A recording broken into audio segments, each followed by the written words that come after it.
want us to be healthier, wealthier, and strong. And I want you to take care of your health, and it doesn't take much, just a little bit of activity in the morning, something that's going to make you sweat. It might take like 15, 20 minutes, less time than it takes to watch your favorite TV show. So the way I see it is if you got time to watch TV, if you got time to, sit back and chill and kick it and do whatever you're doing, in leisure time, then you got time to do something for yourself, do something productive, to build something, whether you're talking about building your business, building your intellect, building your body, or just something that's going to put you in a better position in life. Because the thing about health, the reason health is so connected to economics is because number one, the healthcare industry loves to rip people off. They love to drive people into the poorhouse. If you've ever had medical debt, actually, medical debt, I believe, is at an all-time high. And because in America, one of the things you cannot afford to do in this society is to get really sick for a really long time.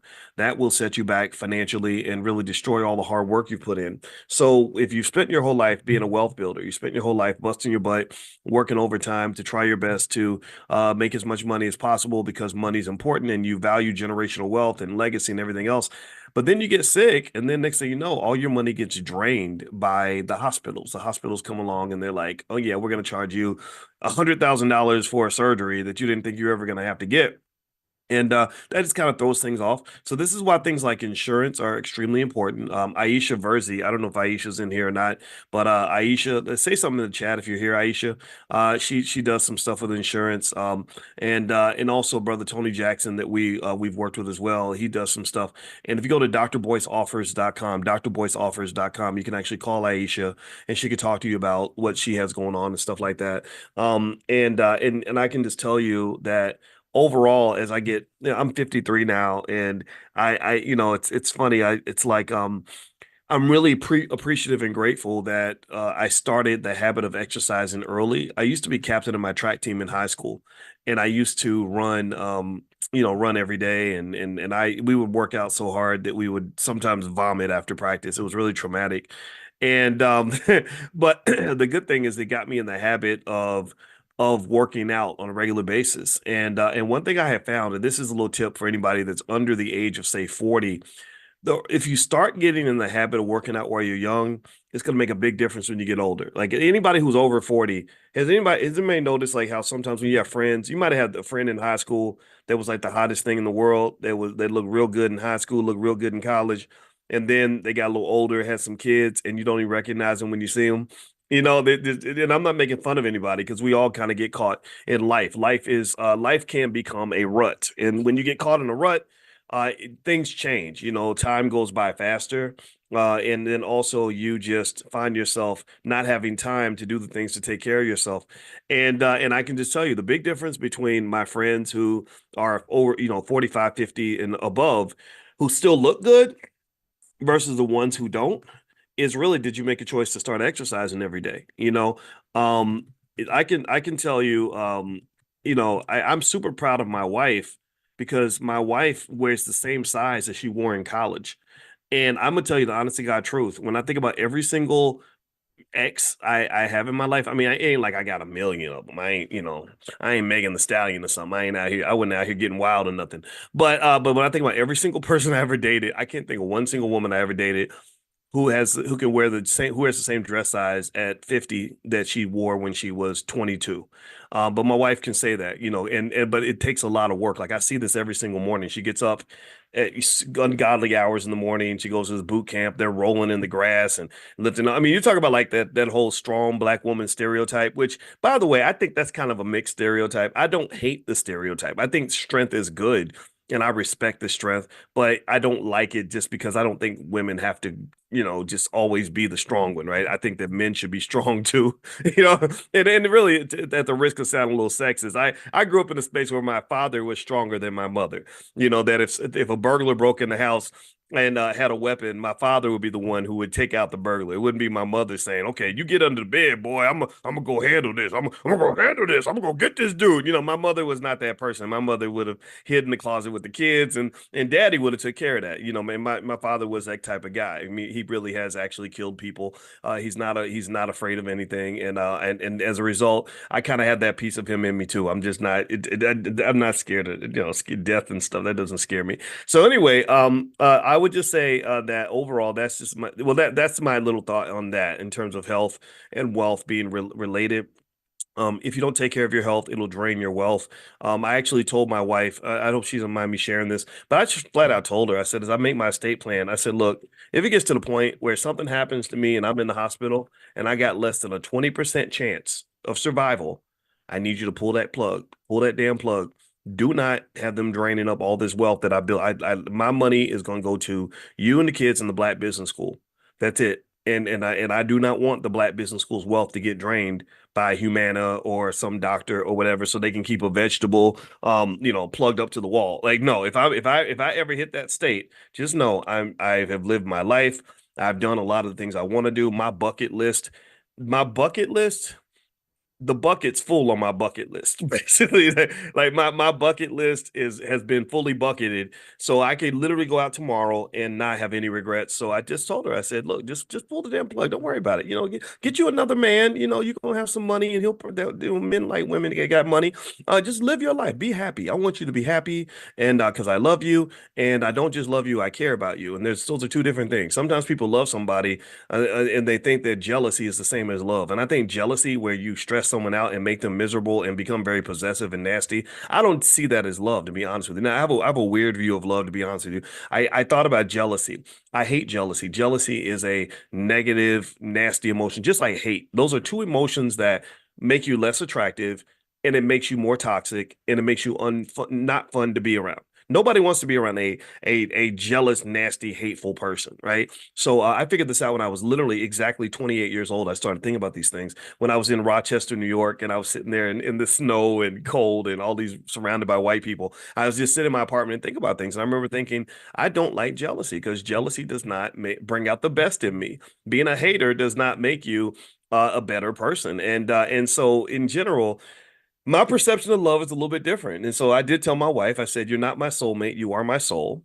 And then also, I said, that's what I said at my wedding. I also said that I don't just love you, I care about you. And caring about you means that I want you to be happy, even if it's not necessarily always in my best interest. Even if, so that's why I say, when I die, don't be sitting around not dating nobody because you're trying to be loyal to me. I'm dead. I'm in the casket. You go live your best life. Find you a good man. Just make sure he treats you right. Because I'd be mad if a man disrespected you because I treasure you. He needs to treasure you too. That's all I ask. But anyway, let me just get out of my business with that one because I don't want to be talking all crazy today. But I do think that relationships and health connect to wealth. And that's one of the reasons why I might spin over in that direction. For those that are new who are confused and you're thinking that we're going to talk about 401ks and stock market tips all day, that's not what we're doing here. We talk about financial consciousness. And financial consciousness means being very conscious of wealth and what it looks like, being conscious of it in all of its different contexts, all of its different ways of manifesting itself. Because here's the deal. Everybody in here is already wealthy. Everybody in here is already a millionaire. Every single one of you was born a millionaire. You just may not have had a lot of money. See, some people are so poor that all they have is money. I think Prince or somebody said that, but that's a fundamentally true statement. Some people are so poor, all they have is money. And then there's some people who are millionaires and they just don't have any money, but they think that they're poor. And I don't want you to mistake yourself for a poor person because when you have love in your life and good relationships and you have youth and health and your mind is right and your body's right, those are all powerful forms of wealth, and I can prove that to you. I'm not just saying it to make you feel good. I can prove that to you. I can prove to you that your physical health is a multi-million-dollar asset. Imagine if I went into your body right now and I took away your health and I required you immediately to get a $200,000 surgery, and then you're going to spend the next 20 years in the hospital. Look at how much money that would come out of your pocket. Look at how much wealth you would lose, how much money you would lose if you were suddenly super sick and had to spend all your time in the hospital. So it goes back to like how I think Ben Franklin or somebody, at least he gets credited with that statement, like a penny saved is a penny earned. So literally, your health protects you from at least a several $100,000, if not multi-million-dollar financial liability. So that's a type of wealth. Your health is a form of wealth. You wouldn't sell your health to me for $10 million. Like if I said, I'll give you $10 million, but I'm gonna give you cancer. most of you would not take that deal. But unfortunately, cancer has become so prominent and that, a lot of people are getting it. But those of you who don't have cancer or are cancer free, you wouldn't take cancer for $10 million. I hope you wouldn't. Not if it was an incurable cancer that was going to require multiple surgeries, a reduction in your quality of life, and possible death. Or relationships. If I said, I'll give you $10 million for you to never speak to your children again, no good parent would ever accept that deal. If I said you can't talk to your mama no more for the rest of your life, yeah, but I'll give you $5 million for the trouble, most people wouldn't sell their relationships with people they love for money. So your relationships are connected to money in multiple ways. That's just one way, though. There's other ways relationships are connected to money. I've seen people with the right relationships get on the phone and literally make a $500,000 deal, business deal, because they have a good relationship with somebody. So don't think that relationships and money are not connected. Do not, or I've seen people where they had a good relationship and they were making money together, like a music group or a couple running a great business, and then they start fighting. Next thing you know, because they're fighting, they're not doing business anymore. So the $1 million a year they were making before is now gone. So the loss of the relationship led to the loss of the wealth. Give me a yes. Give me a quick yes in the chat if you're following this logic. I need to know we're on the same page here. I need to know you understand that I'm not doing just touchy-feely stuff. I'm really talking to you about money. I'm talking about economics and wealth. It's just connected. You have to see wealth as part of an ecosystem. It's like a bicycle tire. You can't look at a tire by itself. A bicycle tire does nothing for you by itself. You can't ride a tire.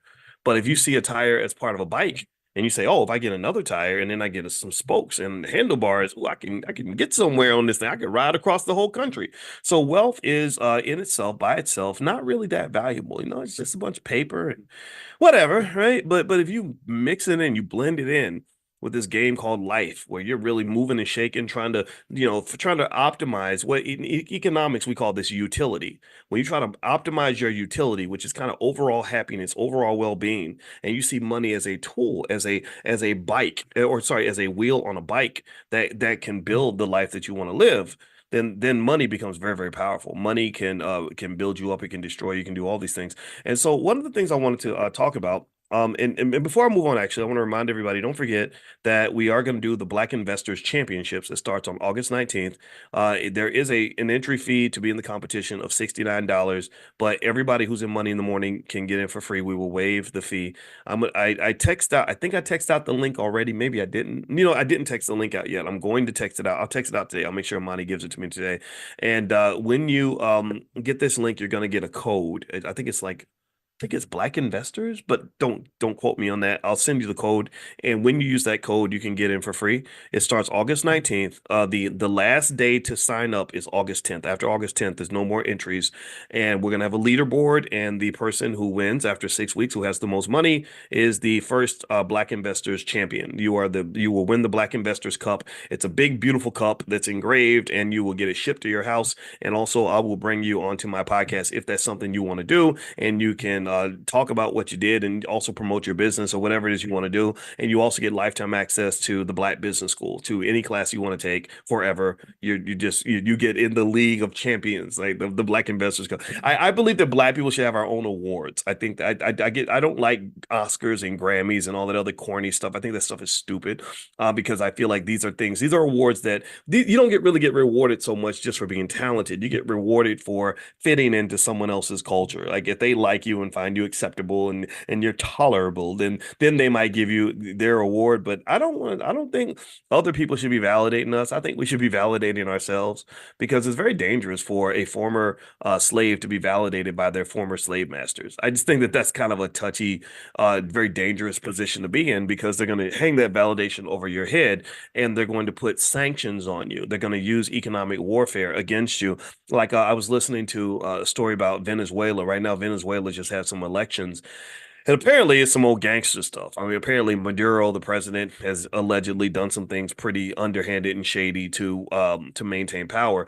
But throughout his term, the United States is constantly dropping sanctions on Venezuela. Just all these sanctions, and the sanctions are basically where they restrict their economics. They say, we're not going to import your oil. We're going to make it hard for you to do business. We're going to hurt you economically because we don't like what you're doing. We don't like how you run your government. We don't like how, maybe we don't agree with you on LGBT or whatever. The US has done this all around the world. That's where BRICS comes from. That's why they're creating BRICS. BRICS, Brazil, Russia, India, China, South Africa. But then a lot of countries are trying to join BRICS because they're tired of the United States, slinging around their big economic penis and hitting the people upside the head. And excuse my French. I know it's early in the morning. You don't want to hear about stuff like that. But seriously, that's what they're doing. The United States runs around and they use their economic power to oppress millions of people around the world. They have put sanctions on, I think, 70% of the countries on the planet, and they're just sick of it. So anyway, these economic sanctions are also used domestically.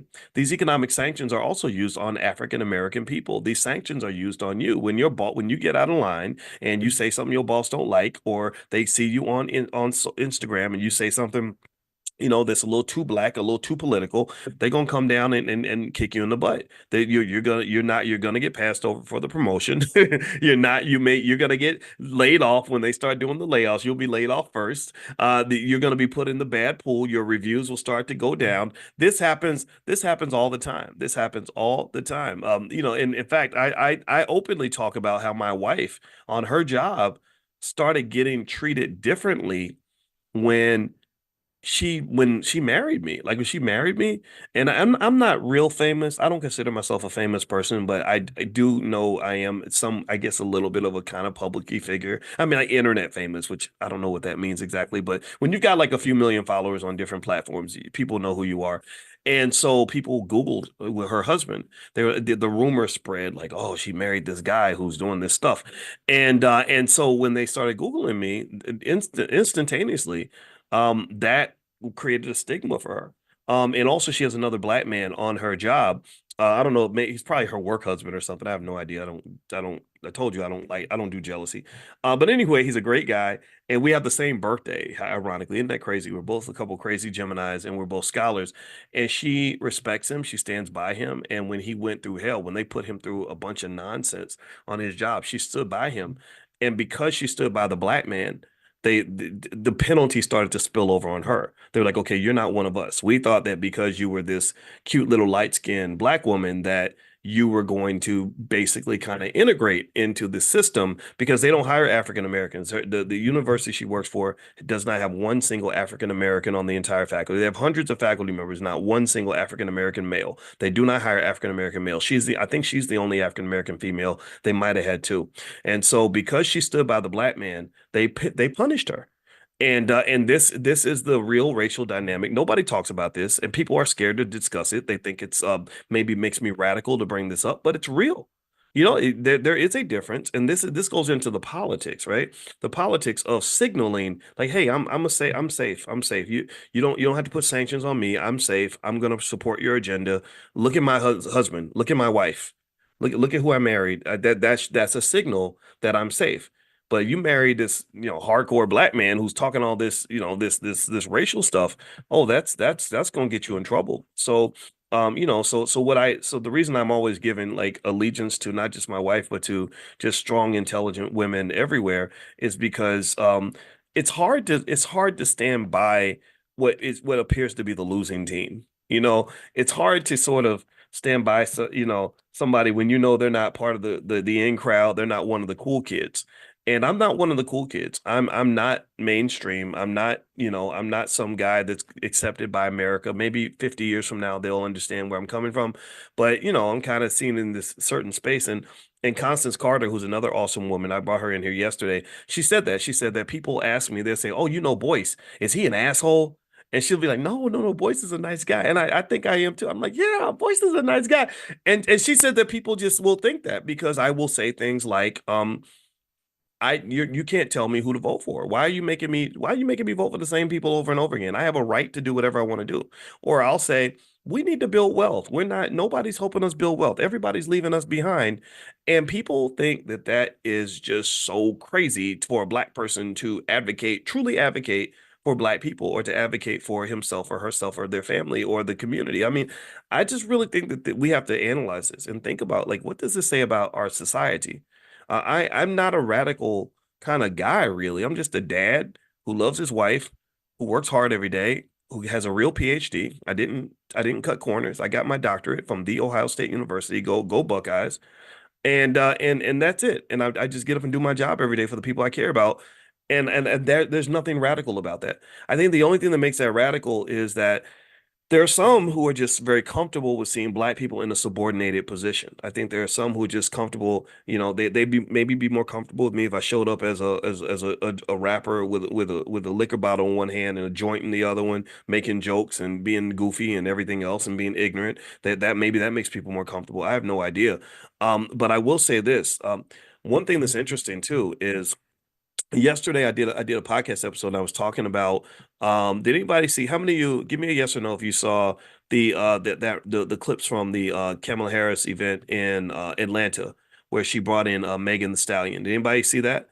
Megan the Stallion was performing and it was really interesting. She was on stage and she wasn't dressed like she would normally dress at a concert. She was kind of wearing the blue and it was a nice suit that she had on, but she was like twerking. Like that's her thing. That's her trademark. She's got it.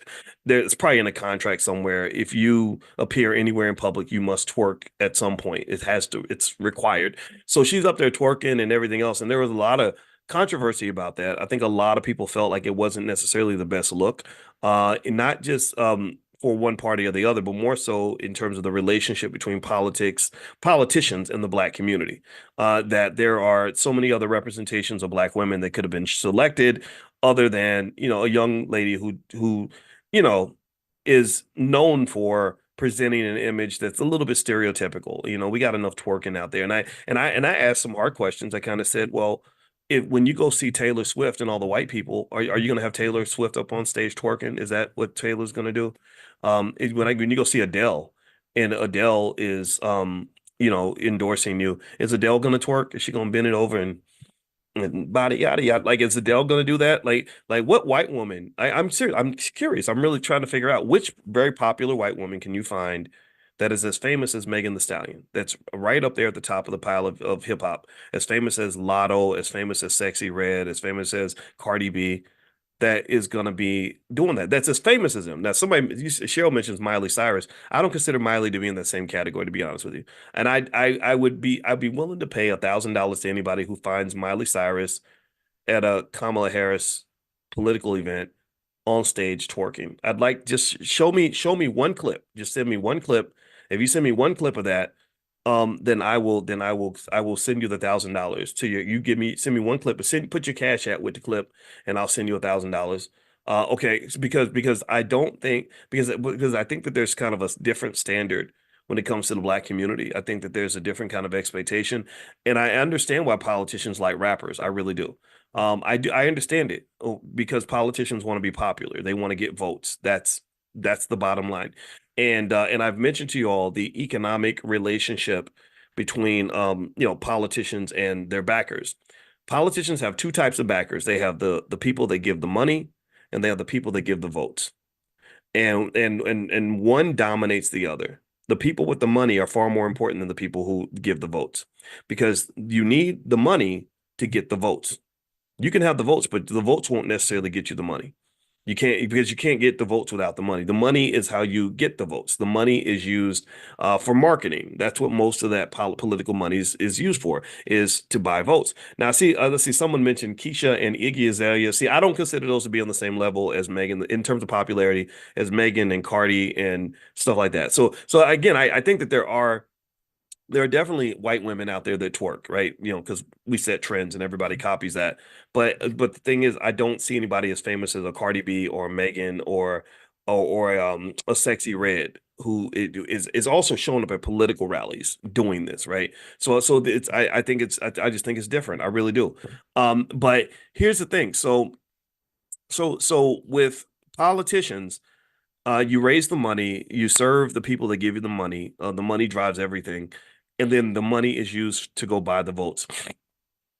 And then what you might do is you might hold rallies and do a lot of marketing, and you might get rappers on stage to endorse you, which will get a lot of people to vote for you because their favorite rapper endorsed you. No conversation really so much about policies. I think there was one discussion at one point. Megan did make a point about if you vote Democrat, then you get to love your body, which is connected to the right to choose, which you can decide how you feel about that. It's up to you. But what was interesting to me is I thought about this and I said, I understand why a politician would talk to a rapper as opposed to wanting to appear with like me. Like, why would you want to have an appearance with me? I'm not gonna fill up a stadium like Megan Thee Stallion. No, no scholars are not interesting and popular. Right? I can't twerk. Like, if I tried, it would look silly, right? So I get that part in terms of the popularity part. But what's interesting to me is that the relationship between the politician and the rapper is one that is a little dysfunctional because the horse is not dragging the cart. The cart is pulling the horse. The dog is not wagging the tail is wagging the dog. And let me explain. The way it really should go, the way it could go, here's how the relationship could be very beneficial. Let's say that rappers, said, okay, we're going to go to the community, find out what the community needs, and use our influence to tell these politicians we need you to do this, we need you to do this, we need this. If you do all this for me, then I'll twerk for you, I'll rap for you, I'll shout you out on the next album. I'll do all of that for you, but I'll only do that if you deliver these things, right? Now, to know what to deliver, I doubt that a 28-year-old rapper is going to really know the deep-seated policy needs for the Black community. They don't understand mass incarceration, the war on drugs, the economic despair, that Black families are last when it comes to wealth. They don't understand the need for access to capital. They don't understand what it really looks like to clean up a community. They don't know these things. Why? Because they're good at rapping. It's hard to be experts on multiple things, and I respect that. Really, Megan can twerk her butt off and she can rap her butt off.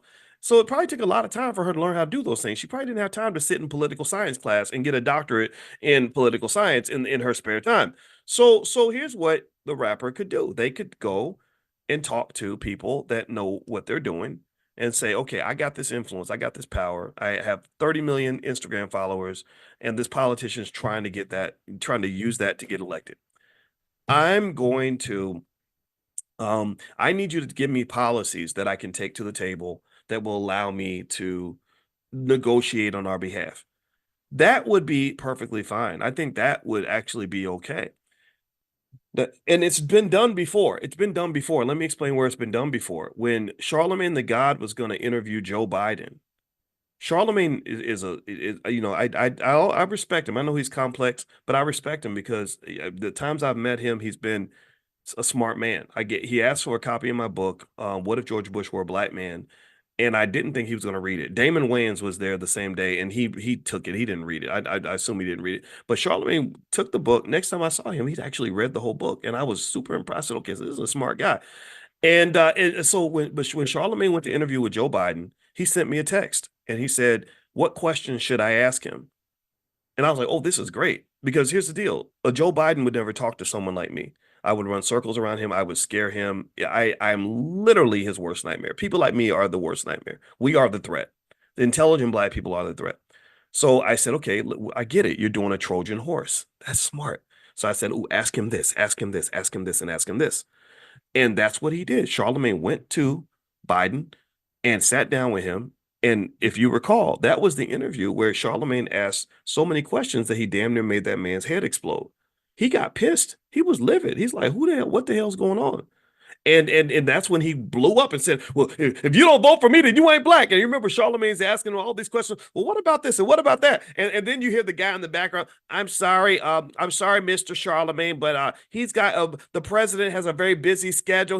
How many times do you see that where the president is doing an interview and somebody in the background has to interrupt the interview and say, I'm sorry, we just realized that he has to go. No, he ain't got to go. You tried to save him. You are in panic mode right now. You're like, oh my God. The Black community is waking up and asking hard questions. We can't answer hard questions. So you're scared. They were nervous. And then that's when Biden just cracked and said, well, if you don't vote for me, then you ain't Black. We said, gotcha. Gotcha, bitch. I remember thinking, yes, touchdown. This is what it looks like to work together. This is what it looks like to work together. And I've seen other people do it very, very well. Ice Cube did it better than anybody. Ice Cube, he before he was legendary to me as an artist because he's just been a great artist. He's made movies. He's got the big three. I love all of that, but there's nothing I've ever respected from him more than the way he handled his political intervention. The thing Ice Cube did when he made his contract with Black America is he went to all of the experts he could find in the Black community and got them to write policy, like, which is exactly what our black PhDs and lawyers and everybody else needs to be doing. Y'all need to be writing some damn policies and then using the celebrities to deliver the message to the politicians, because the politicians won't talk to any black people other than the entertainers and the athletes. So if you are an entertainer or if you are an athlete and you really have that access and you really care about black people, then you will let people play their position. You will go talk to those people. If you want to understand, don't sit there and pretend to be an economic expert, TI. Go talk to an economic expert. Don't sit there and and talk about what's going on with black families. Go talk to somebody there are people who study this for a living. There are activists who are in the field doing the work. But they can't get the ear of the politicians because the politicians only listen to people who made albums or played in the NBA. I'm not 6'8", 240 pounds, and I cannot rap, and I will not ever be seen twerking. So I'm not a person that they're ever going to want to sit down and have a conversation with, but you are. And we can teach you things. We can explain things to you. So with Cube, when Cube and I talked, what respect, but maybe respect him so much is he was just listen. He was sitting, he sat and he talked to me. I was going to Tariq Nasheed's event during the pandemic. And the whole time, for 30 straight minutes, me and Ice Cube were on the phone, and he was talking for a long time and explaining why he was doing it and what he believed. And all I did was listen. Before you correct, you must connect. So I was listening to understand why he was doing it. Because I said, look, I'm not here to hijack your platform. I'm not here to tell you what to say. I want to understand who you are and what you believe and why you're doing this. And once I understood that, I said, okay, here's some things I think you can do. Here's some strategies you can apply. And so he went on CNN and did a really great interview. I forgot with the Chris Cuomo or whatever.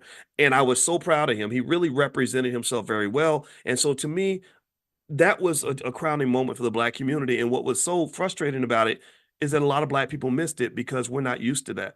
We're not used to artists or entertainers showing up in an intelligent way and truly advocating for the black community.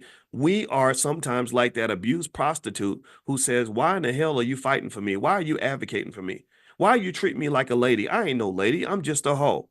That's it. Seriously, that our self-esteem is so low that people got angry when he literally walked in the name of black people and said, I'm doing this for black people. I'm not doing this Democrat, Republican, none of that. This is for black people, and I want black people to get the best deal. And we got angry about that. We got mad because somebody confronted our pimp. A real, seriously, a real man walked up and said, I love this woman. I'm going to protect her. What you're doing to her ain't right. And we literally were like the prostitute who attacked the man on behalf of the pimp. That's what we do. That's what we are. And that did not make any sense to me whatsoever. I thought that was absolutely tragic. And it really was a reflection of just how much work we have to do and how much further we have to go in terms of really understanding how to play this game at the highest levels. Some other celebrities who I think have done it right. I did work with Russell Simmons on the mass incarceration campaign. Russell understood very clearly what the power of celebrity looked like. So he used his connections. No, very few people are more connected in entertainment than Russell, at least definitely at that time, 2013. When we talked, he understood he was talking to a scholar, and he said, I want to basically do a Trojan horse. He didn't say it like that, but that's what was going through my head, where we're going to use the power of celebrity to bring quality ideas to the table that need to be heard, and we're going to make them listen. We're going to use our power to make them listen. That's the kind of transaction that entertainers need to have with the politicians. But when you say, look, I'm going to show up and I'm going to rap for you, I'm going to twerk for you, I'm going to tweet for you, and I'm going to do all these things for you, and you're giving me and my community nothing in return, then you have wasted an opportunity and you have significantly undermined your purpose. There's no benefit that the community will receive when a rapper from the Migos just gets up there and says, everybody vote for this person. That's inappropriate behavior. It's all written about in Powernomics. Dr. Claude Anderson talks about that. Inappropriate behavior is literally where you are representing a community that is in deep need, that is impoverished, that has a valuable asset. They have a valuable asset. Think about this. Imagine if your family is struggling. Imagine if your family, your mama's starving, your daddy is homeless, your sister and brother are broke, and they got one asset. They got one that they find a big gold bar in the backyard, and the gold bar is worth $100,000. If somebody down the street wants to get access to what is in your backyard, they want to go in your backyard and drill for gold, and you give away the rights just because you want to be nice or because you want that person to be your friend. You just sold out your whole family. You literally did. I mean, this happens around the world, by the way. This happens. Economic trickery is common all throughout the world. Economic exploitation happens everywhere. Why is it? Think about this. I'm part Nigerian, and so I love the Nigerian people because I'm one of them. I'm about 33% Nigerian. I take great pride in that. That's a tremendous culture. I was stunned to go to Nigeria and see that Nigeria has more oil than damn near every country on the planet. I think their oil reserves, they're definitely right up there with Saudi Arabia. And they have an unbelievable amount of poverty. I remember thinking, how in the hell can you have all this oil and have so many poor people? If I go to Dubai, I don't see that. If I go to the United Arab Emirates, I don't see that. I don't see this in Saudi Arabia, but I can see this in Nigeria. Well, this comes back to um how the game is played differently in different spaces and how you need to really play this game in the right way. So when I talk about hip hop artists meeting with politicians, I don't have anything against that as a principle. What I don't like about it is when you're giving something away and asking for nothing in return. At that point, even your adversaries don't respect you. Your adversaries are like, damn, wow, I didn't know it was going to be that easy. And also, if you notice, it's interesting, right? The politicians love the rappers until the rappers start asking hard questions. See, they love Megan the Stallion. But then, if you remember, I forgot who it was. I want to say it might have been Kamala and some other people. Well, Ice Cube needs to keep his mouth shut. He needs to stop talking about he needs to rap and stop talking about politics. Oh, you want them talking about politics when they're repeating what you told them to say, but you don't like them talking about politics when they're really advocating for the people that they represent. That's what you're really saying. You're saying, I want you talking, but you better only talk when I tell you what you're allowed to say. And that is incredibly inappropriate behavior. If you are a person who is concerned about the oppression of Black people, then you cannot support these ideas and also be concerned with the oppression of Black people because you're contributing directly to it. I can tell I got data to support this. You can't show me where all this voting that we do has ever made a big difference in terms of quality of life for African American. It just hasn't. You were dead last in wealth in 1955. You're dead last today. That's nothing's changed. Your families are actually worse off than they were in 1955. You have far less marriage. Your children are unsafe. Little girls get molested by their mama's boyfriends. Your sons are running out in the streets getting shot up every single day. Chicago, they had 109 shootings in Chicago in one weekend, July 4th weekend. The same weekend they had the NASCAR race. And I met up with well, actually I didn't get to meet him, but I went down to the NASCAR race, and LeVar Scott was there that week. LeVar is the Black NASCAR driver that we support in the Black business school. And that weekend, 109 people were shot in Chicago. And there was no conversation about it, no talk about it. And I think that what happens is that there are people that just accept the idea that Black people are always just going to be at the bottom. They accept the idea that Black people will always suffer. They accept the idea that Black problems will never be fixed. And I just refuse to accept that because the solutions to these problems are very straightforward and very, very simple. They are. And to be quite frank with you, I would say that the real solution to solving Black problems is you need to stop listening to white people. That's it. And I don't know how that sounds. I know maybe that will sound weird to people or rude, but seriously, just stop listening. Stop listening to white people. And really stop listening to Black people who represent white people. Start listening to yourself. That's it. You are a father. You are the head of that household. Listen to yourself. You are a mother. Mothers are the first teachers. Listen to yourself. You are the black leader in your community that you're waiting for. That leader is inside of you.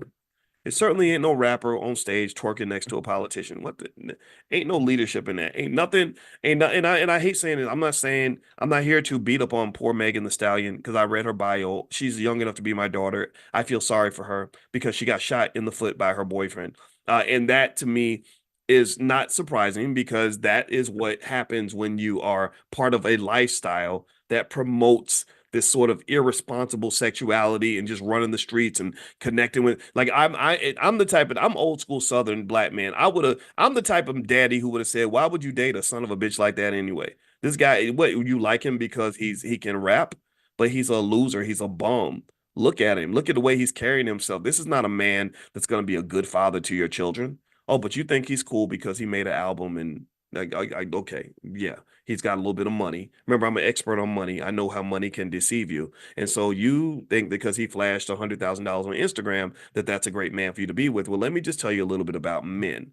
And this is what our families are missing. We don't have these honest discussions. We don't have these fathers sitting there telling their daughters, like, look, babe, don't let this stuff fool you. Some of these guys will swoo you out your panties, get you pregnant, and then have you carrying around an STD and a little baby, an abandoned baby, and trying to figure it all out.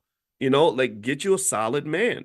The solid men are the men who don't get celebrated in America. The solid men are the men. That's the man who is in the library right now. You might think he's a lame because he's in the library, but I don't see a lame. I see a future millionaire. My mother used to say, you know, my mother used to say when I was little, my mother used to say, she said they call them nerds when they're 10, but they call them millionaires when they're 30. And I remember just holding on to that because and that made me less afraid of people calling me a nerd because I wanted to do good things with my life. I didn't care about that. But what I realized is that I had to be a courageous nerd. I had to be a bold nerd because I had to stand up to all of the cool guys who would try to bully or intimidate me because I wanted to sit down with a book instead of run to the club. They wanted to make fun of me because I wanted to love my woman instead of running around being a big hoe. They wanted to make me feel bad because I wanted to plan for my future and grind all night instead of going out and getting into whatever ridiculous shit you're getting into that's going to get you locked up, killed, or turn you into a drug addict. I had to stand up to those guys. And believe me, I told you, I'm the son of Larry Watkins. This man has killed people. I ain't scared of none of y'all. So I stood up in their face. I said, look, I don't care. We can fight it out if you want to, but you're a punk. You're a loser. You're a bum. You're going to ruin somebody's life. Your children are going to be ashamed of you because you're not planning for your future. Because for a man to be successful in America, especially a black man, he's got to be prepared. He must have a soldier mentality because you are at war, you dumbass. They wanted to kill you before you were born. They were trying to abort. They wanted your mama to abort you. That's how much they hate you. And then they put you in the school system and they didn't teach you nothing because you sat around. Somebody was crazy enough to think that these white folks are really going to educate a black boy to be a black man. They're not going to do that. They want him wearing panties. They want him to be a wimp. They want him to be lost. They want him to be high on dope. They want him to be confused. They want him to be a victim. They're not going to raise a man to be a man. That's why I tell you, seriously, and it sounds radical. People get mad. I do not care. Our black children should not be getting educated by people who don't have their best interests at heart. And the public school system shows you that every single day of the week. So I had to fight. I had to fight people. I did. I had to learn to love myself because I was sometimes I was by myself. I was alone. I didn't, boys, why don't you drink? You try to make fun of me because I'm like, I was like, F you, man. Why are you making fun of me because I don't drink? You know how many alcoholics I got in my family? Do you know what alcohol does to men? Do you know how many men there are in prison because of stupid stuff they did at the club, drinking liquor and all? Do you know how many people get sucked in and suckered by the thug culture that gets promoted in hip hop? Do you know how many guys that are 40 years old in prison who are like, man, I got tricked. They made me think that it was cool to do stupid things with my life. Now I'm 42 years old and I figured it out, but now it's kind of hard to play catch up. And I'm tired of black men playing catch up. I just am. It's sad to me. You can't win a race playing catch up. If you're in the Tour de France, that bike race, and it's hundreds of miles, and everybody's riding 70 miles an hour or whatever they're riding in those bike races, you can't like sleep for half of the race and then think you got a chance to win. You're not going to win. You have to get an early start. You have to get a head start.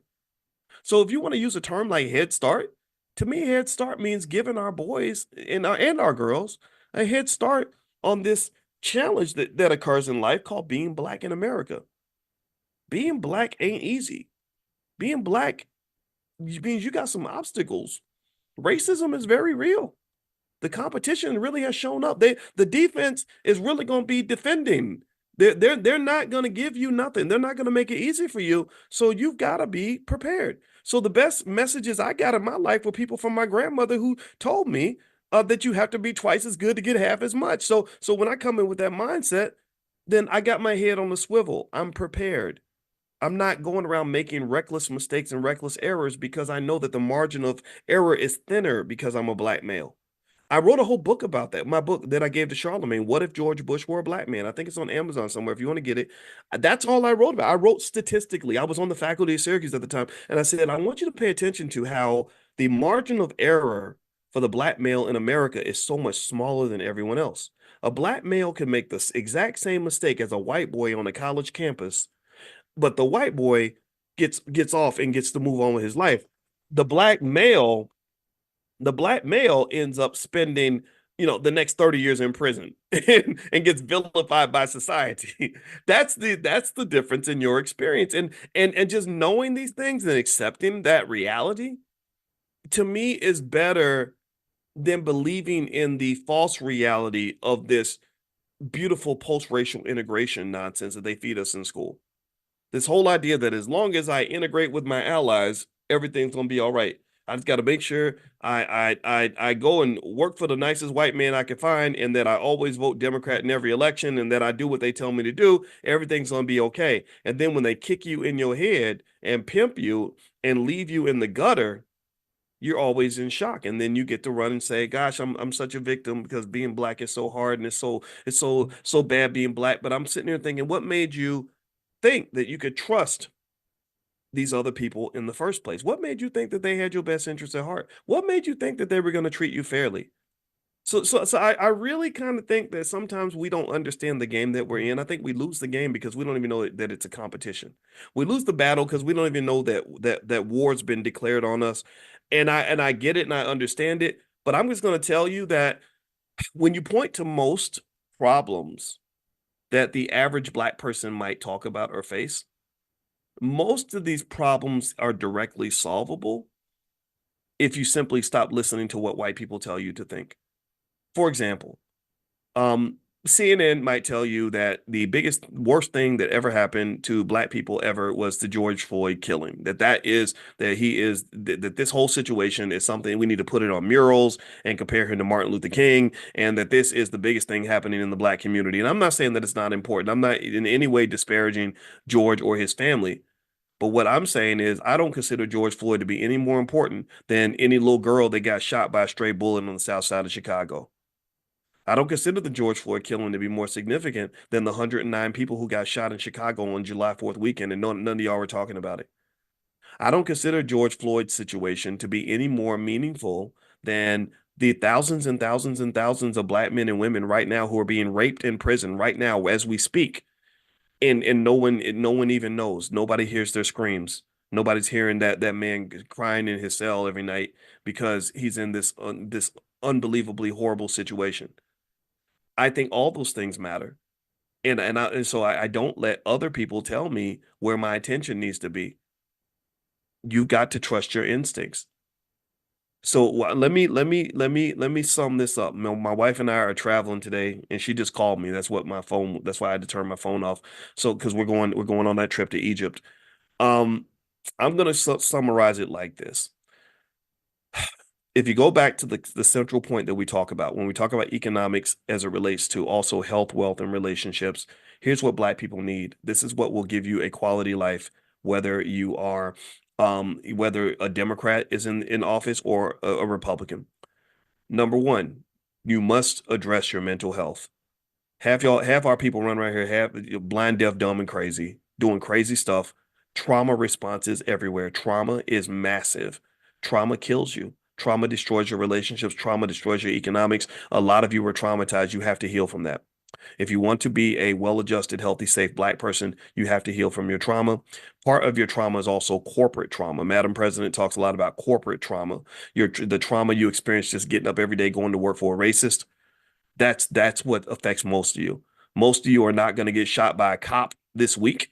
Most of you are not going to get shot by a cop this week, but most of you are going to go have to work for somebody who hates your guts and treats you like shit and makes you feel terrible every single day. That's number one. Number two, you got to think about your physical health. The food is killing you. All the food is giving us cancer. The medical system is designed to rob you, and it's designed to get you sick enough so they can give you just enough expensive medication to leave you broke and make you sicker and have you die a slow death. They just want you to die slowly so they can drain all your money out of you as you're dying. So physical health is extremely important for Black people. We have to take charge of that. We have to think about these things, be health conscious, whatever that means for you. Again, I talked about little things like 20 minutes of exercise in the morning, eating more vegetables, and staying away from drugs and alcohol. These little things like that, I think, are extremely important. And I feel so sorry for young people who are influenced by rappers who hate Black people so much that they promote drug abuse to young children. That those people are worse than child molesters in my mind, because what you're doing is you're destroying some young man's future. You're taking away some new unborn baby. Some unborn baby is not going to have a daddy because you convinced him to be a drug addict at the age of 17. That's real. My daddy was a heroin addict, and heroin probably took my father away from me. It made him half of the man, one third of the man that I think he could have been and should have been. What else? What else do Black people need? And this is something we can solve ourselves. We need to have better relationships with each other. You got to stop talking crazy about Black women as a collective and figure things out. You have to stop talking crazy about Black men and blame them for all your problems. You have to value things like family, whatever that means. I mean, really, I mean, call me crazy, but I used to grow up really thinking that that getting married meant you were going to be together for good, or at least try really hard. And I'm not making fun of anybody that's divorced. I know it's complicated. Life is complicated. You can't control whether somebody wants to be with you. But I just think it's so fascinating that society has convinced us that family is just something that you do until it's not convenient anymore, or until it gets too hard. So rather than actually sitting down with a therapist, because they have therapists that can help you get along with your cousin. They have therapists that can help you figure out your problems with your wife. They have people they have professionals that can help you, books, videos, all kinds of stuff you can do. But rather than doing the work, there are people who do weird things. Like I saw this celebrity one time, Tia Mowry, I think that's who it was, who described her divorce from her husband as a graduation. She said it was like a graduation because I got to find myself and me and myself and I was happier and me I'm not judging, and people do what they want, but I was like, dang, did you even why are we talking about the kids? Like, how did the kids feel? Did you ask them how they felt when their daddy was put out the house? And then when I heard her father, the kid's father, her ex-husband, he was crying on the show. He said, "I cried myself to sleep every night because I lost my family." And I was sitting there, I felt his trauma. I said, that's interesting that we can't even empathize with the trauma that a man might feel if he loses his family. We can empathize with the trauma a mother feels if she loses her child, but we act like, but society's taught us to just blame the man, and then they kind of let you live your life unaccountable. And again, I don't want to get into that accountability conversation. I know that that's complex, and I do believe accountability starts at home, though. But I think at the end of the day, when you're talking about something like family, I think it's very important to, at the very least, understand how important and sacred family is. That's the first thing. Every culture understands this. We've lost some of this, to be honest with you. Um, but then two, understanding what family means as a vehicle for the building and the preservation of wealth. Most wealth is family wealth. It's very hard to build wealth without a family. That's like trying to win a football game when you don't even have a football team. That's what it is. One player, Deion Sanders, was a great player, one of the greatest I ever saw. Deion Sanders could never win a game by himself. He needed the other players on the Dallas Cowboys to win. So if they couldn't get on the same page, then they don't win that Super Bowl or two that they won. I don't know how many Super Bowls he won with the Cowboys. I think it was at least one. There's no Super Bowl if the whole team can't work together. So if you want to win a Super Bowl in life, you've got to find some way to be able to humble yourself, to commit to the group that you've assigned yourself to, whatever that means. Again, I'm not telling anybody what that means, but I personally, if you want to, my personal advice, I hope it's okay. Is it okay if I go a little bit Uncle Boyce and give you my advice on how I try to approach it? And I don't have it all figured out. It's hard. I'm telling you, especially Black folks, we crazy, right? So, and I'm crazy, so it's very hard. But I'm gonna tell you my little 2 cents. When I talked to you earlier about how I made an intentional effort to get rid of emotions like jealousy and hate because I find them to be very unhealthy and very toxic. That is also what helps me to to get along with the group that's around me. When I look at my wife and my children, I remind myself every day that I'm not the most important person in this group. That my ego, my wants, feelings, desires, I try to make them secondary as much as I can. I mean, don't get me wrong. I have time where I just think about Boyce and I take care of Boyce. Self-care is very important, especially in the world I live in, because I have a big circle of people that are constantly pulling and asking for things from me. So sometimes I shut the door and say, Boyce is going to do what Boyce wants to do. So that space is there. But most of the time, I always try to remember I'm a part of something bigger than myself. So that means that as the leader of the household, my actions have weight, my words have weight, my movements have weight. I have the power to improve someone's life or to destroy it. That's the power of a father. Fathers are noble, meaningful, relevant figures if they present themselves in that way. And I'm gonna tell you, my wife calls me the juggernaut because she knows that I know I'm a king and she knows I'm a king. I'm not scared to call myself a king, but that does not make me better than you. Leadership is service. So as the king, I'm going to serve to the highest level. That's what being the king means. As I'm going to go out into the battlefield first, right? So I would encourage you that to really understand family. I think that we've lost it. I think also family is something that can be studied. How you build these relationships with other people. I'm not talking about just spouses and all that. I'm talking about just friendships and business partnerships. And when you build the family, when you build your group and you have your clique, it's really a science and a very critical science to know how to make sure that you're always on the same page so you don't ruin what you have going on. I can't tell you how many times that I have been involved with projects. I was in LA a lot with a guy that was famous, but he was kind of an asshole. And he thought that being famous meant that he could be an asshole. And every project he got involved with would fall apart. Money would get lost. Everything he got involved with would lose money.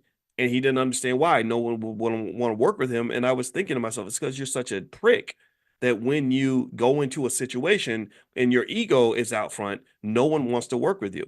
That was, so anyway, so don't be that prick. That's it. Just don't be an asshole. Learn, being a good person, I think, goes a long way, and so anyway, the last thing I'll say is that if you talk about what Black people need, this is another thing we can deliver without the endorsement or the support or the help of a single white person, and that's just the wealth thing. I really think that we need a revolution of entrepreneurship unlike anything the world has ever seen. I think that we need a community where every Black child knows how to start a business before the age of 12.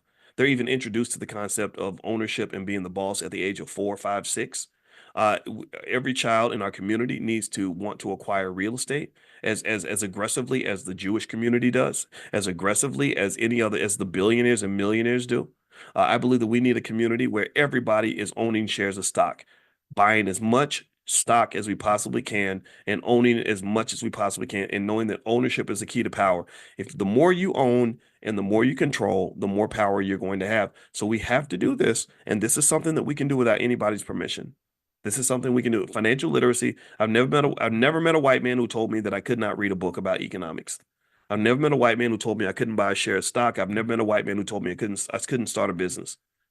So these are things that we can fix, that we can control, and these are my policies, right? And so if I was trying to get elected, if I'm trying to run for president, which I am not, if I was running for president, that would be my platform. Very simple. Let's focus on our health, our wealth, and our relationships, and let's implement these policies household by household, a chicken in every pot kind of thing, one by one, step by step. Use what we have, build on what we've got, and I guarantee you, we can build an empire off of that. We really can build an empire off of that. And I'm not even going to ask for a vote because I don't want you to vote for me. I want you to vote for yourself. You are the leader. I am not the leader. I am simply one of the advisors. So let's go get this done. To hell with these stupid politicians. They can go fight their little battles. Guess what? In the next election, I can guarantee the result. Here's the result. You know what the result's going to be? The winner will either be a Democrat or it's going to be a Republican. That's the result. I guarantee that it will either be Kamala or some Democrat, or it will be Trump. And then also I guarantee this, that after they are in office for 4 years, the same thing is going to happen. There are going to be black people who are going to be upset because they lied to them. Nothing's going to really change your community. A whole lot of black people are still going to get shot in Philadelphia and Chicago and other places around the country. Black kids are still not going to get educated in public school systems. Black people are still going to be complaining in the next election about the very same things we're complaining about now. We're going to be complaining about our black jobs and some other things, and nothing's really going to change. That's the prediction I have, that every election is going to be just like the last one, and I guarantee you that in the 2028 election, mark my word, there will be some other life or death situation that emerges that is designed to get you to operate on the fear frequency so that you will comply without asking questions, that is designed to just scare you into doing what they tell you to do. So go play that game if you want to. Go participate. It's fine. But after you get done with that, I want you to really sit back and think about your life and just what a quality life really looks like. And from what most black people tell me, a lot of your stress comes from things that relate to your economics. So economics is the one thing. That's the one thing. If we nail this thing, we got it. And everybody ain't got to do it. I'm talking about you. If you nail that one thing, if you and your kids nail that one thing, if you and your grandkids nail that one thing, it don't matter if everybody else doesn't listen.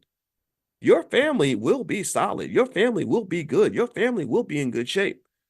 And I feel sorry for people who don't understand this. They can do what they want, but I want you to win. All right. So anyway, I'm out. Thank you guys for listening. It was great talking to you. If you want to join the Black Investors Cup Championship, somebody asked how do you join? I will text out the link later. I'm going to text it out today, and I'm going to give you a code. Again, the entry fee will be $69, but you don't have to pay the fee if you are part of Money in the Morning. So if you want to get the code sent to you via text, make sure you get on the text list. The text list is, you could get on the text list by texting the word morning to 87948. Text morning to the number 87948. If you live in another country and you want to participate, you can also go to drboyceelevate.com. That's drboyceelevate.com. Also, tomorrow night, Thursday night, 8:30, Constance Carter, who was here yesterday, she's a real estate expert. She is going to do a real estate mastermind event that is free. It's from the Black Business School. Constance is going to lead the charge. You saw her yesterday. You see how dynamic she is. She knows her stuff in real estate, 30 years of experience. She's a mom. Her children are investing. Her son has made hundreds of thousands of dollars by now in the stock market, I believe. I think he's made over $100,000 or something. So she's an absolute superstar, and I'm really proud that she's part of the Black Business School. So that event will be tomorrow night, Thursday night at 8:30 p.m. Eastern. I will also text that link out later on today. So make sure you check your text. I got to go. We're headed off to Egypt as a group. We're doing a group trip to Egypt. That trip is full, so I can't invite anyone else. I'd like to, but we are going to do another group trip at some point, probably South Africa. So we'll talk about that at the convention, which will be October 25th through the 27th. In Lombard, Illinois, which is right outside Chicago. So if you want to learn about the All Black National Convention, please visit allblacknationalconvention.com. That's allblacknationalconvention.com. All right, guys, I'm out of here. God bless you. Have a great day, and I will see you all tomorrow. Now, I promise you, it really is.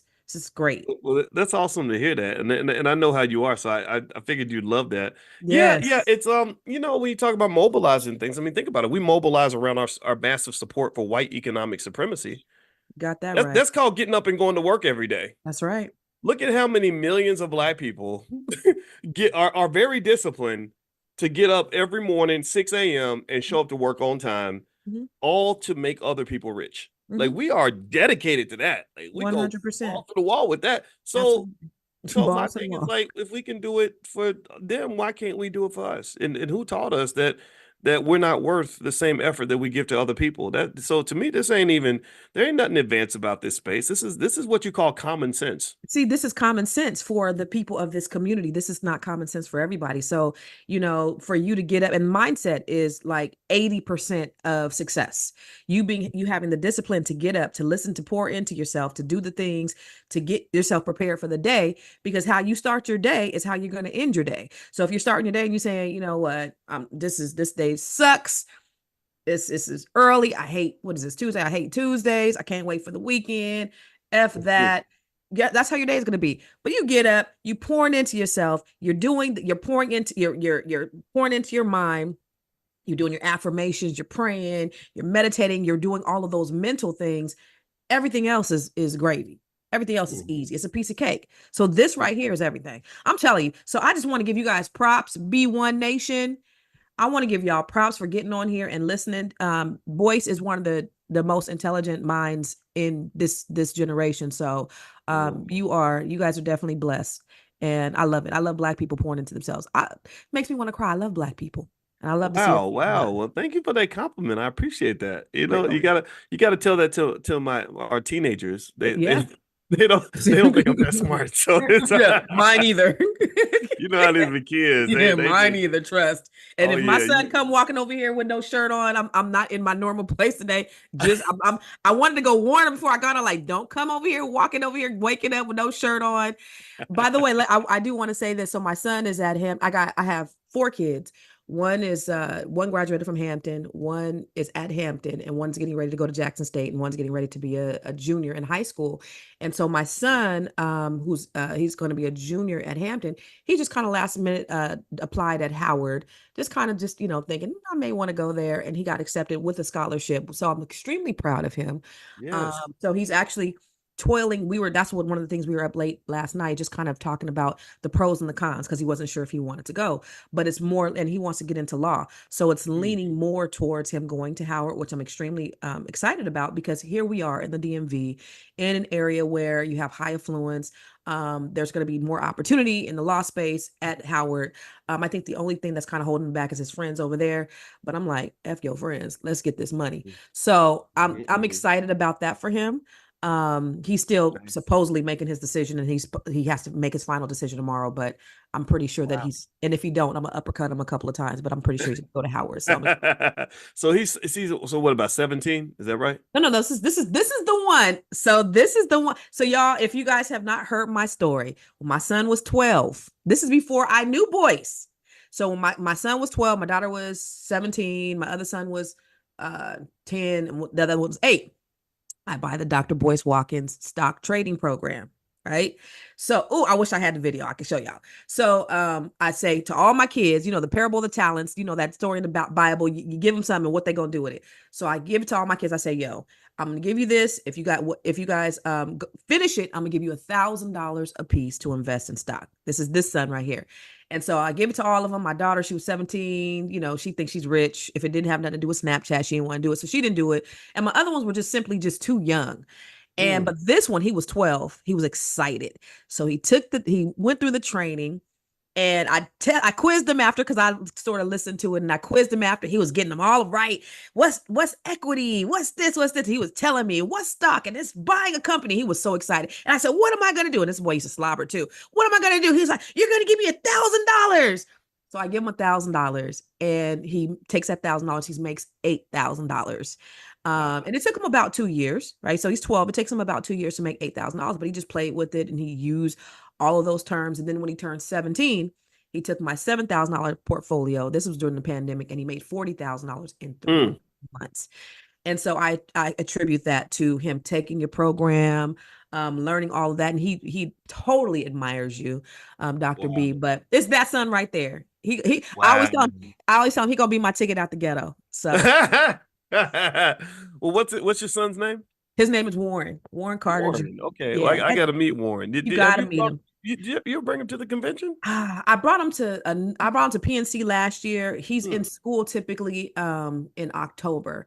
But since I don't know, so I'm gonna try to bring him this year. I bring my daughter every year, but I'm gonna Yeah, try to yeah. bring him with me as well because he needs to be in those places and in those spaces and meet really great minds. So Yes, yeah, yes, yeah, yeah. Bring Warren. I definitely look forward to meeting him. And I'm inspired by the story, by the way. Thank you for yeah, sharing that. And yeah. yeah, if anybody wants to check out the Black Business School for Children, it's blackmillionairesoftomorrow.com. That's blackmillionairesoftomorrow.com. And basically the goal was I just saw it's almost like with our kids, you see so much wasted potential. You see so many kids that can do amazing things. Like I just saw this video of two teams of first graders playing basketball against each other in the national championship, and these first graders were hooping like grown men, Wow. 6 years old. Hitting They them could threes, everything. yeah, they could barely haul the ball up to the basket, but the little 6 year olds hitting 3 pointers and doing crossovers and all that.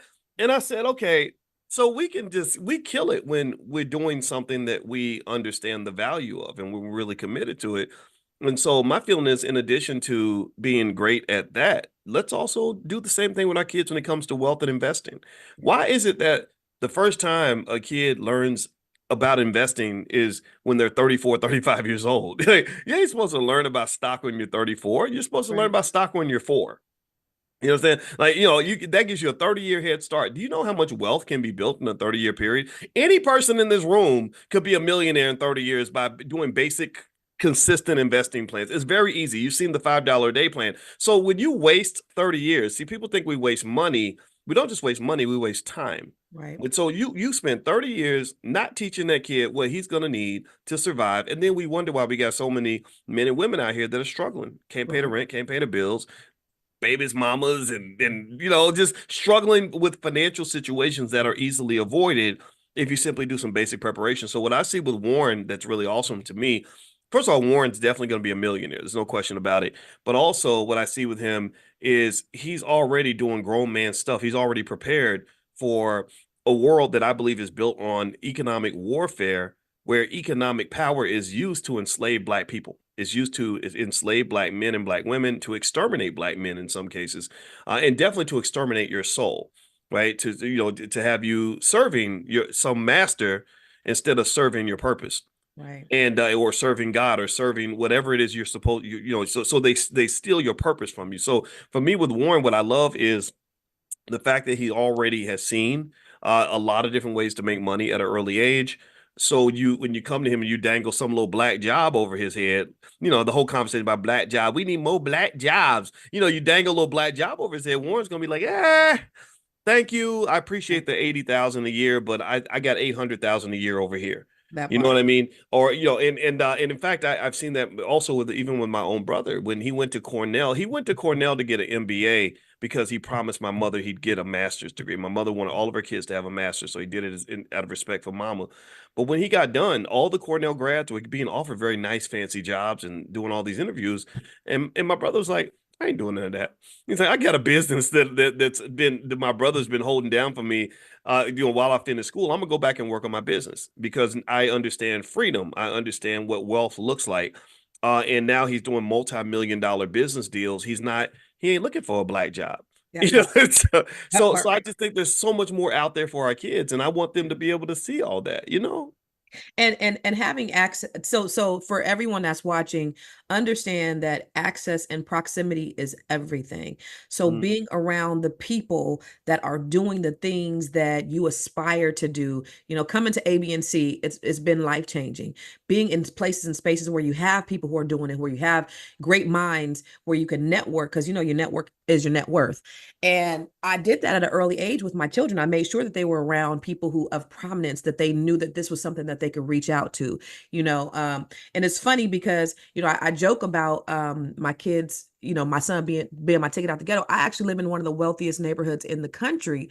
And we're the poorest ones over here, which is great. It's the wealthiest black neighborhood. So I lived in a neighborhood like this in California, and we were the only blacks, and my kids' friends used to say, um, are your parents drug dealers? Because they didn't see black wealth, right? So then I moved to the East Coast. I'm in an area where everybody, in this area is black and they're very wealthy. And it's great because I'm like, now, we go from, being sort of at the higher echelon, which we're still doing well, but there's people here, driving Bentleys and Ferraris. And so they're able to see that. And they see, for me, and it's not about the material, it's really that these things are attainable because they're able to see it. They're able to grab it. The people they're around, the friends that they hang around with, they're able to see this black wealth. So the reason why I'm in these places and spaces is because I go to conferences like ABNC, and I'm around people like Dr. Boyce, and I make sure that I'm intentional about the people that I meet when I'm there. When I go there, I say, somebody here is going to change my life. Every mm, single conference I go to, I'm very intentional about somebody that I'm going to meet. It doesn't have to be big. It doesn't have to be anybody on the stage. It could be somebody in the bathroom. But I'm going to meet mm. somebody that's going to do something where I'm Wow. going to collaborate in some way, or, that they're going to change my life in some way. And I tell you, the first year when I went to ABNC, I had a meeting with somebody that I knew for 10 years at the time. It was Emmerich Peace. I was buying a building in California, and we just happened to have lunch. We were already friends. And I was trying to figure out what I was going to do with this building. And he gave me this great idea, multi-million dollar idea. And I was like, you're the person that I was here to meet, even though I already knew him. Right. So it's Wow. just being intentional about being in those places and spaces and getting access and proximity to the people that are doing the things that you want to do. I think that's also extremely important, Dr. B. I love that. I love what you're saying. The ABNC, but which by the way, the ABNC is the All Black National Convention. It's going to be October 25th through the 27th in Chicago. If anybody wants to join us, that to me is what I can't take credit for this. I think somebody like Dr. George C. Frazier is much more qualified to discuss this than I am, in the sense that he always understood and explained that a lot of your wealth is with each other. And instead of spreading out, getting away from each other, which is what unfortunately some parts of integration kind of taught us. He says, no, come back together, recollapse, pull together, pull that power together, and look at the gold that's buried in your backyard. You go to the convention, and you will meet those people that will change your life. You will meet those people who don't just have skills and access that you may not have, but they have the right energy. And a lot of us don't. And maybe you can talk to that, because I know you're a very experienced businesswoman, things like that. And a lot of times when we get in these conversations about wealth and money, it can become a little too capitalist, where it's all about the money. And it ain't just about the money. The energy too. You want to work with people that are going to enhance your life. Like, you wouldn't want to spend time around somebody who help you make $1 million, but they stress you out and get you arrested, or should drive you crazy, make you miserable, destroy you in the process. And you see that a lot. So that's what I love about the ABNC is that the energy just is off the charts in terms of the positivity, and everybody just kind of gets it. Ain't nobody running around scared of being black. Everybody wants to improve. Unapologetic. Yeah, Yes. unapologetic, but without all the anger and the vitriol and the hatred, right? Because I think even anger and those negative energies like anger, jealousy, revenge, is all that. That's not good for you, right? So it's like, no, you can love black people without hating white people, That's without right. getting up and just being mad every single day. And so maybe you could talk about that, like in terms of your experience at the convention, and the people you met. I tell you, it just keeps getting gooder and gooder and gooder. And when you talk about Dr. George Fraser, he's both of our mentors, right? So Yes. I actually met you at the Power Networking Conference, but those types of conferences, and equally as important is the ABNC, where again, just being in the right places at the right time. I tell you, when I first started going to conferences, and this is why, go to a variety, invest in yourself. I've invested hundreds of thousands of dollars in myself because I have a PhD, a public high school diploma. I ain't a doctor like Dr. Boyce. I got a high school diploma, and that's the reason why I'm so adamant about my kids going to HBCUs, because that was my lifelong dream. But I Yeah. had to invest in myself because I knew my limitations. And so I remember first, when I first started even going to the Power Networking Conference, me and my girlfriends, we looked. I was just talking to my girl yesterday about it. We looked the part. People thought we were millionaires, and we couldn't rub two nickels together. We was waiting on sponsors. We was sitting at the bar hoping somebody buy us a drink. We looked the part, but we ain't had no money. And then as we start to go and grow, our network started to change. We started being around people who were doing it, who inspired us, millionaires and billionaires, black people who were doing a damn thing. And so they started, sharing and introducing. And that's how I was able to grow, is just the access and proximity. So I really want to encourage you guys. You guys got to be there. I'm gonna be there. And so I would love to meet all of you guys out there. But this is an investment. It's an important investment that you can make in yourself that I think will be life transformational for you. Getting in the room. Zoom is cool. Being here is great. But being in the room, there's nothing like it. So I definitely recommend you do that for sure. Wow, I really love that. And everybody, in case you just came in, I'm speaking with Constance Carter. And Constance Carter, I'm just let you, first of all, this is a sacred space. I bring people in when I really know they can add tremendous value to our conversations. As you all know, if you've been doing Money in the Morning, which by the way, Constance, we've done this every single day, 7 days a week. We missed a couple of days because I had to travel, stuff like that. But I think by now we've probably done maybe just in this year alone, I want to say 200 different trainings, like, where we've covered different economic concepts. And so this is what we do. And by the way, if you're not on the text list to receive an invitation to Money in the Morning, just pull out your phone, text the word morning, MORNING, to the number 87948. Text morning to 87948, and I'll send you an invitation each morning. Now, Constance, let's talk about your experience in real estate, and just kind of You're joining us. By the way, Constance is joining us in the Black Business School, and she is, and I don't even want to just define her as a person that is knowledgeable about real estate. She's knowledgeable about a lot of topics, and as you can see, she has a really awesome and dynamic personality, and she's just a great human being. Tell us about how just what got you. Let's just start with real estate. What got you into real estate? What was your story there? So I love real estate and I love what it does for people. When I got into real estate, so I got married very young before my prefrontal cortex was developed. So don't judge me. But anyway, no, I'm just kidding. Got married, and so one of the things that my ex-husband did very well is he said we should buy a house. And I never, I'm 23 years old. Okay.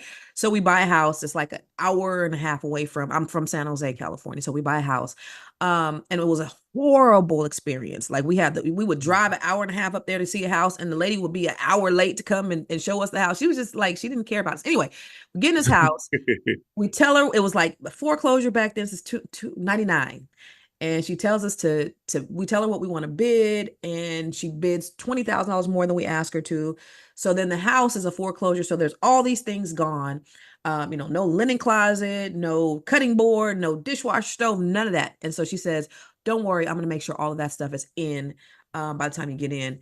And of course, she didn't, and we didn't hear from her again. So then I'm 23 and we have this horrible experience, and I go broke, just using my credit cards trying to get this house habitable. um but home ownership was everything. Nobody in my house, no one in my family owned any property at that time, maybe one person. And then I started helping, hey, you should buy a house, you should buy a house. People told me it was going to be impossible for me to buy a house. They told me I was never going to be able to buy a house. Why would you buy a house? Why would you move an hour out there to buy a house?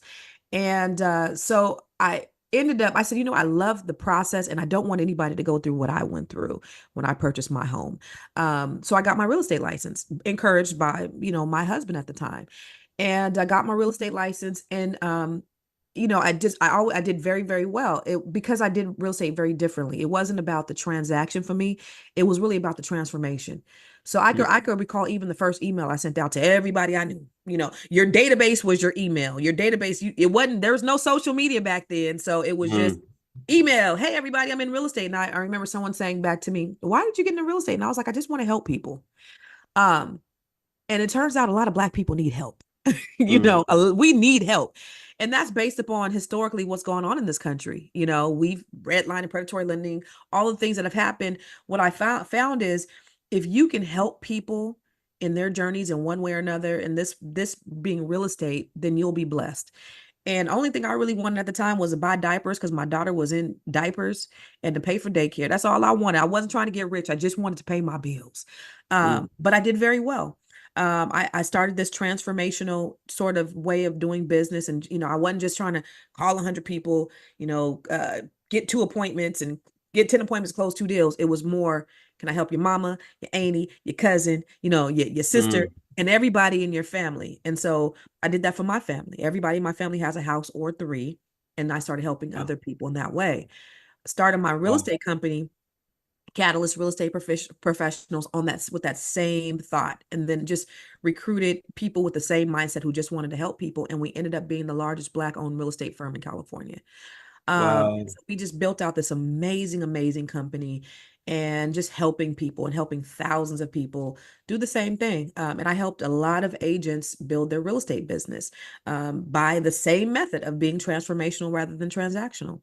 And so that's sort of been my thing. So since then, I own real estate, Airbnbs, commercial properties, single family properties, multi units.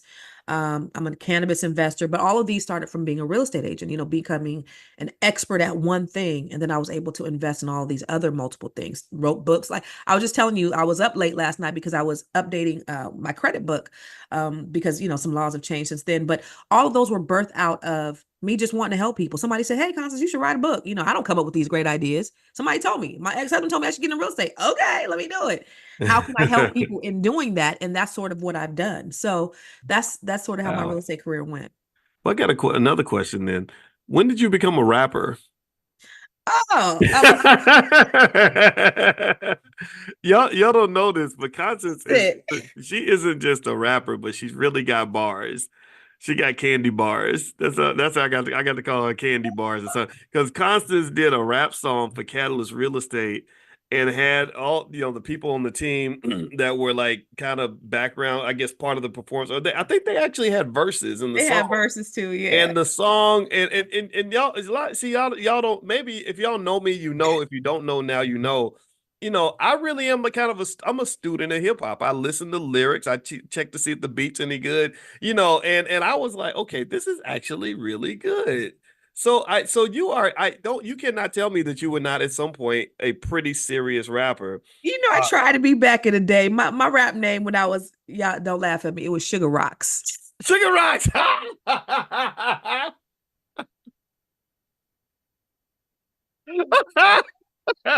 Don't nobody better say nothing. I'm sorry. I'm just because you now let me ask you.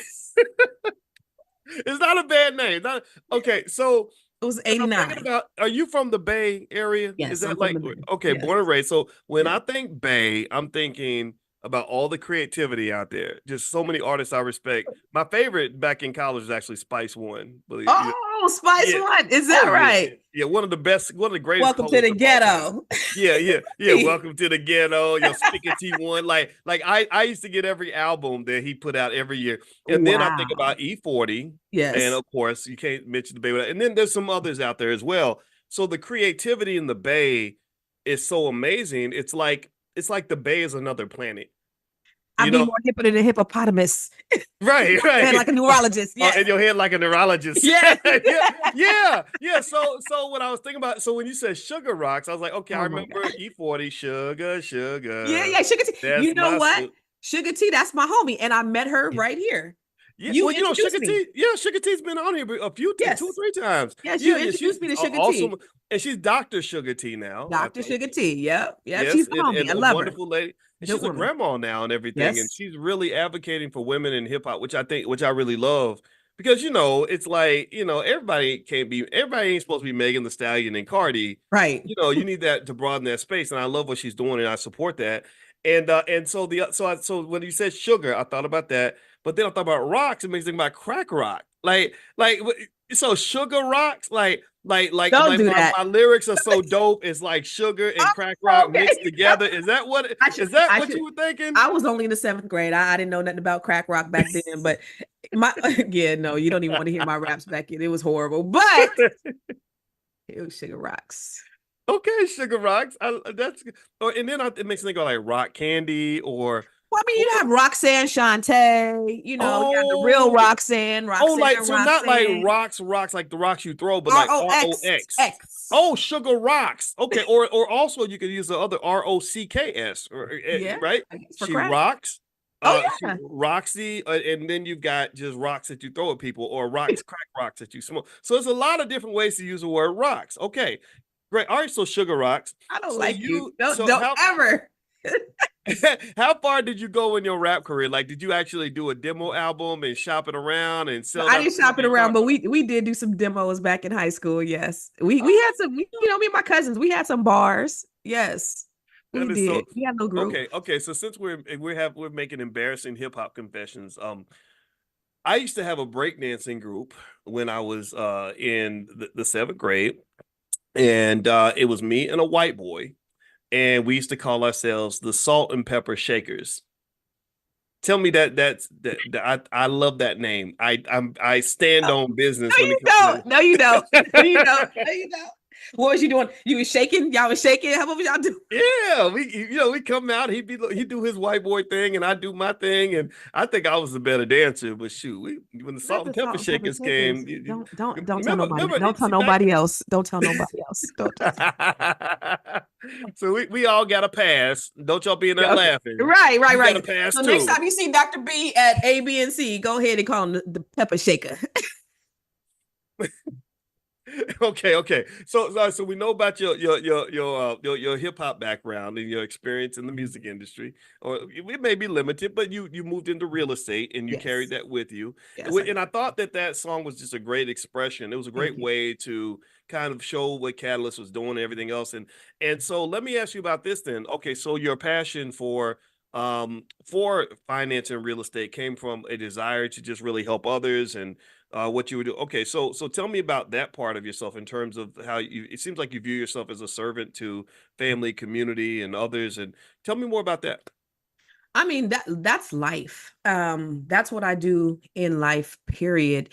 It's more of a fulfilling life when you're able to just be of service to people. Who's that? Ziegler said, if you can help one person become a millionaire, if you can help other people become a millionaire, then you too will become a millionaire. But I think even when I was working in the Silicon Valley and I was commuting, the hour and a half, 2 hours every day over that to the Silicon Valley, I had to in some way justify what for me what was bringing me there every day. And it was like, okay, I'm in IT. I'm helping people with their computer problems. Like I had to, in some way, that have some kind of something that helped me to get up and go to work every day. And so I've always had this servant mentality. I don't know, maybe my dad instilled it in me, but it's what makes my life so much more meaningful. So I try to find a purpose in everything I do. So, helping Black people. I love Black people. I love, love, love, love, love us.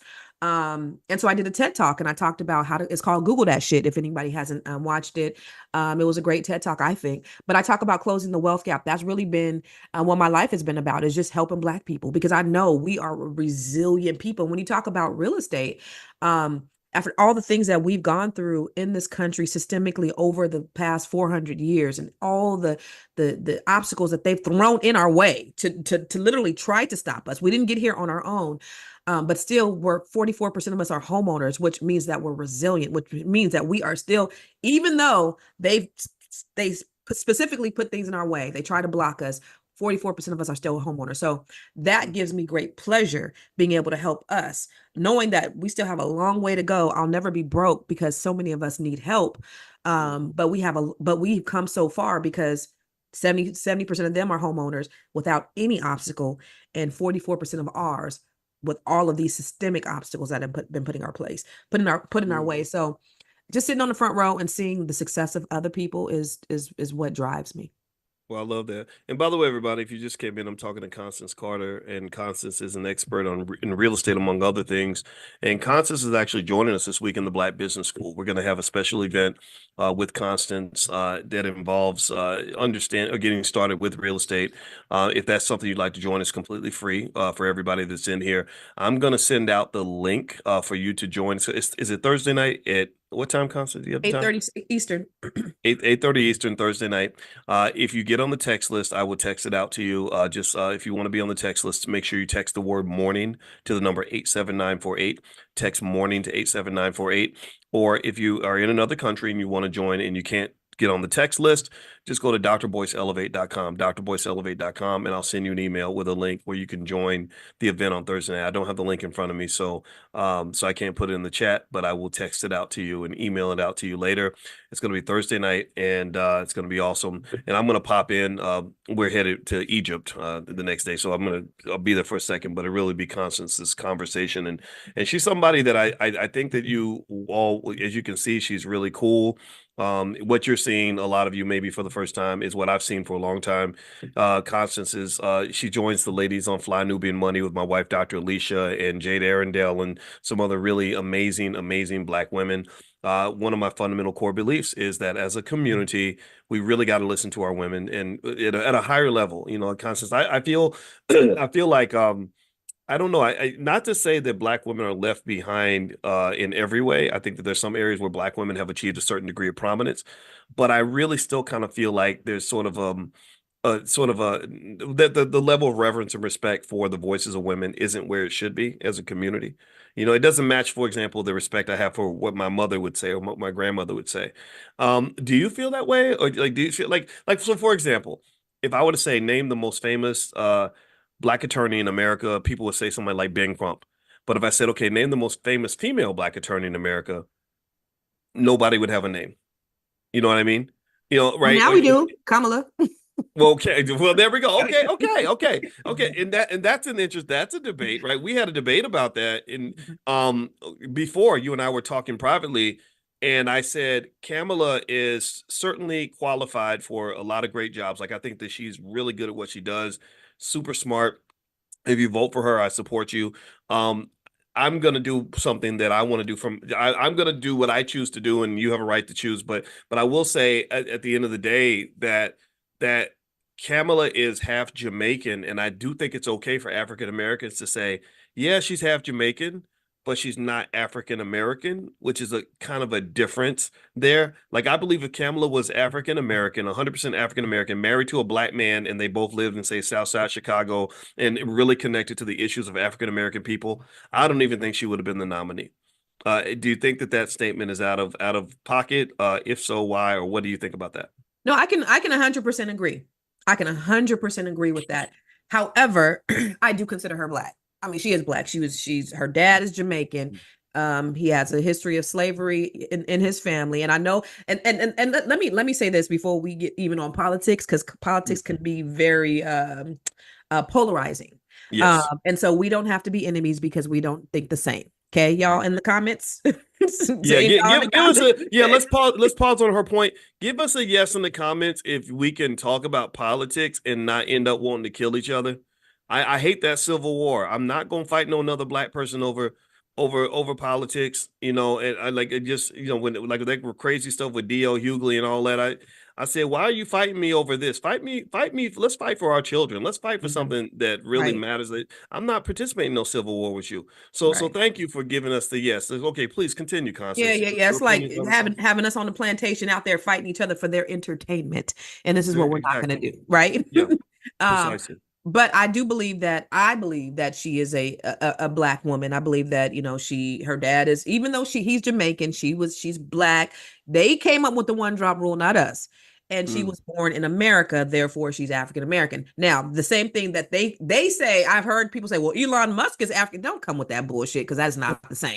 However, comma, so I do agree with you on the to your point. She would not have been that far. Just like Obama. I love Obama, but he is not an FBA, right? He's his Mm. his his ancestors weren't enslaved here in America, but she's come from a line of slavery. Now, people who try to discount her blackness by saying her dad is not black, he's really black, y'all. He's a Jamaican black. He's not Indian. He's black. His ancestors are from Africa. Yes. I seen her grandmamas. They black. Yes. Okay. So I just want to clear that up. Okay. Um, Before she got in the race, I will say, I was like, I ain't voting for nobody. I'm I'm going to vote, but the last election, I left that part blank. I will say that. I'll admit it. But and then when and I think we spoke on that day when he nominated her, when he passed the torch to her, I was like, wow, is this a good idea? I didn't know that people were going to mobilize around her Mhm. after that happened. But I tell you what, Boyce, what excites me is seeing them racists just squimish. I just seeing them just, they cannot stand the fact that this man will lose to a black woman. And that's what I love more than Mm. anything. I loved them hillbilly, non-educated, low IQ, Mountain Dew, inbred racists that are Donald Trump supporters. They might jump off some cliffs. And I want to get my camera phone ready and watch them jump off a cliff when Kamala wins the election. That's the thing that's driving me more than anything, is seeing them racists crushed in the way they are. Because I tell you, they've been out in droves since Obama's election, telling us how Mm. they really feel about us, and to see them being the commander in chief being somebody that they hate so much, which is black and a woman, is going to be absolutely amazing, and that's what I look forward to more Well, than. I can see that. I certainly can understand that. Yeah, I'll admit I'm holding out for a better deal to some extent. I kind of feel like I think about it like this. I think that without criticizing Kamala, the reality was she made it very clear. It's not like I'm gonna do anything specifically for black people. And it does not make her a bad candidate. I would say I would agree with anybody who says that I think that she's just more presidential than Trump. You know, Trump is kind of, he shoots from the hip a little too much. He's a little sloppy. He doesn't represent the country in a way that I think is appropriate. Whereas Kamala reminds me of Barack Obama in that they know how to act in public. You know, they don't, Trump is just an arrogant kind of guy. So that's why you're not gonna see me running up voting for him, right? But I think when I look at politicians, just think to myself, why would I give energy to somebody who isn't trying to solve the problems that are important to me? Understood. I get it. I get it. Your job is it's I compare it to if your family is starving to death, people you have like relatives about to die because there ain't no food in the house, and then one of your cousins gets a job at Burger King. Well, you better make sure you can feed the whole family. Don't have us pull up to Burger King looking for food and then have you say, "Well, it's not like I'm gonna feed any of y'all specifically. I got to feed the customers." That's cool. Go do that. You go feed the people at Burger King, but just know that we're gonna have an issue with you. Because you got a chance to feed everybody, but you up here thinking about them before you thinking about us. You Right. better be sneaking some food out the back.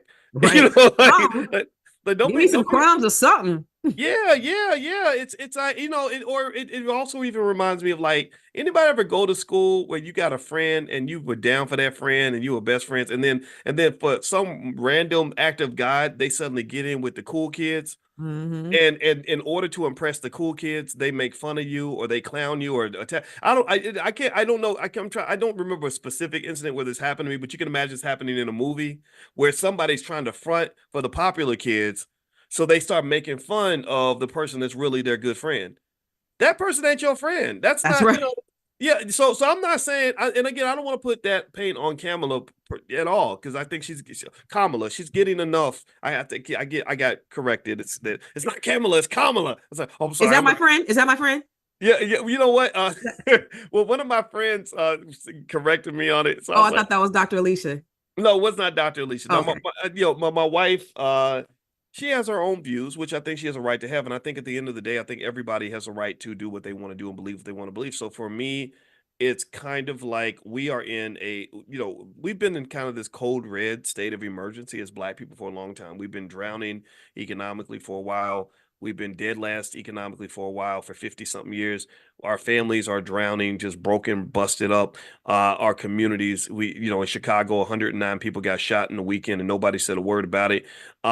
So there are lots of things happening that, in my view, require our attention. And so it does not mean I have any disrespect for those who are doing something else, but it's like I'm tired of us being put in last place.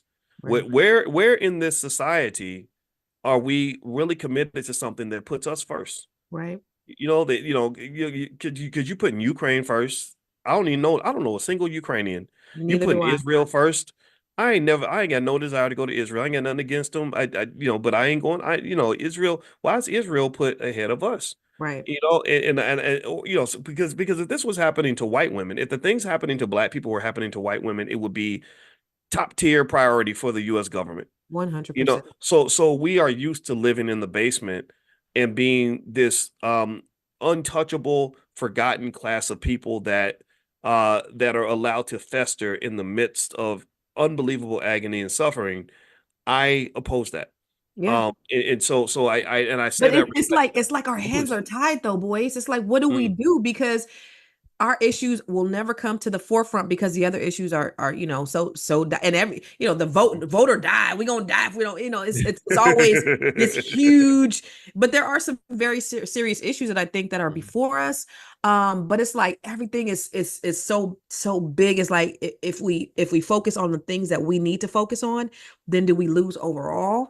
Because if we say, you know what, I'm gonna stand my ground. And you're right. Like I was just like, fuck Biden, we got him elected. He did absolutely nothing for Black people. We went in and signed the Asian hate bill. He did nothing for Black people. They went in, they did stuff for gay people. They did nothing for Black people. And it's because we keep inviting everybody to the party. We're people of color, we're minority. Everybody has our Mhm. affirmative action, our DEI, and all that stuff. So that's also we help water down our causes by inviting everybody to the party. We should have done that in the first place. Number one. Mhm.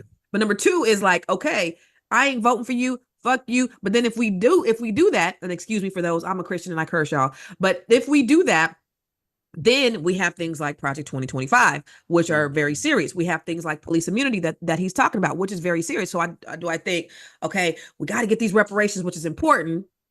But then I have 3 Black sons. Mhm. And please, you mean to tell me police are going to be able to kill my kids with no impunity or with impunity?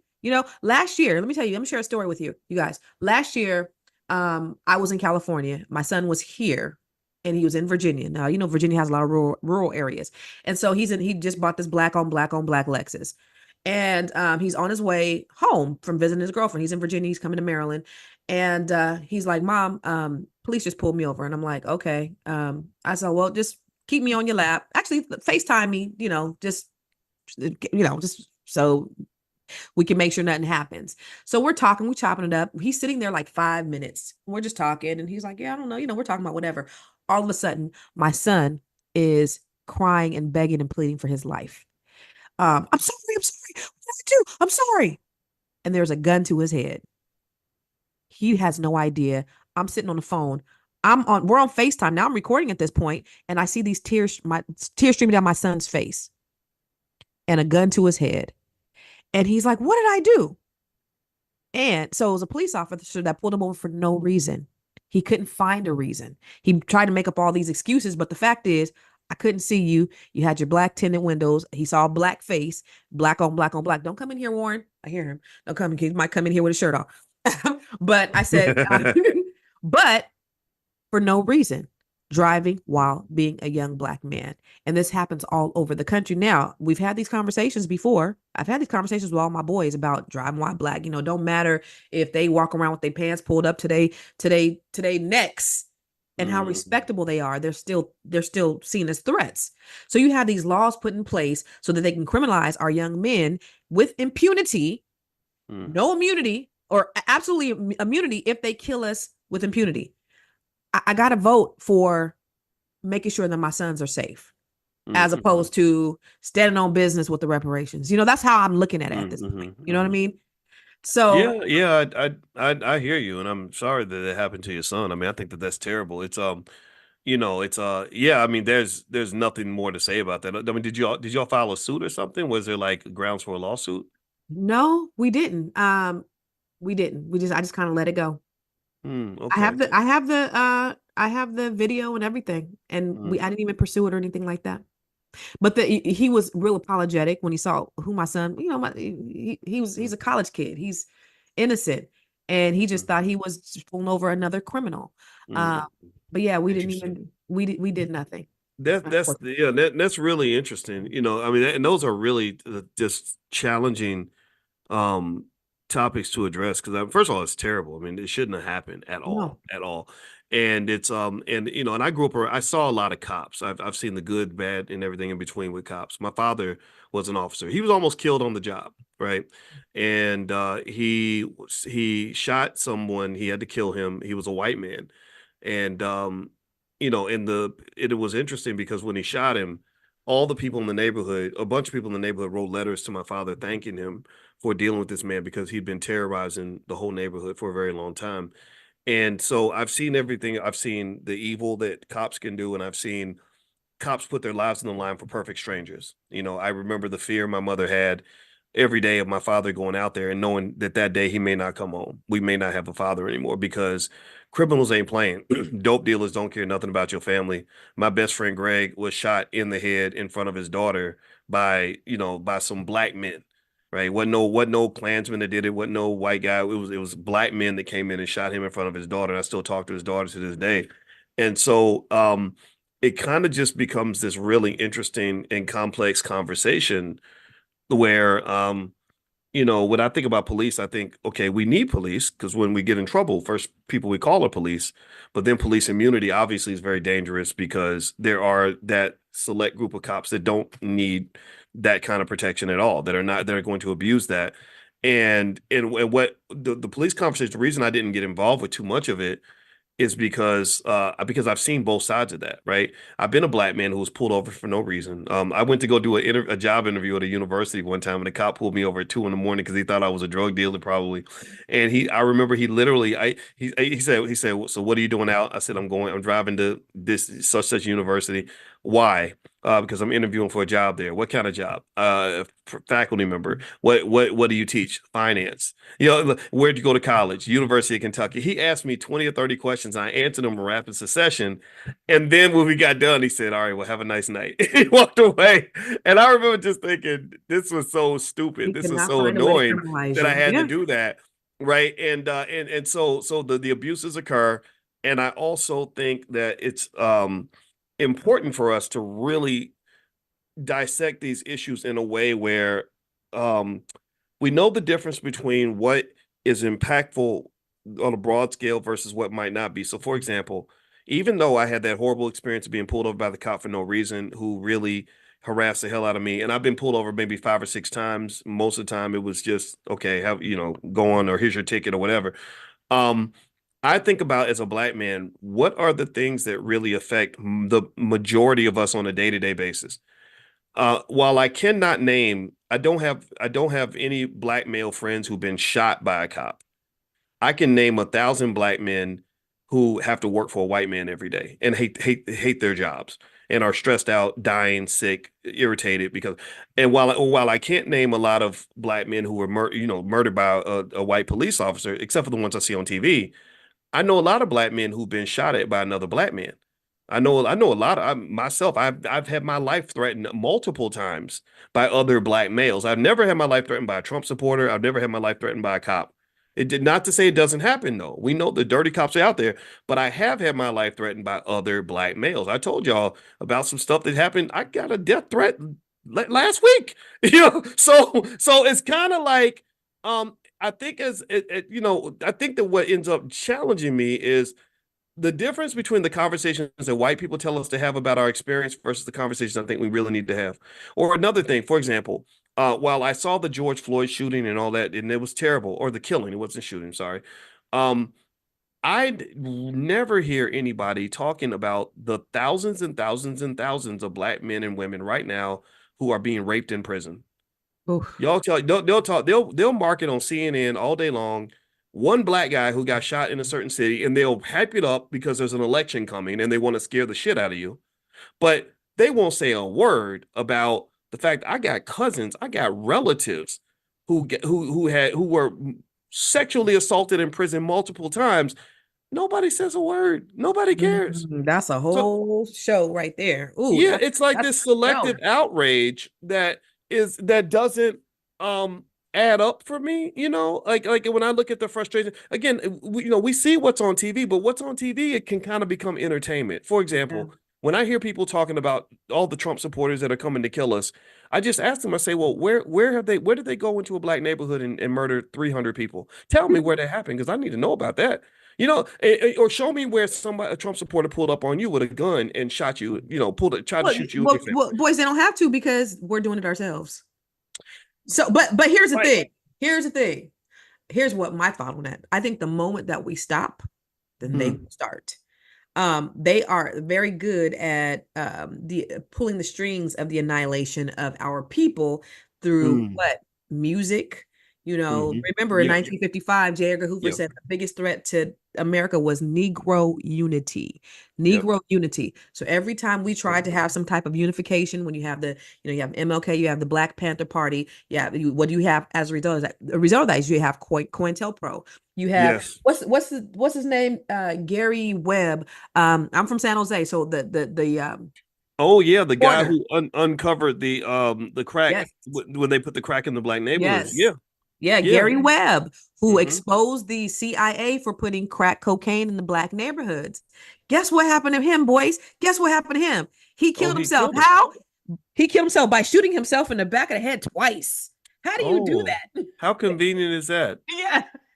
Yeah, yeah, that to me is the part that's just I don't trust any of these bastards. No, no. I know what the Biden crime bill was. It had the word Biden on it. Like so, Absolutely. and I know what it did. Absolutely. And I don't and yeah, I know about Donald Trump. I've been knowing about Trump for 35 years. Mhm. So I cannot. I think what it is I'm non-participatory in the sense of like I'm not gonna play that game with you where you trying to tell me that this that this white supremacist is better than the other one. I That know part. Kamala's different, right? We know Kamala, she got some color in her bones and all that. And I'm not here to indict her background at all. I'll let the critics kind of handle that type of stuff. So I'm not here to discredit. It's more so to say we know what the problems are, and who the hell's going to solve those problems? That. Well, listen, remember the last election cycle, when we just Black people think we're a monolith, and if we don't talk the same, then we're enemies, and we can't be friends and all that. But remember the last election cycle when Ice Cube came out and he had a Mhm. plan for Black America, She did. right? Yes, she did. And so then Nick Rose was mad because he talked to Trump. Trump is in office. What is he supposed to do? I reached out to Biden. Biden said, I'm busy. I reached out to Mhm. Trump. And then now Black people are outraged that Ice Cube. And I remember being at a dinner party. I was in Puerto Vallarta with some well-to-do Negroes. We were out in the middle of the ocean on a rock, having dinner. And all they started talking, all of these uppity Negroes started talking about how Ice Cube was so in the wrong, and how he wasn't for the Black people and all that stuff. And I went off on everybody, and I called them self-hating Negroes. And they all it was They're it, not it, going to invite you back. no, they not inviting me, and they got, it got real quiet. But I'm like, y'all all talking this, they're all talking on code. Like, it's like we all got to think the same. This man has a plan for Black America. What you Negroes got? Y'all have. Mhm. Ain't got Nothing. nothing. Somebody is trying to help us. But the thing about it is, if we all don't talk the same, then there's an issue. And that's, I realize there's certain things that we have to be on code about as Black people. But we're not a monolith. We have different varying opinions and thoughts. And Mhm. I think we can talk, healthy. We can have healthy dialogue and talk solution. I think the real thing, just like you, Dr. B, it's all about collective economics. It's all about money. When it comes down to it, it's all about the green. You know, Yeah. I often quote, um, what's that president? Um, after Kennedy. After Kennedy, well, Kennedy, I mean, I know that there was Who's after Kennedy? Nixon and No, but no, before him. who took over after Kennedy got shot? Oh my God, I should know this. Somebody Johnson, that's right, Lyndon Johnson. Lyndon B. Johnson. Yeah, Lyndon somebody B. got Johnson said, if you could take the lowest white man and convince him that he's better than the best Black man, he won't even know that you're picking his pockets. In him. fact, give him someone to look down on, and he'll give you everything he owns. Mm, So, for the people in power, it's about the power, it's about the money. But mm, what they're doing is they're keeping all of us, they're pulling strings down here. And they're keeping all of us fighting so they can stay in power, so they can have all the money, so we can be broke. And so you have these white people, these hillbillies over there voting against their best interests because mm, they hate to see Black people in power. They hate to see Black people getting any kind of benefit. And then you have us that are so interdependent upon the government and all the social services that it really comes down to, if we start practicing collective economics like we did back in the early 1900s, then we're insulated. Asians have the lowest voting rate, but guess what? They're insulated. You know why? Because they practice collective economics. mm, Yeah, they got the money. I was listening to a Jewish gentleman named Solomon Barrow on YouTube, and he said the reason why Jews, what are they, less than 1% of the population, but they have half the wealth in the world. You know why? Because they practice collective economics. mm, Guess what mm. we do? We don't practice collective economics. So There our you money go. goes out of the community, 6 hours, theirs stay in the community. But when we had to work together, we did. So the thing Hmm. that killed Black Wall Street for the final time was integration. When we stopped having to deal with Black people, we no longer did. We thought white people's food was better than ours. Right. And now we give all our money to white men. We give our money to designer things. And if we start working together, then we're really insulated by the things that happen federally, really, because now Yeah. we're taking care of ourselves. Well, politics is all driven by money, and you're That's 100% it. correct. When you brought up a point earlier that I thought was really interesting, and it had to do with, it's interesting when you talk about Democrat Republican politics and when race enters into the picture. And you are 100% correct, right? You have a lot of people, say on the right, who will vote against their interests because now, especially lately with Elon Musk and others being very vocal about race. And I think Elon Musk, for example, he was raised in apartheid South Africa. So I think that is kind of showing itself. But what I also noticed that's really interesting though is I have a lot of friends who are Black Republicans. I have a lot of friends who will go to a Trump rally Some of them were there January 6th, and they didn't get treated poorly by anybody. Everyone treated them just Wait, like. they were at the January 6th riots. Oh yeah, there were black people there. There were black people, and that's the thing. That what's interesting is that you can accuse either political party of being racist, and you could go accuse either political party of being supportive of black people. And what I mean by that is, I can look at the Republicans, and when you say that they have racism there, I'm like, yeah, I see exactly what you're talking about, right? It's 100% there. But then I know lots and lots of black conservatives who feel, and I can tell you when I sat next to Ice Cube and watched him kind of do his dealings, we talked a lot during that time. The Republicans were giving him more respect than the Democrats, Yep. right? But it wasn't because they like black people. It was because they were trying to secure power. Black people are the ultimate pawn. We are an asset Mm. to a political party. So they said, oh, we got this rapper who is open to helping us get more black votes. We're going to do something that his previous pimps are not doing. We want to be the new pimps. We're going to do something his previous pimp ain't doing, which is talking to him, because I remember him specifically telling me the Democrats were lying to him. They would not engage with him. They blew him off because they said, basically, black folks, we don't need to do anything for black people. You Why are got you him. Because why are you because Biden said you ain't black if you don't vote for Biden. That's why. Right. But then you can look over at the Democratic Party side, right? And you can accuse them of being both racist and supportive. The Democrats can be seen as racist when you look at things like the Biden crime bill, or you look at the benign neglect, just neglecting the black community. If you look at the way they treated Ice Cube when he came and said, "I'd like some policies for black folks," but then you can say that they're supportive of black people, which they can be. They can be very. I mean, think about this: you have so many blackish people, or not quite always African American, but you have some African Americans even, they get these opportunities, and they're more, they will embrace like the bougie Negroes, like the ones that you spent time with that weekend. And I've seen people get opportunity. Like I've seen Roland Martin's career literally shoot through the roof because it was tethered to the Obama rise. When Roland was an unknown journalist in Chicago, the Obamas were in Chicago, and as they rose, he rose. He got invited onto CNN a lot because he was connected to the Obamas. So you can see that, right? They are very supportive of black people under one condition: as long as you are a fellow liberal. If you are a fellow liberal and you agree with them on abortion, then we love you. If you agree with them on LGBT, they love you. If you agree with them on trans, they love you. If you agree with them on other policies, they love you. And so that's why my wife is more of a Democrat, because she's a social worker and she fits into that narrative. Whereas I have people in my family who maybe are fire and brimstone, sorts of religious folks, right? They look at the Bible, and when you present, and it ain't just about the racial part. If you present them stuff like, okay, here's a woman with a beard, but you're gonna call her Mrs. Smith, they're like, that ain't no woman, right?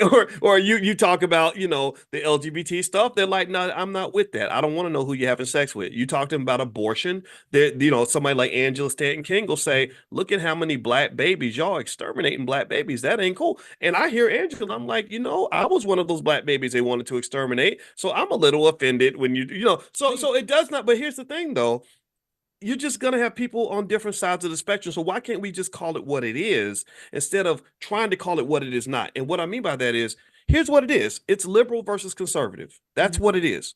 If you're liberal, go to the left. If you're conservative, go to the right. No But problem. there's no happy medium. I can't have a little bit of this and a little bit of that. Right. There's no happy medium because extremism wins. But then also it's like, stop trying to tell me that if I don't support you, I ain't black. That's Right. what I don't like. That's a That's don't what like. Biden told you. Biden said that. Right, that's some right, and the Republicans have their own way of saying it. Candace Owens spends every video Oh, probably Jesus. sitting with her little white husband in the other room, telling you that you're a sellout and that you're basically cooning if you're black and you're a Democrat, right? Yeah. And Candace does not have the license nor the authority to define what my version of blackness is going to look like, because, like you said earlier, black people are not the same. Some black people are liberal. Some black people, yeah, pro-choice, the LGBT, whatever the Democrats believe, they're in line with that. That's where they should be, right? Like, again, my wife, the social worker, she gets it.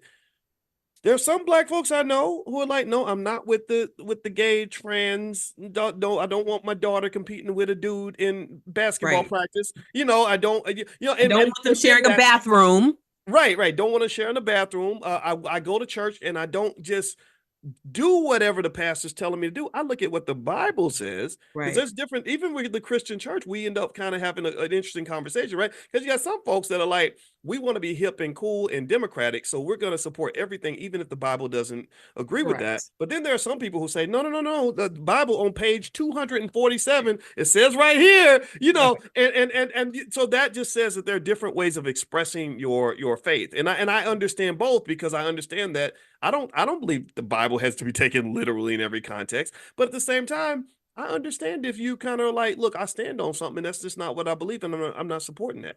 So why can't black people be conservative, and why can't black people be liberal? And I think it's because we are so accustomed to everybody sort of fitting on one side of the fence, and what happens is you end up having a lot of voter intimidation, a lot of voter suppression, where when a black person stands up and says, look, I'm not trying to do this over here, I'm trying to do something different, the first people to attack them are usually other black people. Yeah. Even when Cornel West was kind of challenging Obama on some things, first thing they did was, again, because we're all colonized, is they sent Michael Eric Dyson, one of his best friends, to attack him.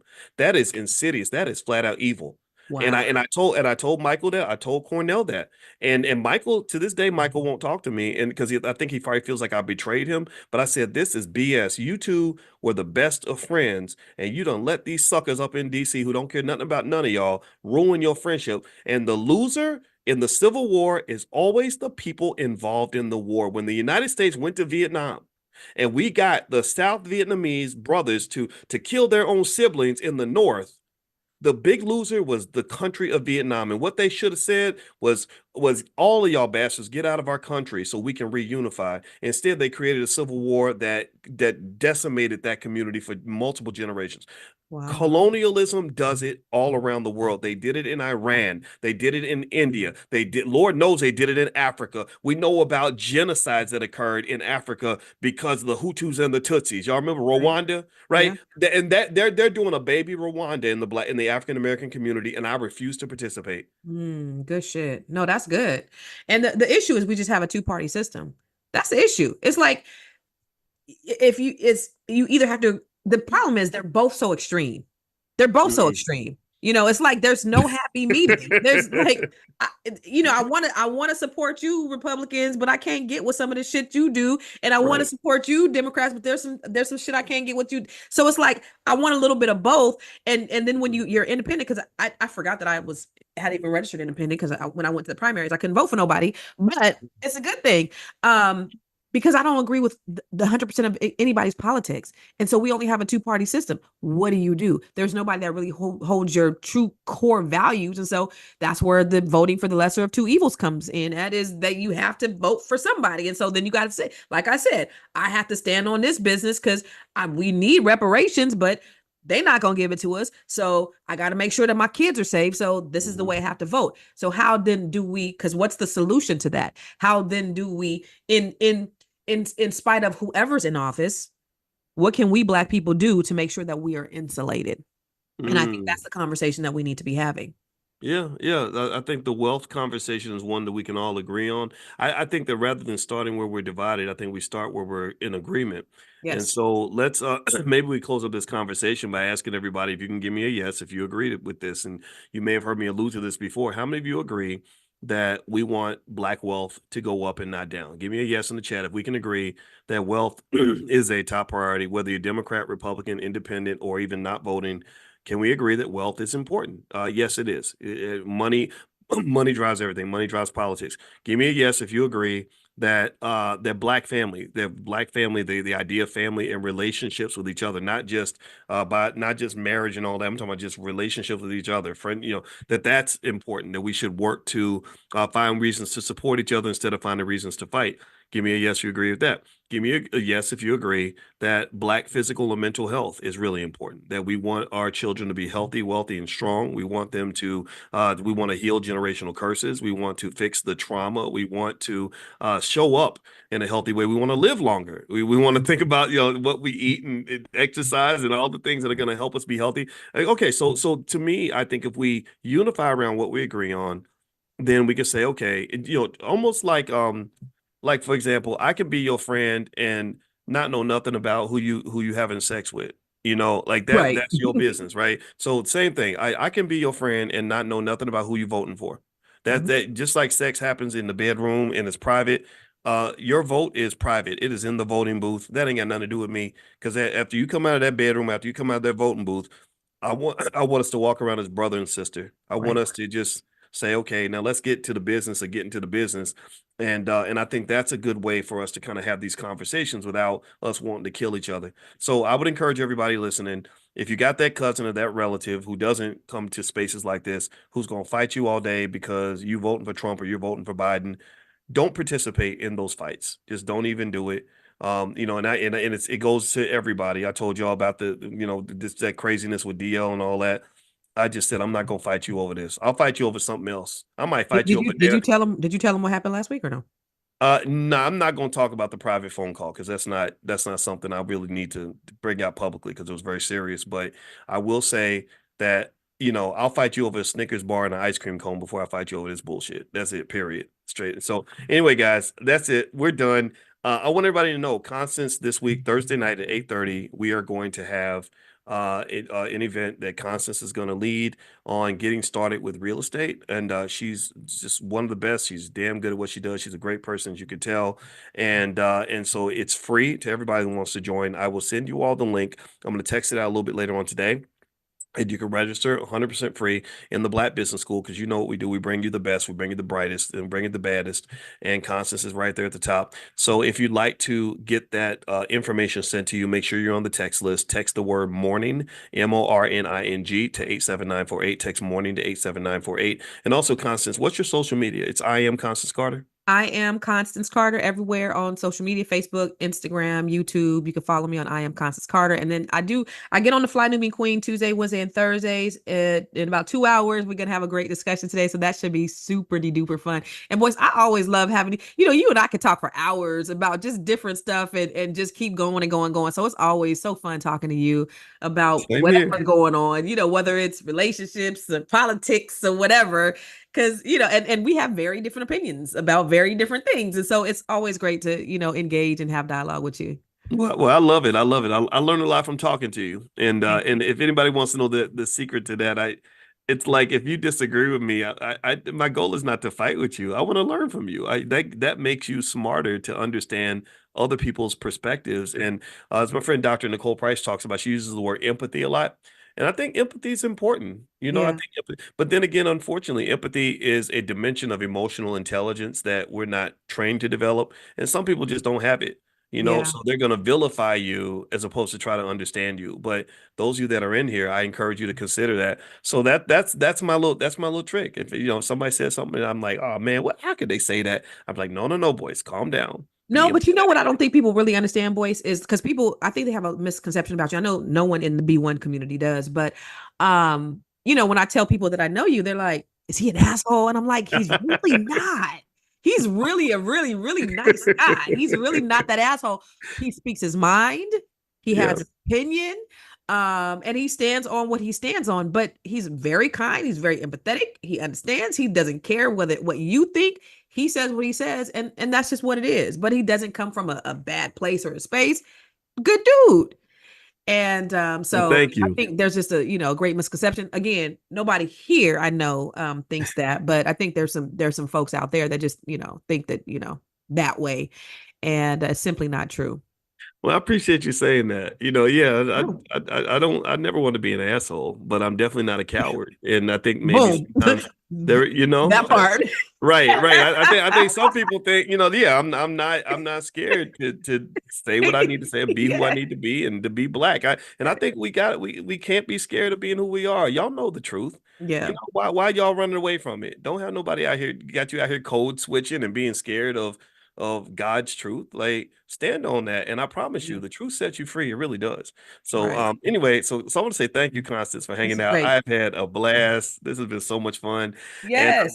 thanks to everybody who's been hanging out with us today. And again, Constance will be on Fly Newbie. Are you going on there today? Yeah, I'll be on there at 1 today. And then don't forget, join us on Thursday Thursday. night, 8:30 Eastern, 5:30 Pacific. We'll be talking all things real estate. And if you're a Black woman and you want to work with me, I do something special for Black women.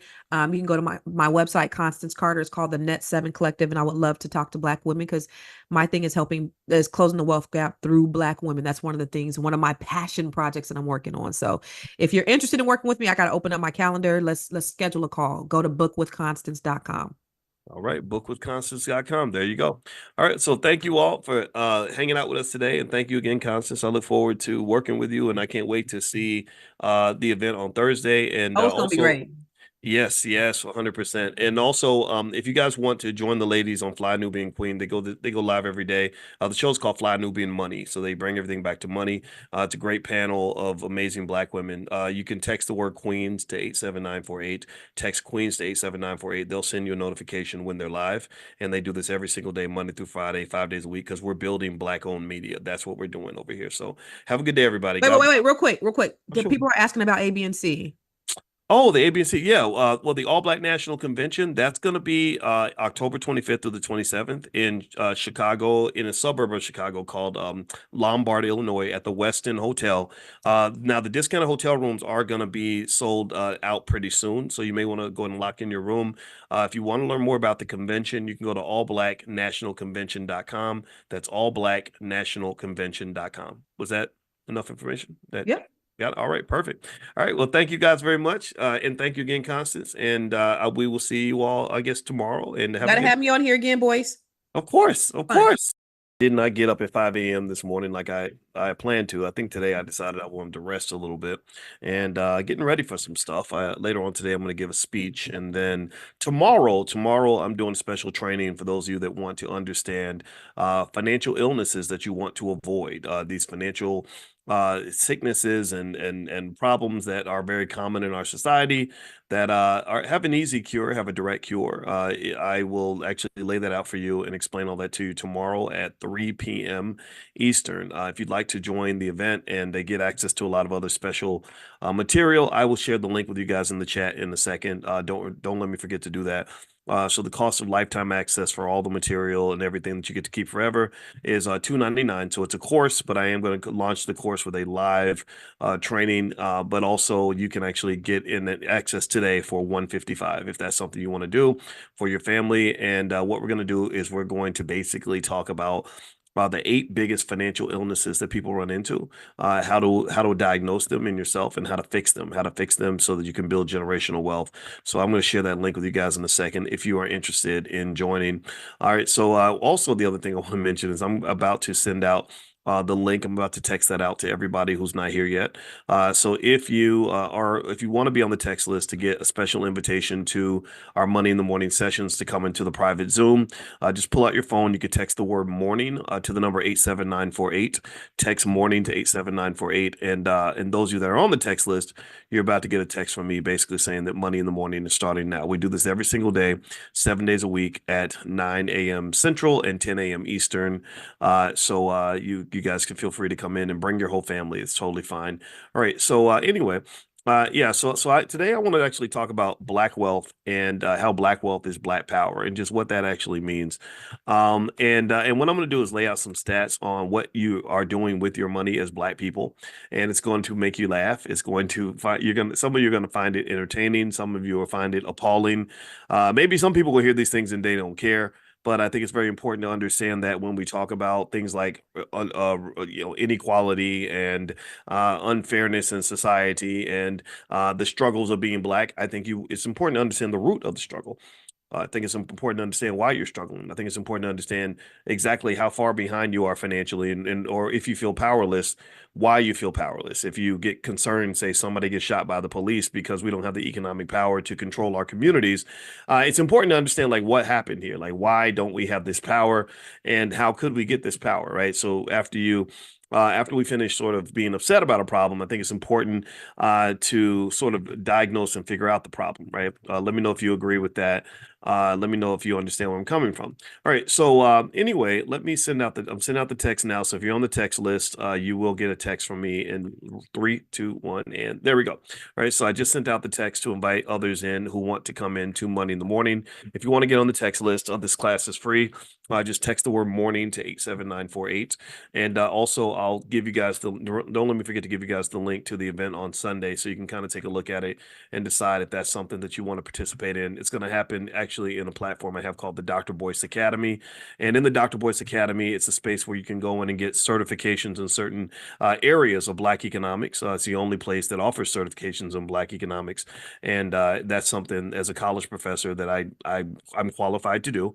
We gave away college degrees at Syracuse University. And so here in the Dr. Boyce Academy, you can actually get a certificate. Once you go through all the material, you will be fully trained on Black Wealth 101. That's what I actually call this course. It covers everything from credit card dependence, impulse buying disorder, the spend luxury syndrome, underinsurance syndrome, retirement neglect, debt accumulation, lack of savings, poor credit management, and all of the things that cause so many problems for so many people. All of the seemingly unfixable problems that we have. Well, there's a solution out there. They can all be fixed. I think it's a matter of just us deciding that we want to fix these things. So as a financial scientist, that's kind of what we do. All right. So anyway, I want to say good morning to Maddie Jackson, Carolyn Powell, Novell, I see you. Noel, I'm sorry. Fannie Wilson from South Carolina, Laquana Dawkins, good morning to you. Jonathan, Terrence Tech, Mari Wilson, good morning, Calvin McWilliams, Josephine Rainwater. Claudia is in London. I love London, one of my favorite cities in the world. I was just in Europe. I did I went to a bunch I didn't go to London though. I went to Luxembourg and Basel and Brussels and Amsterdam and Croatia, which was pretty amazing. And so, but at some point, I want to go back to London because I just love London that much. Anyway, so let me go ahead and sort of break down some stuff that you may or may not know about Black spending, right? So a lot of people, sort of sit there. And I remember one time I was in a meeting with my brother. And my brother is, I changed his diapers, and so he owes me. And he's my homeboy, and he has been the best business partner I've ever had in my life. If you really want to understand what wealth and fulfillment feels like in the world of business, start a good business with family. If you get a chance to work with family, and I'm talking about your good relatives, not the crazy ones. Um, if you start a business with family and you build those bonds very early, people overlook this as a key to wealth. People don't even pay attention to this type of stuff, but I do because I understand like this is where wealth comes from. If you study the Rothschilds and all the other wealthy families, they see things that other people don't see, and one thing that they see is the value of family. So my brother, I used to change his diapers when he was 13, and we formed a very close bond because of that. I rock him to sleep and all that stuff, which really gave me a whole new set of nurturing skills that most 13-year-old boys don't have. When you're 13, you want to play football, beat people up, and throw stuff. At least I did. I was running and jumping and kicking and fighting and everything else. So that, sort of rocking a baby and changing bottles and all that. That was not natural. That did not feel it did not feel like something I should be doing when I was 13, but I'm glad I did it because it opened up a whole nother side of me. When they say talk about getting in touch with your feminine side and your masculine side, I think that's a superpower. I really do. And so anyway, we formed a bond because of that. And through the years, when I was trying to start a business and I didn't know what to do, I didn't have anybody that would help me. Nobody, because you ain't got no money. A lot of people don't want to work with people who ain't got no money. So, especially on their little harebrained idea, and it's not a real business. It's just your little stupid business, right? And but my brother came and worked with me. He believed in me, and that was really important. That's really important. Having somebody that believes in you really matters. And I think, and I would just say, if you marry somebody or marry somebody, whatever you do with your life, don't marry somebody you don't believe in, because it's not going to bring the best out of them, right? If you marry that man, you got to believe in him, you got to support him, and that means believing in people even when they make mistakes. That means really sticking by them even when they do things wrong. You can't just sort of beat them up so badly when they make a mistake that they lose their confidence. It's like a basketball game. If that's your quarterback, that should be your quarterback. If that's your player, that should be your player, even when he misses shots, even when he has a bad game. And if you notice, good coaches do that. Good coaches say, that's our quarterback. We're sticking with him. That means they're willing to go down with the ship if required. And or to some extent anyway. And I don't know if people really understand that, right? So my brother was like that with me. He was willing to go down with the ship. And believe me, I've made a lot of mistakes, a ton of mistakes. And but he always stood with me, and that helped me to always have the confidence to know that no matter what I went through, no matter what I did, no matter whether I did it right or wrong, he would always be there. He wouldn't just say, "Well, gosh, things are going bad and there's not enough money here, so I gotta go." What I mean? Like nobody wants to work with anybody like that. You don't want to marry somebody like that, for example. And so through the years, my brother is probably the most important factor in my ability to be successful in anything. He's that variable. So don't underestimate family when it comes to wealth. Like just really know that family that's God's little pot of gold that he gave you that people overlook all the time. Nowadays people say, "Oh, I don't want to have no kids because kids get in the way of me partying and having fun and all the traveling I want to do, and kids are expensive and they're a pain in the butt." And that means you don't see the value of the kids. That's like somebody laying a slab of, 80 pounds of like raw meat in front of you, and you say, "Well, I'm hungry. There's nothing to eat here." And they're like, "No, there's food. That's food. You can actually you can benefit from it. You just gotta cook it. You just gotta cook it. Like so, with kids, you gotta kind of cook them. You got to kind of prepare them, right? You got to get them ready. But if you get them ready, then what I have seen, and I'm old enough to have seen that transition. I'm old enough to have seen people who were young and free and childless, and seeing them have little kids that were really, really a stressor to some extent and expensive. But then those kids grow up, and next thing you know, they've got this really strong family that's where they're able to get support when they need support. They can get help, but it requires some sort of structure, it requires some sort of organizational thinking, it requires some level of consciousness to say, look at everything we have. Instead of me going out and begging the white man to give me what I need, I got everything I need right here. I got 4 or 5 healthy adults all around me who are smart, who have free time, who can be taught skills, who can learn things. Let me put these people. Let's put this whole situation to work. And I'm just telling you that line of thinking is absolutely essential for anybody that I think wants to figure out how to survive as a black person in the society. I really think that what happens is that because we're convinced that we are weak and powerless and pathetic and can't do anything for ourselves, we have no choice but to turn to massa and say, "Save me." That's what happens. That's what they do. That's deliberate. And I'm sorry if that's too direct for some people. Some people think that talk is radical. Well, you're talking crazy talk. I'm like, why is this crazy talk? Because these folks are good to you. They treat you well. You feel empowered every time you go into these spaces full of melanin deficient people who treat you like shit. Like, excuse my French. I don't mean to cuss this morning, but seriously, you really feel empowered in that space. You got your little fancy corporate job, and you working with Sarah from accounting and Mike from marketing, and they literally give you microaggressions all day. All they're doing is chipping away at your self-esteem, chipping away at your mental health, driving you crazy, got you going in your office punching at the air, hair falling out, stressed out, wrinkles under your eyes, dark circles, and you're losing sleep at night, and you really feel like you're winning. You really feel like that's the best you can do. That's what you really believe that's the best you can do. And you're mad at me because I'm saying to you that I don't think that is. I think that there was a better plan for you, but I think that you got tricked. I really do. I think a lot of us got tricked. When I was on that faculty at Syracuse University and I would go into that office and I had people that didn't like me without even knowing me, who judged me before they met me, who just looked at me and said, "What is this 31-year-old black man doing up in here, listening to hip hop music and talking about stuff we don't understand." That was stressful. I didn't enjoy that. The only way I was able to overcome that stress and those microaggressions was when I took control. And I said, "Okay, you know what? I'm letting go of everything that you taught me about who I'm supposed to be, and I'm going to re-embrace a set of ideas that take me to the optimal solution. And I'm going to find this solution because I'm a mathematician. One thing I learned about in mathematics is that when you want to optimize a solution, you have to minimize the constraints. You have to take the chains off. If you don't take the chains off, then you won't find the optimal solution. So if I say, well, my goal is to have a fulfilled life as a black man, but I'm going to follow all these rules, these stupid rules that were given to me by other people, by other ignorant black people, by ignorant white people, and by the world, and then I'm going to optimize from that, well, you're not going to find the optimal solution. The optimal solution requires a level of consciousness where you elevate outside the building and you're able to engage the world as a free thinker. A free thinker is a person who's not scared to go in directions that are different from where other people go. Now, the downside is that people are going to think you're a weirdo sometimes. The downside is that I have people all the time that I had somebody, literally, I kid you not. So who told me? Somebody said this to me the other day. I forgot who it was. Oh, I know who it is. It was one of my friends.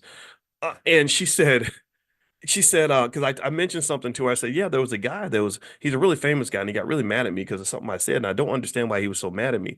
And she goes, Boyce, I wish the world could know you the way I know you. And I said, what are you talking about? She said, well, because of the way you talk, people think that you're mean and you're tough and rough and everything. I said, well, I'm not a wimp. I mean, I am tough, but I don't think I'm a mean person. And she's like, well, you're a nice person, but that doesn't come out in your rhetoric. And I'm like, what's wrong with my rhetoric? What did I say? What did I say?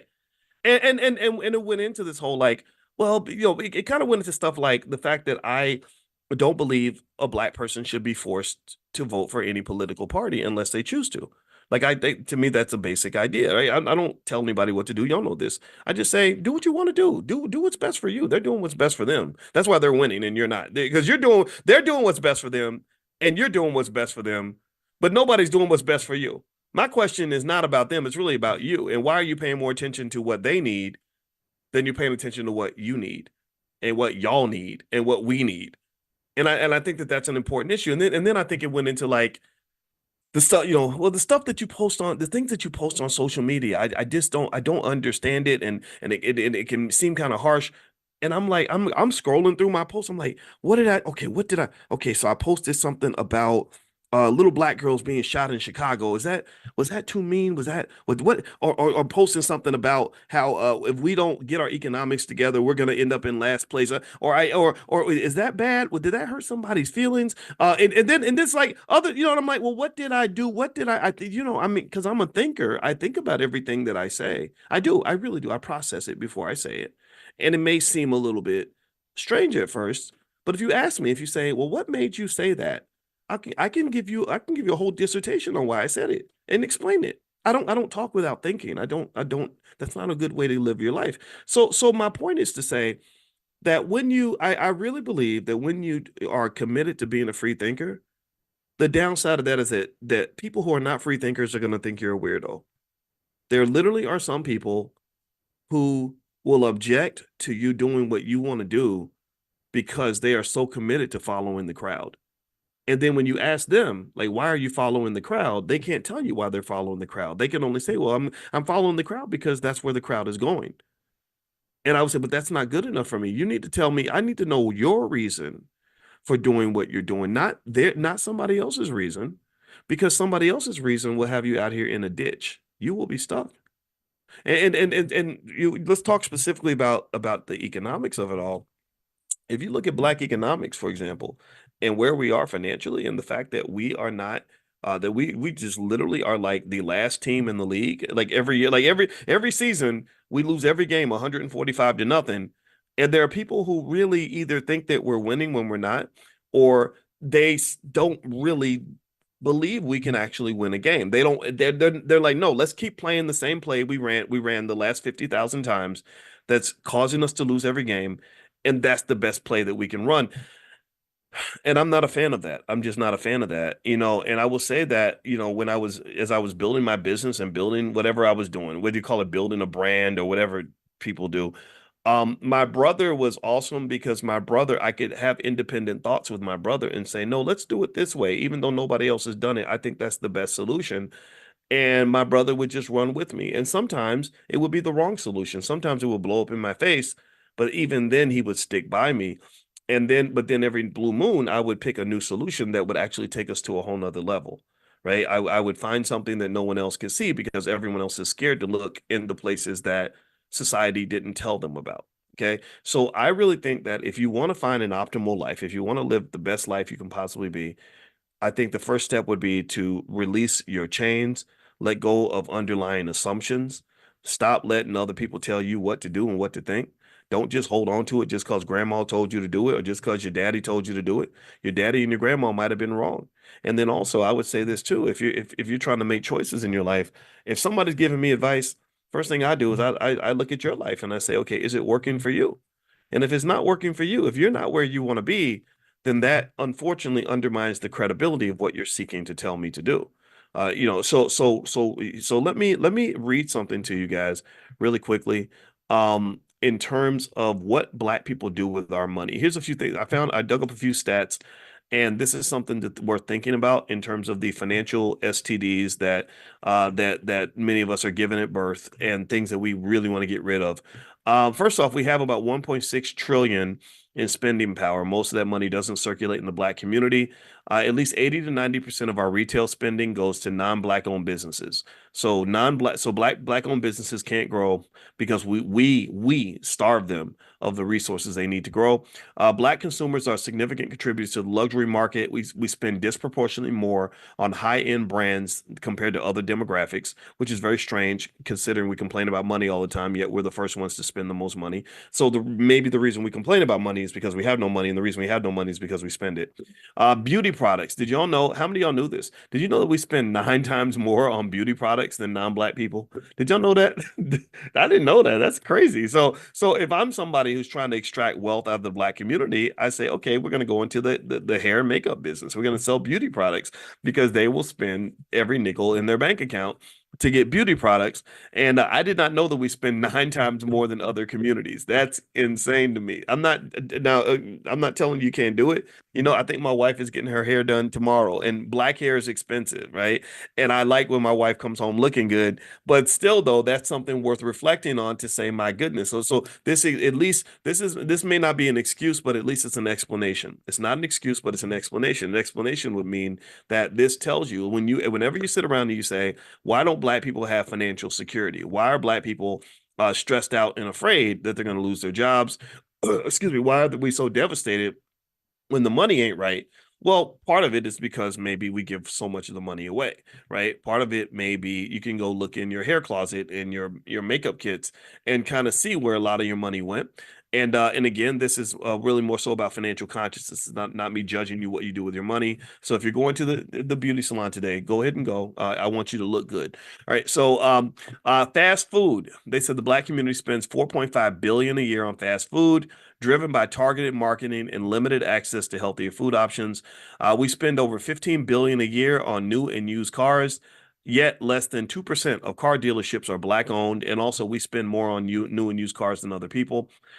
We spend about 10 billion on things like cell phones and internet. Let's see, we spend 2 billion a year on entertainment, including movies, concerts, and video games, and we have no ownership, very little ownership in those industries. Other people own the industries, so they sell us the access to our entertainment and our happiness. We do spend money on things like gym memberships and all that, which is good. But even with that, we face higher rates of health issues like diabetes and hypertension. And that hypertension, part of that hypertension probably comes from the fact that you work around white people who stress you out all day long, right? That hypertension is connected to what you're spending your time doing. And so when you get a job, that is like taking on an economic spouse. Like you're married, a lot of you, in fact, if you work 8 hours a day on a job, you spend more time at your job than you spend with your spouse. You spend more time at your job than you spend with your kids. You spend more time at your job than you spend with your friends. You spend more time at the job than you spend with your parents. So you are when you take on that career, that job, that's like taking on a spouse. And so as a person who's married to a relationship therapist, I can tell you that there are studies that show that if your spouse has contempt for you, then you will die earlier than if your spouse loves you. Did y'all know that? How many of y'all knew that? How many of y'all knew? Maybe you don't know that. Give me a yes or no if you've ever heard that. That if your spouse has contempt for you, and every day you got to look at somebody who hates your guts and can't stand you and thinks that you're a piece of crap, that contempt will literally seep into your bone, like into your spirit. So, like there's this crazy mind body connection where literally you'll just internalize that, and it'll cause all these other ailments. Like, it might trigger the cancer or trigger the diabetes or trigger the hypertension, right? So if you think about it like this, right, and you think about your job as your economic spouse, and you know that when you go to work every day and you work around these white folks who don't understand you, maybe they don't like you or they give you all these microaggressions. There's lots of studies that show that Black people are very stressed out when they go to work every day. So you basically are in an economic marriage where your spouse has the utmost contempt for you. And so you're swimming in this sea of trauma, this sea of mental illness. You're swimming in this toxic cesspool of negative energy, and then you wonder why Black people get sick and die. Well, I can tell you why we get sick and die. It's because we're trained to get up every day and go to work with people who hate our guts.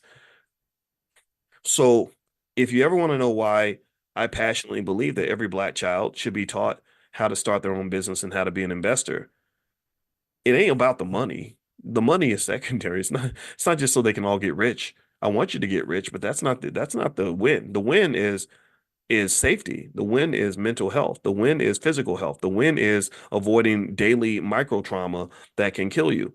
My wife, she's a weirdo like me, and she gets really excited when she starts studying something and sees something that she did not know before. And she's a professor like I am. Her website, by the way, is coachingwithdralicia.com. So you can feel free to go to coachingwithdralicia.com if you want to see what she does. She sees clients and individuals and couples and all that. Anyway, so she gets in the car with me and she was like, Boyce. And I was like, what? Because I know that sound when she says my name like that, like Boyce, that tells me, okay, she's about to tell me something juicy or something that's juicy to her. And just a little tip, if you're married, if it's juicy to her, you got to make it juicy to you. And I'm like, what is it? Right. And so she comes in and she says, I found out today when she's redoing her trauma certification. She has a certification in that. She said, that now the research is showing that the one diagnosis that matters more than any other diagnosis when it comes to mental and physical health is trauma. She said trauma is everything. Trauma is the alpha and the omega for all of the mental and physical ailments that can affect you. Trauma like is the core. Trauma is the root. That is the nuclear bomb that can ruin everything. Trauma can mess up your finances and your economic choices. Trauma will mess up your relationships for life. Trauma will have you dying of cancer at the age of 35. Trauma will have you in crazy situations where you are in just a sea of depression and anxiety. Trauma is big, big, big. And I said, yeah, well, always knew trauma was important. She said, no, no, no. She said, no, no, no, you don't understand. Trauma is everything. And I said, oh shit. I got nervous because I took this test. It's called the ACEs test, Adverse Childhood Experiences. And I was high on the trauma scale. And I said, damn, like, oh my God.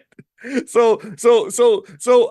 I'm still working through it. Sometimes I'll have trauma responses to things and I have to mitigate that because trauma's tough. In fact, what's crazy about trauma is that not only do most people not know that they have experienced it because they're just like, oh, that's just part of being black.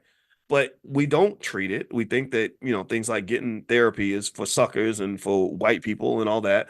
And then what happens is that traumatized people infect other people. You re-traumatize other people with your crazy trauma responses. You get in a relationship, somebody says, how are you doing today? And you say, well, what the hell do you mean? Don't make me pull out my gun on you, you crazy SOB. You know what I mean? Or can you pass the ketchup? Why I got to have the ketchup? Can't he pass the ketchup? Right? You know what I'm talking about. Like people that just overreaction, crazy trauma responses, or something goes wrong in a relationship. You see one tiny red flag and you sprint for the hills because you don't want to be hurt, right? Because you're so scared of being hurt again. There's just so many different, or you own some stock and the stock goes down 1%. And so you sell everything because you're so scared of losing money. You can just go down the list in terms of what trauma will do and how that will just cause us to mess up everything. So it's not just a matter of messing up your life. It's really a matter of it not healing. It is actually destroying your body because you're carrying all that around. Like you're really carrying around this really toxic energy, almost like a sick demon inside your body that you haven't released. And I would encourage everybody, if you can't find some process to deal with your trauma, I would encourage you to one, get educated on it, on what it looks like, how it feels, how to identify it, and then two, start cleaning that out. You got to clear that stuff out.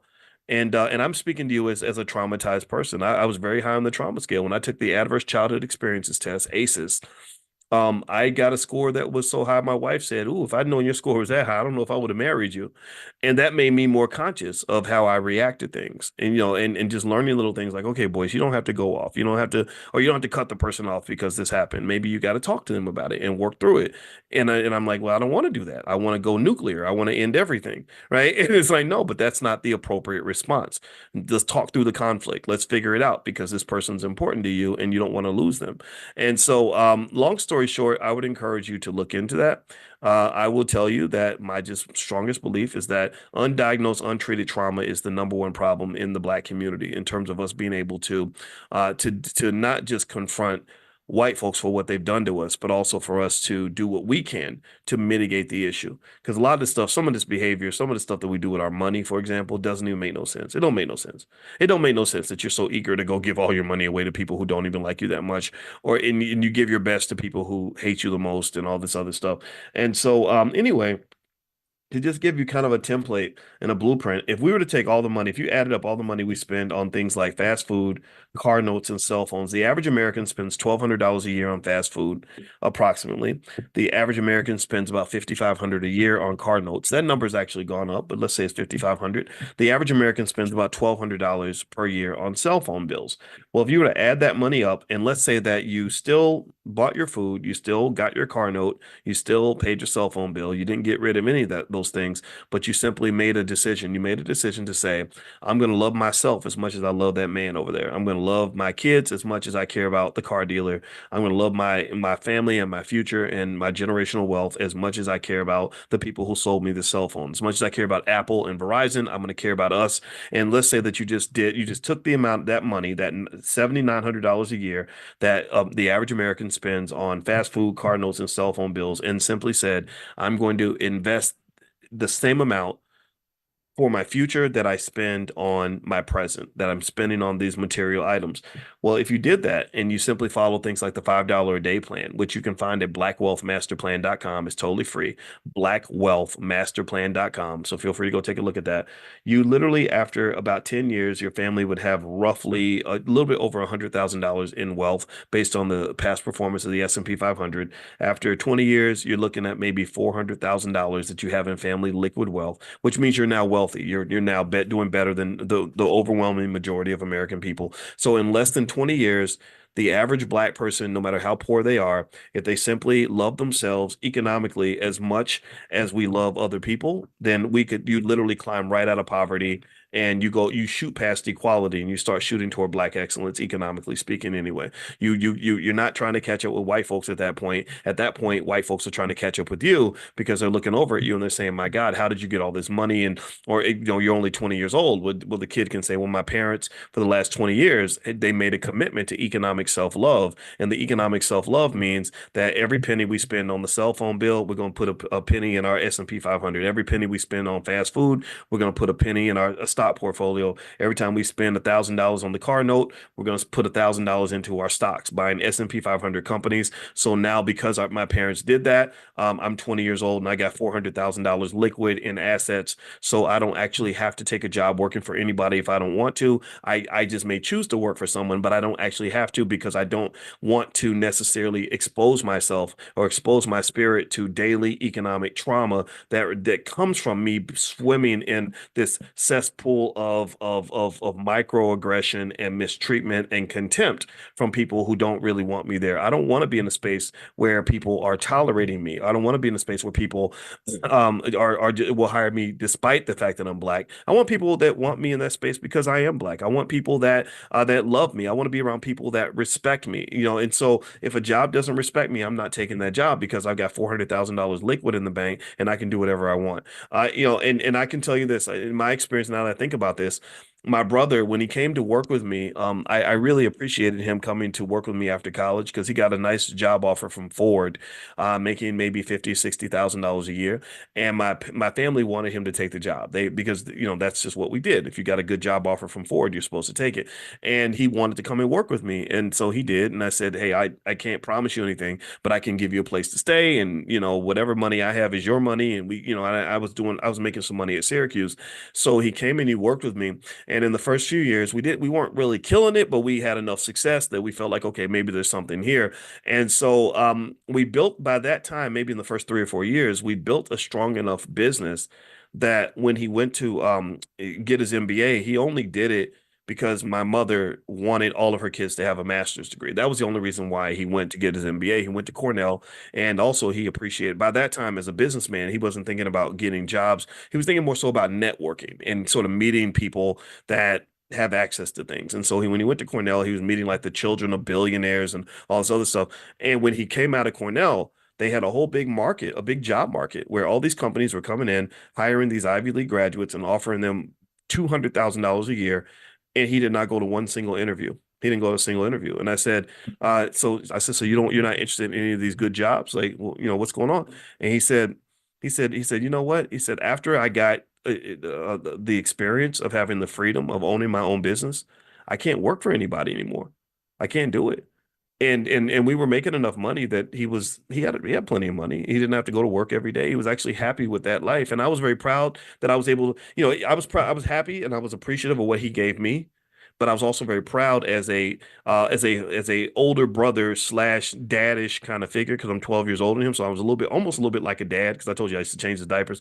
I was very, very proud to be able to give him a safe, comfortable space he could come to and be loved without him having to go out into spaces where he's hated just so he can pay his rent. Do you understand?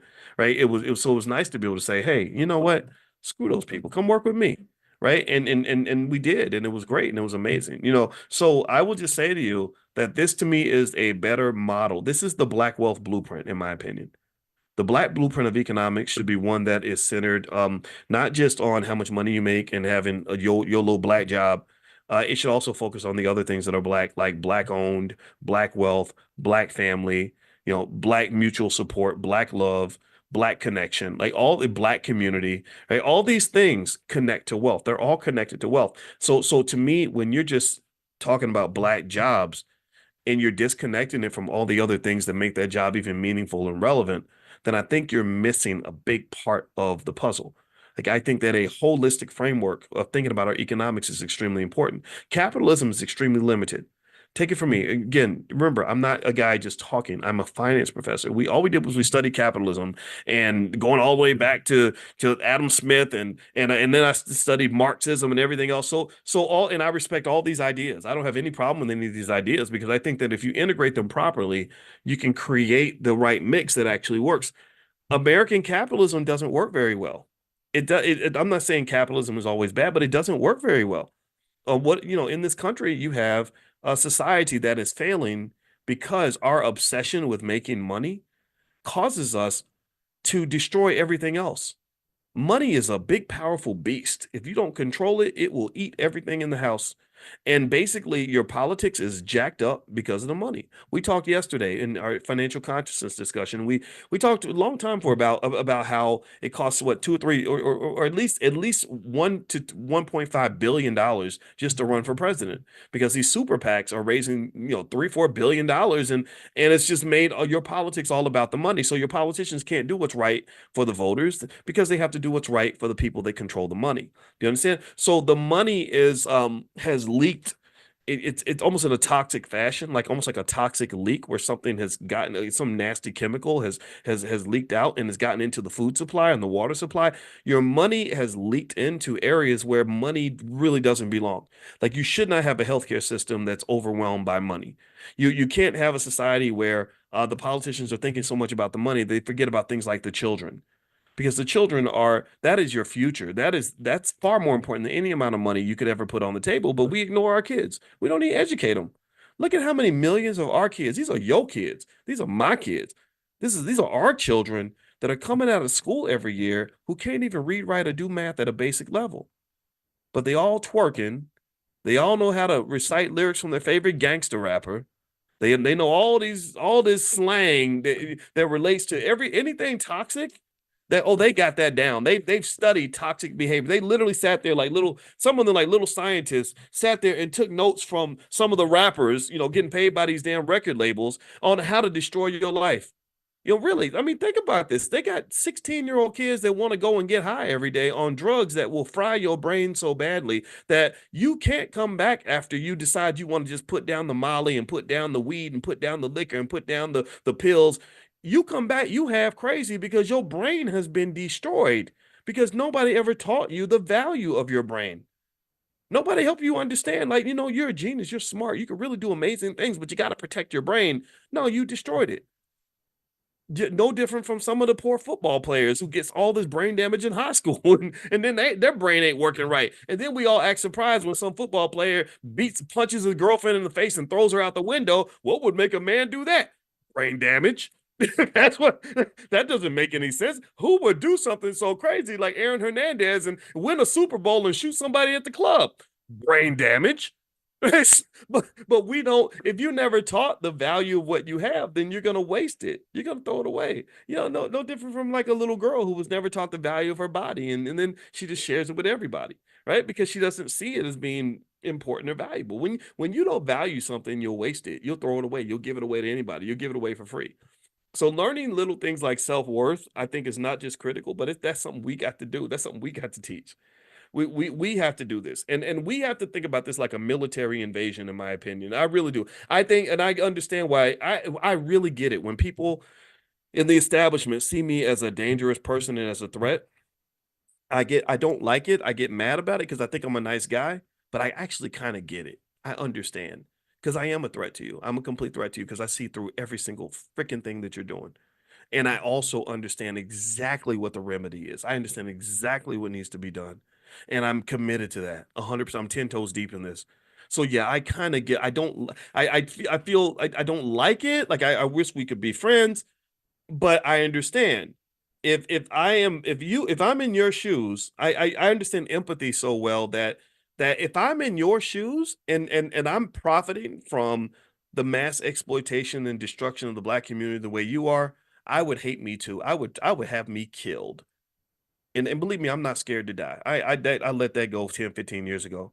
So just so you know, if this is ever my last conversation with you, just take everything I've said, the 20,000 videos I've done to this point, and that's what we'll just have to live off of for the next 50 years or whatever. Because like Biggie said, ready to die. Like I ain't none of that stuff scare me. It's because at the end of the day, what you got to understand is that some of this stuff does not make sense. Some of what they're doing to you and doing to your children, what they're taking from you, makes absolutely no sense. It is patently unfair. It is absolutely horrible. And the reality, true, too, at the end of the day, is we have to ask ourselves, why do we tolerate this? Why do I tolerate the idea that you can take my damn kids, my precious, beautiful children who represent my future, and you can destroy that little boy's brain to the point where he becomes a walking tornado and a destroyer in the community? You have made him into a ticking time bomb, into a nuclear warhead. He's going to go through life ruining people's lives, killing other black people, destroying other black people. Like you programmed him like a zombie. And this zombie virus is all throughout. It's all throughout what they call the culture. And part of that disease they're spreading is the disease of trauma. If you've ever seen like a really unhealthy, mentally unhealthy black person and how they behave, and let's say you juice him up with a lot of money and a lot of power, like some NFL player who's 6'5", lots of muscles, very handsome, has $10 million in the bank, and he's famous, and but he's not well trained on how to use that power in an appropriate way, in a beneficial way. What's he gonna do? Well, he's going to go around and do destructive things. He's going to go around and bully people, beat them up. He might go get a bunch of girls pregnant, give a bunch of girls STDs. He's going to have a bunch of kids and that he splatters all over the country that aren't being taken care of, that don't receive the love of a father. So those children end up becoming menaces to society, some of them, right? I knew a guy, there was a guy who was sucked into the culture. This was personal. I knew someone who knew someone. It's kind of like that. And so there's this guy who was in the culture and he was every stereotype you can think of, weed, liquor, women, drugs, he was a dope dealer, whatever. And this guy, because the sex and the drugs and the irresponsible choices kind of come together in like this little, almost like what you might want to call the Negro self-destruction package that's heavily marketed through hip hop. Um, he ends up doing a lot of interesting things in his life. So he becomes a drug dealer. He doesn't get a good education in the school system, so he doesn't have any. He feels like he has no other options anyway. He's killed a few black people, and then on top of that, he got about 27 girls pregnant. He had 27 kids. Let me say, I don't know if he got 27 girls pregnant. Let's say it's 27 kids, literally 27 kids by about 19 or 20 women. Okay, so all these women, and so what's coming with that obviously is not just the trauma, but the STDs, right? That clearly you have sex with that many people unprotected. We know what's coming from that. And then in the middle of it all, he goes out and gets killed. He gets murdered because his life catches up with him. You know, all the people you're killing, the people you're dealing with, and the situations you're in leads to his death. So then, in the aftermath of this black man's death, are 27 abandoned children who've been financially abandoned. They've been emotionally abandoned. They're out in the streets or out in the culture. Their mothers don't have anybody helping out. And so what's happened is you've taken a virus and you've multiplied it. It's multiplied by at least 27. So again, not to say all these kids are doomed. I'm not saying that at all. Somebody may intervene, but if no one does intervene, then now you've taken something that was coming from one person and now it's coming from 27 different sources. Do you understand? And what this really does is it just makes it really hard to be black. And I think it creates a space where this racist partnership just creates this framework where sure, yeah, white people are doing a lot of this stuff. They're participating systematically. They've been doing it for a long time, but then we become partners in our own self-destruction, and then it just becomes very difficult to do really anything positive because you're surrounded by people that are sort of connected to this negative set of ideas, this unproductive, unhealthy framework of what it means to be black. And so I personally think that this is a battle, and I think that we have to be serious about it. I think that we can make it very, very simple. We can go back to those basic three areas I mentioned before: health, wealth, and relationships, and ask ourselves that question: what does it mean for a black child or a black person to be mentally and physically healthy? What does it mean for that person to have healthy relationships and to want healthy relationships with other people and to be able to identify and build healthy relationships? And then what does it mean for that person to understand the importance of financial security? Because your financial security affects the other two areas.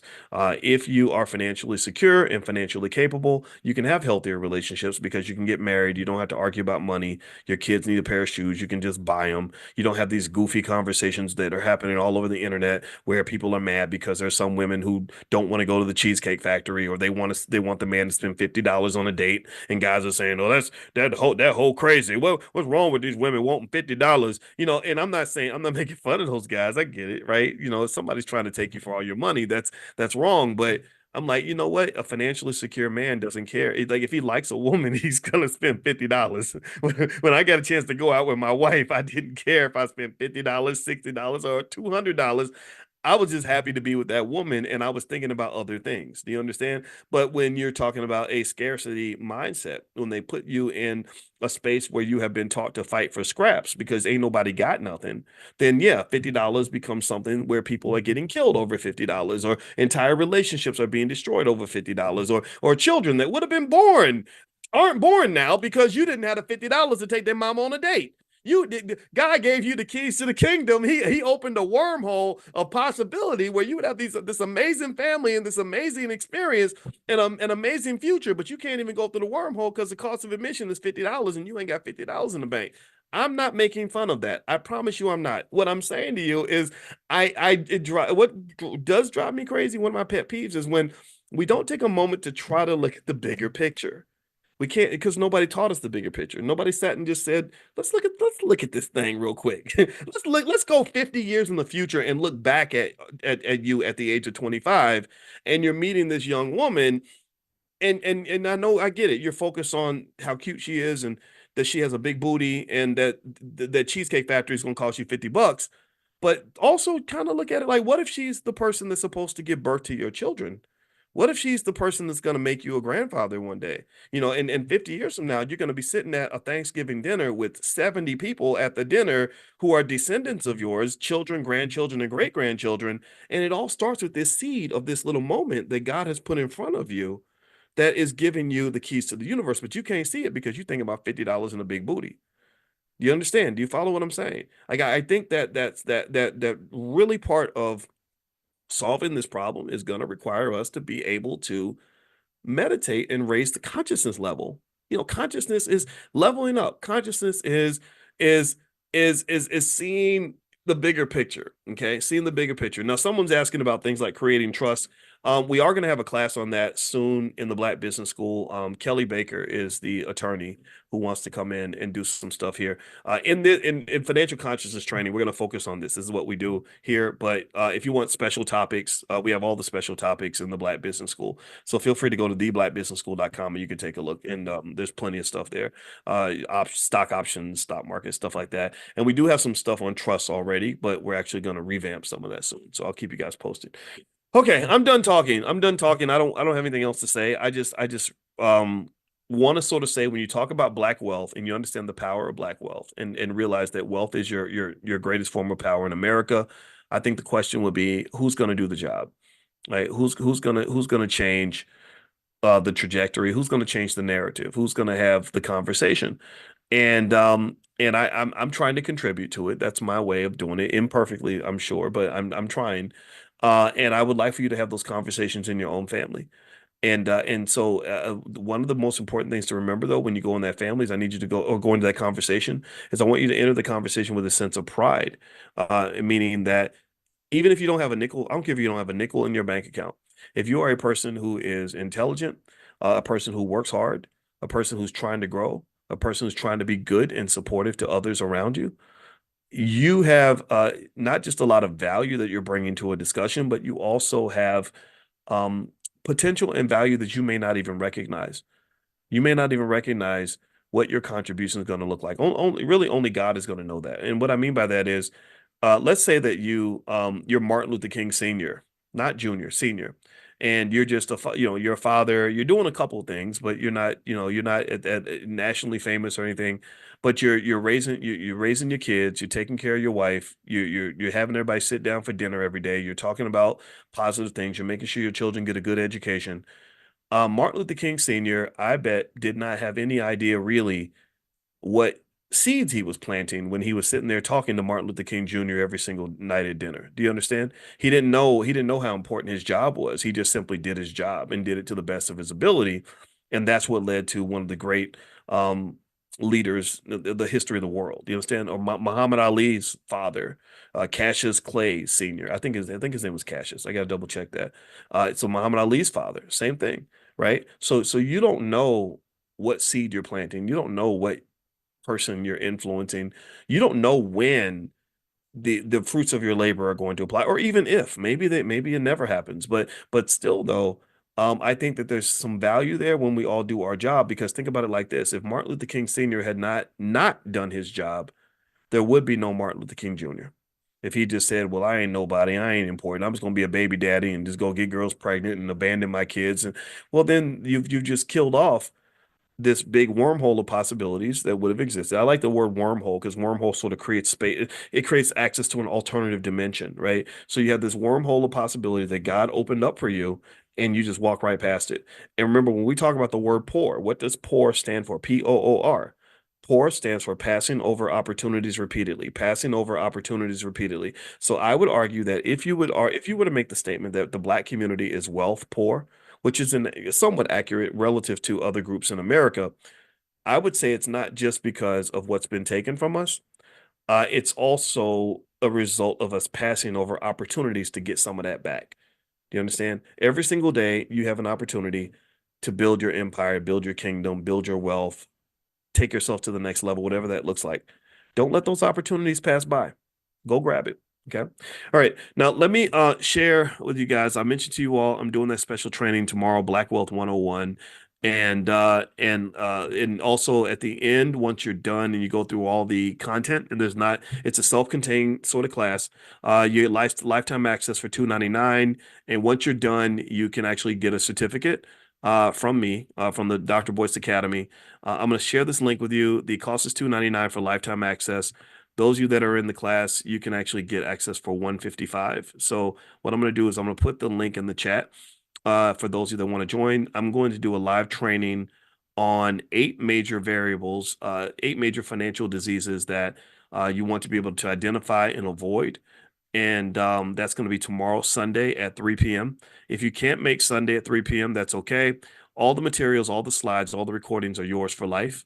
So that'll be yours. And I'm putting this link in here. So if you hit that link, that'll take you directly to the checkout page. But if you want to know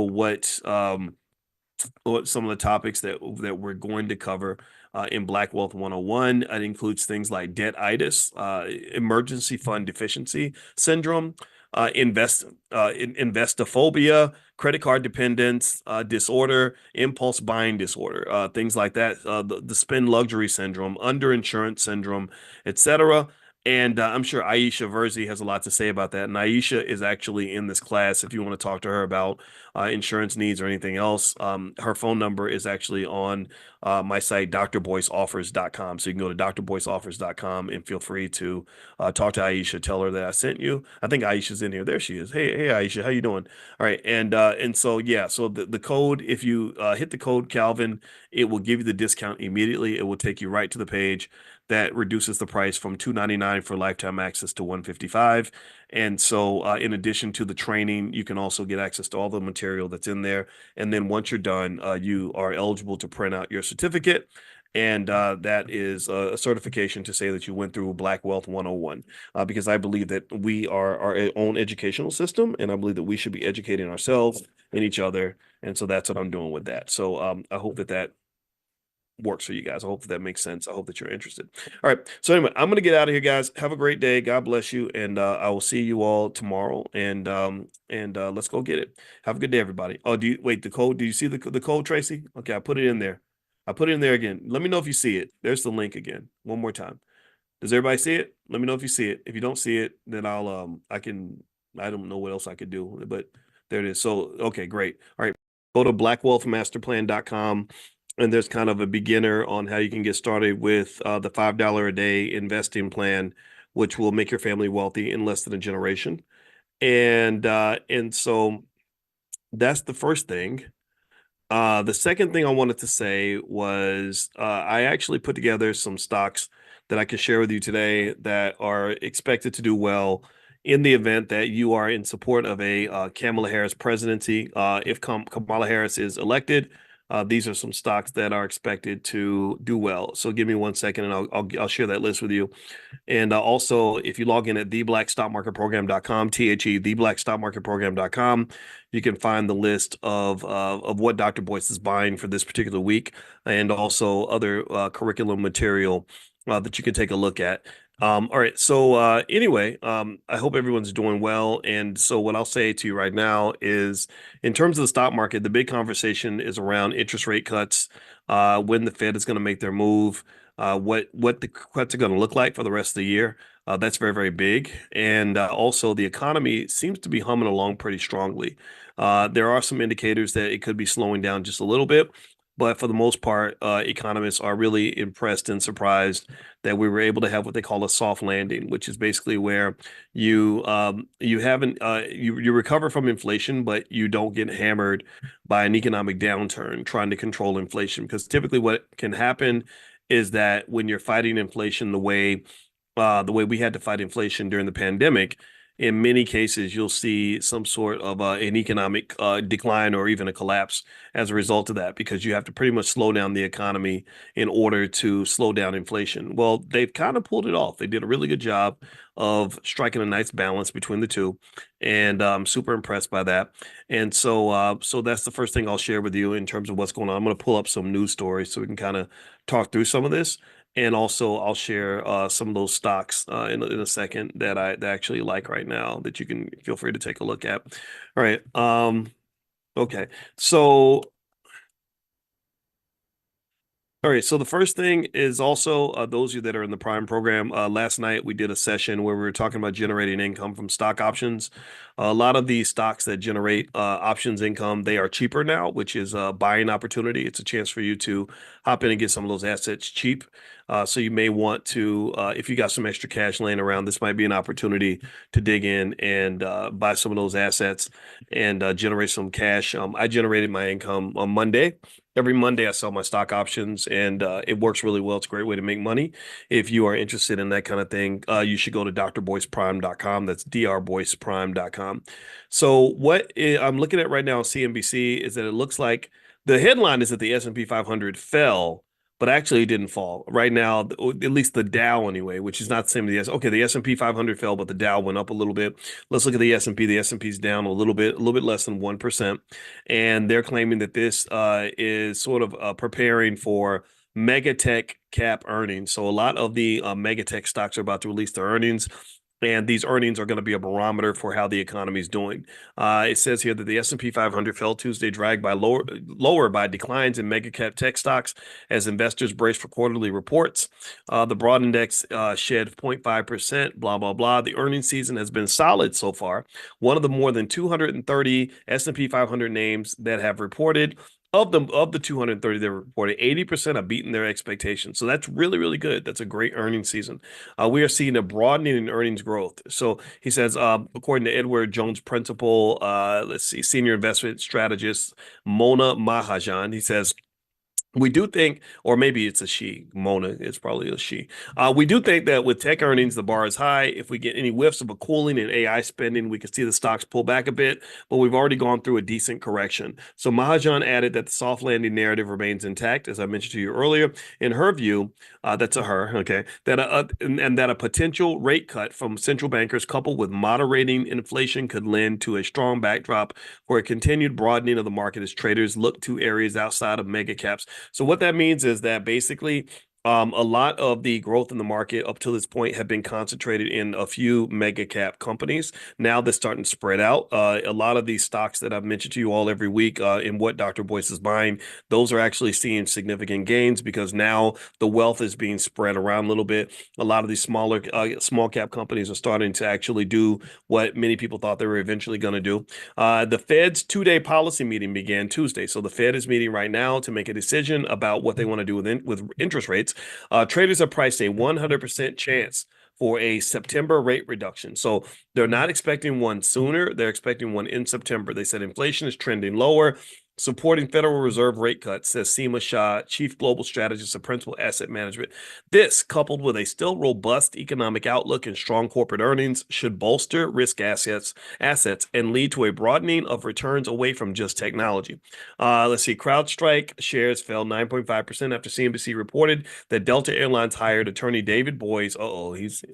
Ooh, buddy, David Boyce, he'll go get that money to seek damages from the cybersecurity company and Microsoft after an outage this month led to thousands of flight cancellations. So CrowdStrike's about to pay billions of dollars, most likely, for the fact that they pretty much shut down, um, you know, global travel with Delta. I was really lucky. I actually flew Delta from Europe. KLM is a partner in the Delta Sky Alliance. And so I got lucky though. My flight wasn't delayed or anything, but it was pretty terrible. And so if some of you were asking me, do I think CrowdStrike is a good buy because the stock is cheaper? I don't think so. I think CrowdStrike is going to have some problems. I think that they've lost credibility for a very long time. I think Microsoft is going to reconsider their relationship with CrowdStrike because the CrowdStrike debacle impacted Soft's reputation too, and it made me just wonder, like, what was the plan B? Like, was your plan B to write all your boarding passes on paper? Is that what you were? Is that what you were thinking you do? Like, what about when we have a real calamity? At some point, we're gonna have a real major outage. I think that all these little outages are just kind of, I don't know, like warming us up, getting us ready for something bigger. So really, I think thinking about the plan B is really important. Now, let me give you one stock that is expected to benefit if you are a how many of you are Kamala fans? Give me a yes if you're a Kamala fan or you're voting for Kamala.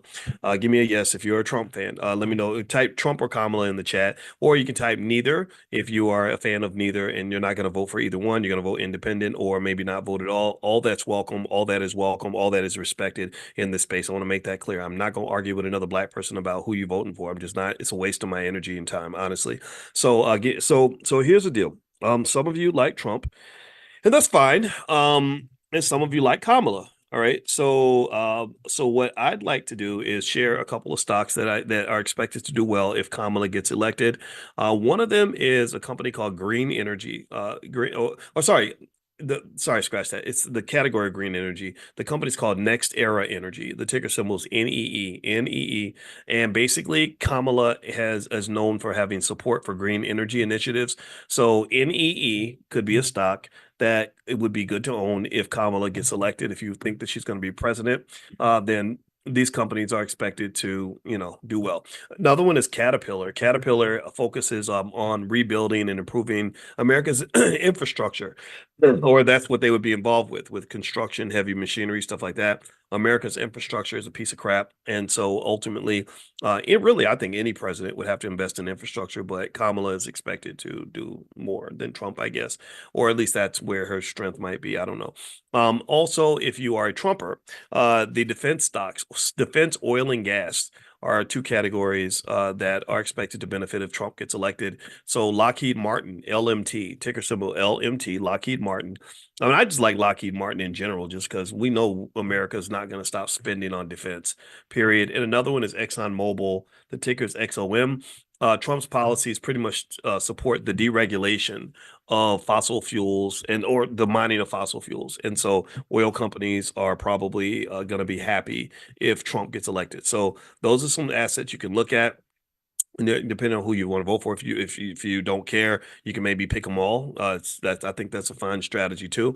But these are some of the companies that experts expect to do well if Kamala or Trump gets elected. For Kamala, the ticker symbols were CAT for Caterpillar and NEE for Next Era Energy. For Trump, it was LMT for Lockheed Martin and XOM for ExxonMobil. Okay, and also, if in case you're not getting notifications when I share these profit alerts, just text the word stock to the number 87948. If you text stock to 87948, I will also send you a list of AI stocks that I like long term. I think AI is a good investment. The big question with AI right now is that people don't know if AI is going to manifest at the level that it's expected to manifest. They know that AI is going to be big. They know it's going to be relevant, but AI has not shown itself to generate the kind of revenue to justify the unbelievable amount of capex spend that's being dropped into AI. So artificial intelligence is it's big. It's not going away. It's going to make a big difference. But what a lot of people are confused by is they're like, okay, well, show us the money. Where's the money? There's no money. It's not generating the kind of money we would expect it to generate.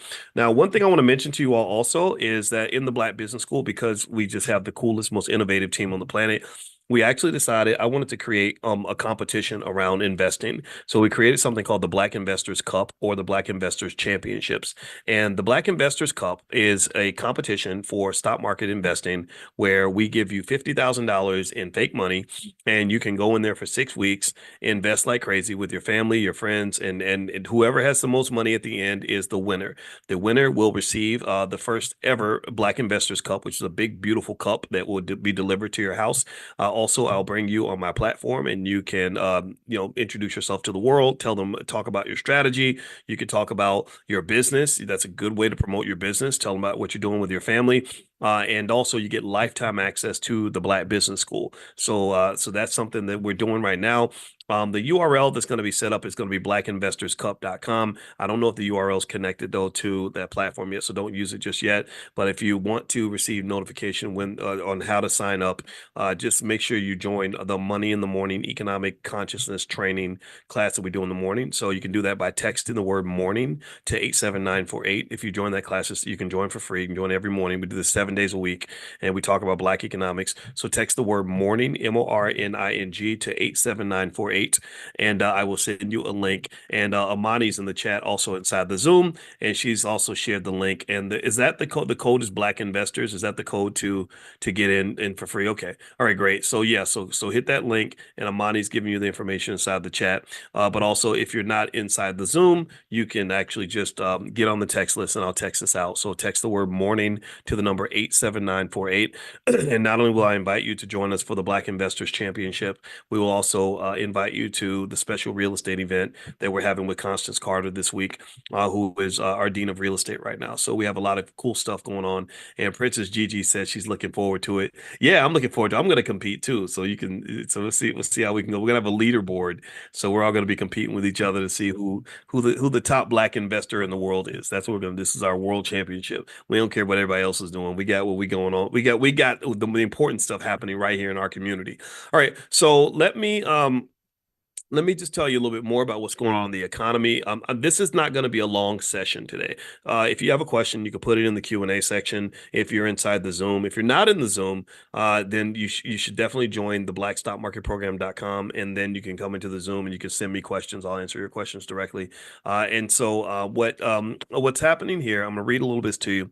It says that consumer confidence has beat expectations. The Conference Board's Consumer Confidence Index rose to 100.3 this month from 97.8 in June, even as consumers felt less optimistic about current business and labor market conditions.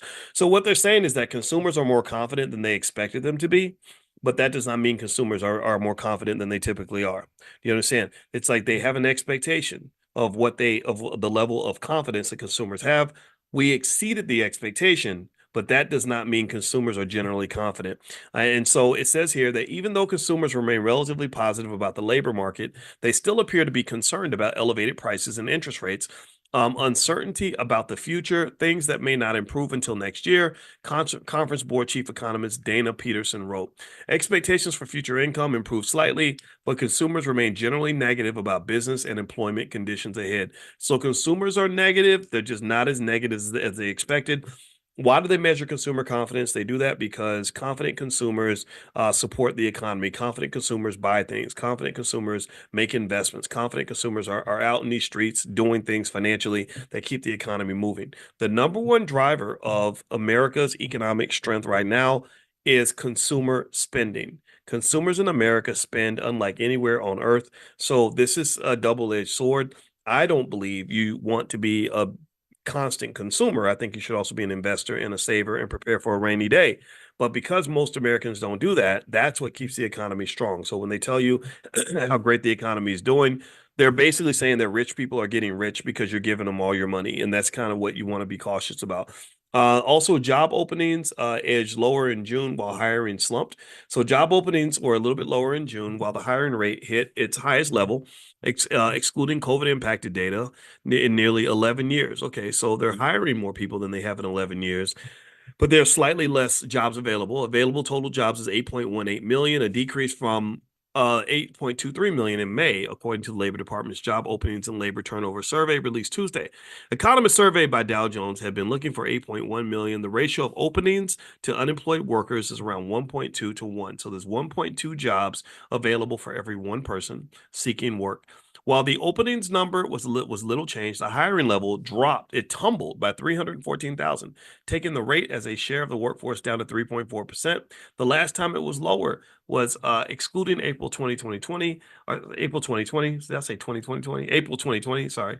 And the mass COVID related layoffs was October 2013. So this number is lower than it's been in a while. That's very concerning. So the hiring level is dropping. Companies, so we talked about consumer confidence, how confident consumers are to spend money, but we're not talking about corporate confidence. How confident are the CEOs for hiring? So what they're basically saying, which is interesting, very concerning to me, is that they're not feeling confident about the future. They don't feel safe enough to hire. Economics is like love. If people don't feel safe, then they don't trust. And when they don't trust, they don't make their move. If a man does not trust that a woman is interested in him, he may not make a move. He may not ask her out. If a woman does not trust that a man is a good person and that the relationship is going somewhere good, then she's not going to make a further investment in that relationship. Do you see? So economics is a relationship. When corporations don't have trust and they feel unsafe about the future, they don't make investments. They don't hire people. They don't spend on capex. They don't do the things that an investor might do. They kind of pull back a little bit, just like in a relationship. When you're not sure, you kind of pull back some. So what's happening is that we could be on the verge of a recession eventually because people are starting to pull back. So what the Fed is going to do is when they see that we're pulling back and the recession is happening, they're going to start pumping little injections of economic energy into the economy. They're going to pump liquidity in by reducing interest rates and increasing the money supply. And that's their way of kind of pumping up the economy a little bit, like a flat tire. You pump it up with air. That's what they're going to do with the economy. That's what the interest rate cuts are going to represent. Let's see here. Let me answer a couple of your questions if you have any questions in the Q&A. Let's see. Would you look at SoundHound AI? SoundHound AI. Let me look that one up for you. Let's see here. SoundHound AI. SoundHound. I think I've seen that stop before, and I don't think I liked it, to be honest with you, but let me double check. Let's see here. SoundHound. SoundHound. That's fun to say. SoundHound. Soundhound, the ticker symbol's SOUN. The price is $4.85. So far this year, the stock's gone up 127%. That's why it's probably gotten so much attention. It's a young company.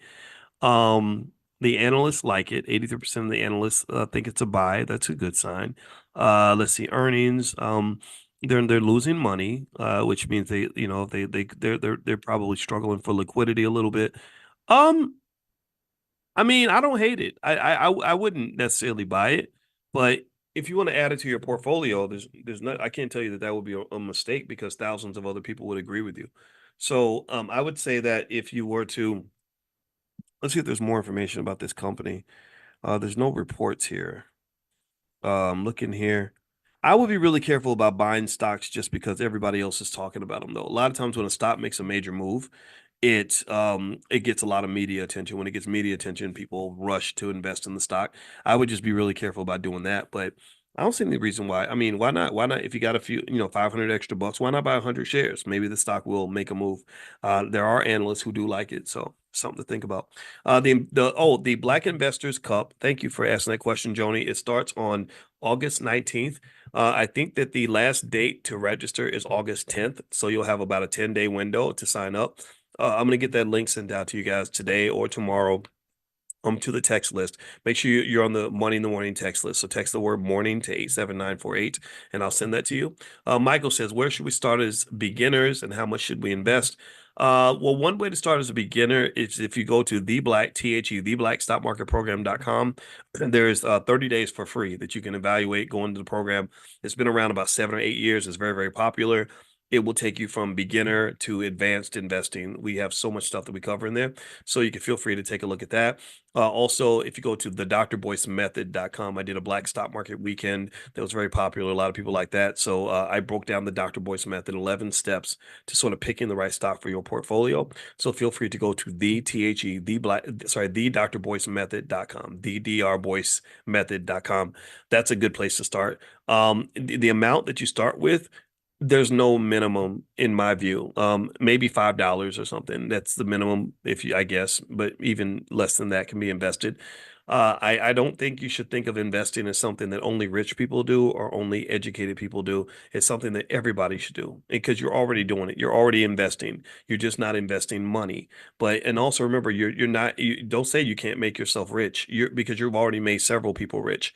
If you pay your cell phone bill on time, then that's an annuity. If someone's taking that money, they're investing it somewhere, and someone's gotten rich off that annuity that you've created for them. If you pay your rent on time, that's called an annuity. You're paying an annuity to your landlord. They're investing that money and they're buying more property with your rent money. That's what they're doing with it because it's growing. They're investing it. If you are paying your car note on time, that's an annuity you've created for the car dealer. So what you've done basically is you've killed yourself. If you're broke and you pay your bills on time, what you've done is you've killed yourself financially and made everybody else a beneficiary except your own family. The car dealer is a beneficiary of your financial death. Your landlord's a beneficiary of your financial death. The Gucci store or the Apple store is a beneficiary of your financial death. And I hope that doesn't sound overly grim, but that's what I visualize because you got these pipelines of money because you're making money, you're working hard, you're generating energy, right? You're generating energy. So the question is, where's that energy go? If I've got a big generator in the back of my house, think about this. And that generator is running 24/7 like you are. You're getting up every single day, going to work, we're going hard, and that generator is running, and all this power is coming into the house, but the house is still cold. The house is still cold. You got to ask yourself, like, what's going on here? Well, probably because you got windows and pipelines where the energy is going out, it's being spread out to other places. So your economic energy, money is energy. Money is energy. Your economic energy is being sent out to other places, and some of it should be reserved for you. Some of that energy has to be kept in the house. And to keep it in the house, you got to shut the window. If you shut the window, then you'd be amazed at how quickly your wealth grows. And what do I mean by that? Well, it means that if I'm spending 500 a month with my car dealer, I should be putting 500 a month in my investment portfolio to match that. So that means that as the car dealer gets rich, I'm getting rich too. That's all I'm asking you to consider. So again, theblackstockmarketprogram.com. You can get started there. Amani put the link for the Dr. Boyce Method, thedrboycemethod.com. That's another place you can go. We got plenty of assets in the Black Business School. If you're not sure what to do, where to go next, you can email our support team. Their email address is support@theblackbusinessschool.com. That's support@theblackbusinessschool.com. So just follow the Panther. Panther's behind me and on my shirt. Follow the Panther, and the Panther will guide you to a family legacy that you can be proud of. All right, so let's see here. How many analysts do you need to consider when looking for researching stocks on Robinhood? There's no magic number. I think analyst reports are important though, because analysts know more about the company than you do. And analysts cannot predict what a stock is going to do. No, don't ever believe analysts just know for sure what's going to happen. They don't. What analysts can do though is they can help you understand what you're getting into. Analysts can tell you, what the characteristics of that company are. They can tell you about the risk factors, the things that you got to kind of think about. So think of it like a football game where you got, two really good teams playing against each other. Let's say the Philadelphia Eagles are about to play the San Francisco 49ers or something.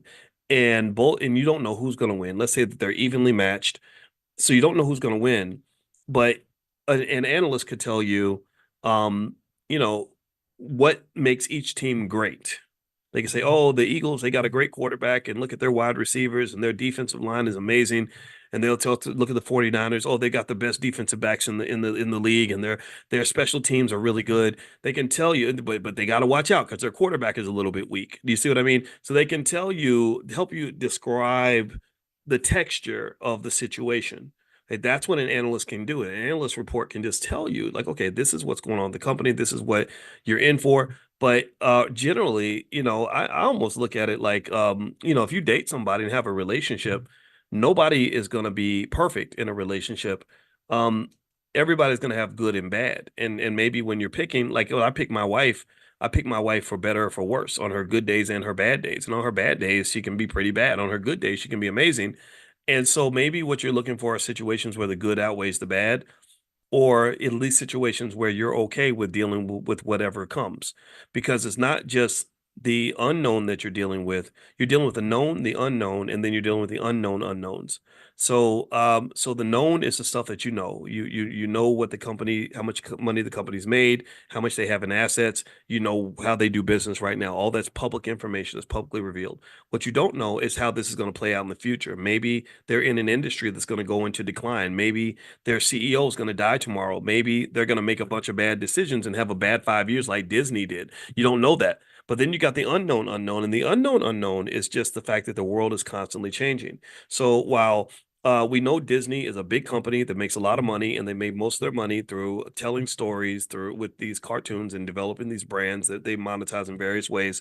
What we did not know was that Disney was going to have like a 5 or 6 year period where they just were terrible. They oversold the Marvel franchise and made a lot of mistakes. But what you don't know. So the unknown unknown is things like streaming. The world changed. Suddenly, streaming becomes this big thing. So now Disney is trying to reposition itself as a streaming giant in a world where 25 years ago, it was all about things like network television. 25 years before that, TV didn't even matter, right? So really, it's like this constant change of the economic operating environment. So this is where maybe things like having confidence in the quality of the management of the company can go a long way. So if you have confidence, like I have confidence in the management at McDonald's, that that no matter how the world changes, McDonald's is going to adapt. I believe they just have people that are smart, that know how to figure out how to sell hamburgers in a new in an ever-changing world. So things like that can go a long way in picking the kinds of companies that you want to be in bed with long term. I'm a believer in the stronger, more stable companies. These penny stocks, like that little stock your cousin recommended to you that cost 48 cents, chances are that's a company that's on the brink of bankruptcy. That's a company that's had some struggles. That's a company that doesn't always know what it's doing. That's a company that's going to have a tough time growing and surviving. So just be really careful about that kind of thing. But then again, though, sometimes you meet a diamond in the rough.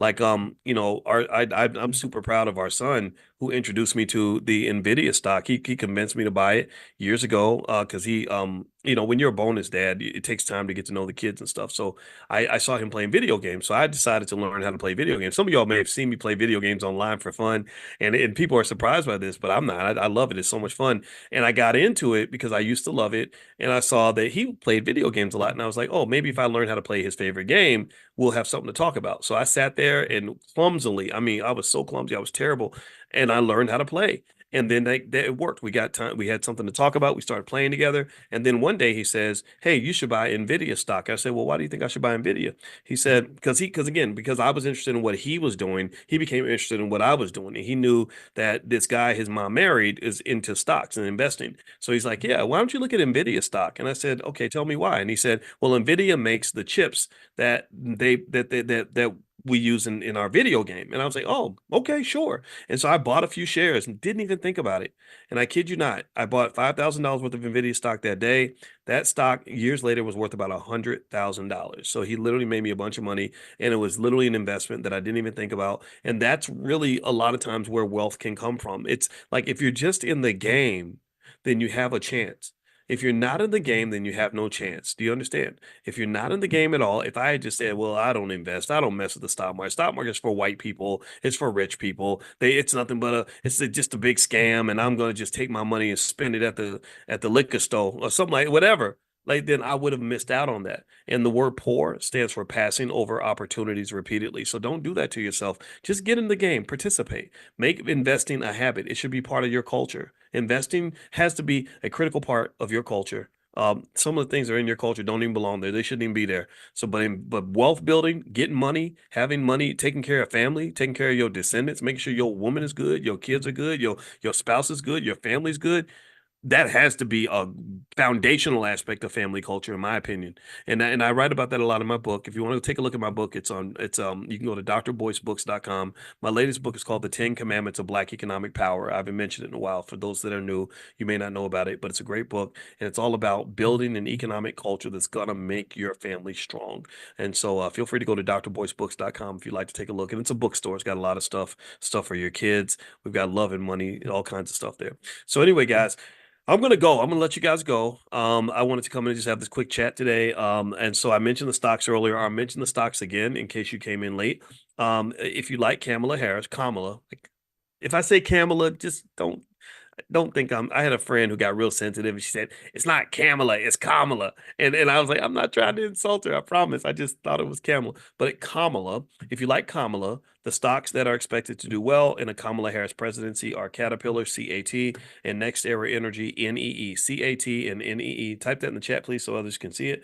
And then also for Trump, if you are a Trumper, which is fine, you could be a Trump supporter and be in this space. I told y'all I'm not gonna fight with nobody about who you voting for. That's your right, and I don't think anybody should take that away from you, and nobody should bully you. I don't believe in voter intimidation or voter suppression because that's what our ancestors fought against is the right to be free. I want you to have freedom. Okay, so I hope that's okay. But if you are a Trump supporter and you like Trump, a couple stocks expected to do well if he gets elected are Lockheed Martin, LMT, because Republicans they like the defense and everything, and then XOM, ExxonMobil, because Trump has made it very clear that he wants to relax the restrictions on drilling rights.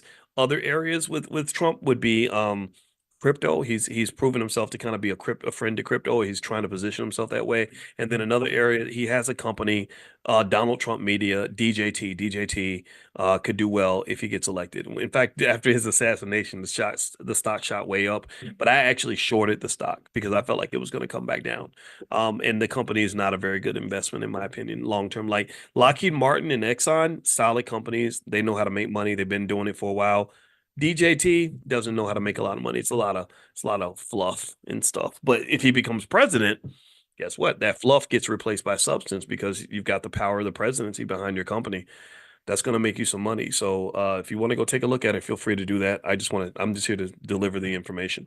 All right. So anyway, I'm going to go. Two things. Number one, Constance Carter's real estate training is going to happen Thursday night at 8:30. I will send you guys a text link to join. Make sure you're on the text list. Text the word morning, MORNING, to 87948. Text morning to 87948. And then also number two, the Black Investors Championship is going to start on August 19th, not September, August 19th. The last date of entry is going to be August 10th. And everybody in the Money in the Morning class, the fee is $69 to join the competition, but the fee will be waived if you take a free, you'll use the free access for Money in the Morning. So if you are a member of the Money in the Morning class, where we do economic elevation every morning, 7 days a week, it's completely free to join. You can get in for free. We will have the fee waived for you. So text the word morning to 87948, and I will put you on the Money in the Morning list. If you can't do it that way, you live in another country, just go to drboyceelevate.com. That's drboyceelevate.com. Okay, guys, I gotta go. I'm gonna be busy next week. I'm going to Egypt on our group trip. We're all doing a group trip in the Black Business School to Egypt. I'll invite you guys on the next one if you want to join us. It'll probably be South Africa. So have a good day, everybody. God bless you. Hey, good morning, everybody. Good morning. Good morning. Good morning. So great to see everybody. I hope you're doing well. Come on in. Come on in. Welcome to Money in the Morning Financial Consciousness Training. My name is Dr. Boyce Watkins, in case you're new. And the goal is every morning, every single morning, 7 days a week, we discuss the art of economic elevation and just what that looks like, what it means to elevate your finances, what it means to become the absolute best you can be from a financial standpoint. And also, if you want to get text notifications when we start, and I send them out a couple of times a week, just text the word morning, MORNING, to 87948. Text morning to 87948, and I will send you a reminder, like kind of a wake-up call to kind of get you started so that you'll know that we are about to do the thing. So anyway, how's everybody doing? I am actually in Amsterdam. I'm at the end of was about a 10-day European tour. Had to do a daddy-daughter business trip, and it was amazing. And let me just tell you, so many cities uh, in in Europe are so beautiful. Let's see, I'm trying to remember all the cities we went to. We went to a bunch of them. Let's see, we had Dubrovnik, which is part of Croatia. And a lot of people think about the war when they think about Croatia. A lot of terrible things happened there, but actually it's a really beautiful place and it's really recovered from the war. And it's one of the most beautiful places you've ever seen. In fact, they actually shot Game of Thrones there. If you're a Game of Thrones fan, you'll remember King's Landing. That's where Dubrovnik was. It was King's Landing. And then we also went to Brussels, which has this square. I've never seen anything that beautiful in my life. There's like this town square that's 1,000 years old. And I mean, it's amazing. I can't explain how beautiful it is. You just got to go see it. I think you're not gonna regret it. Luxembourg, saw Luxembourg. That's a beautiful city. What's another one? Gosh, I think Basel, where they have Art Basel. That was really cool. And now it's Amsterdam, and now we head back home.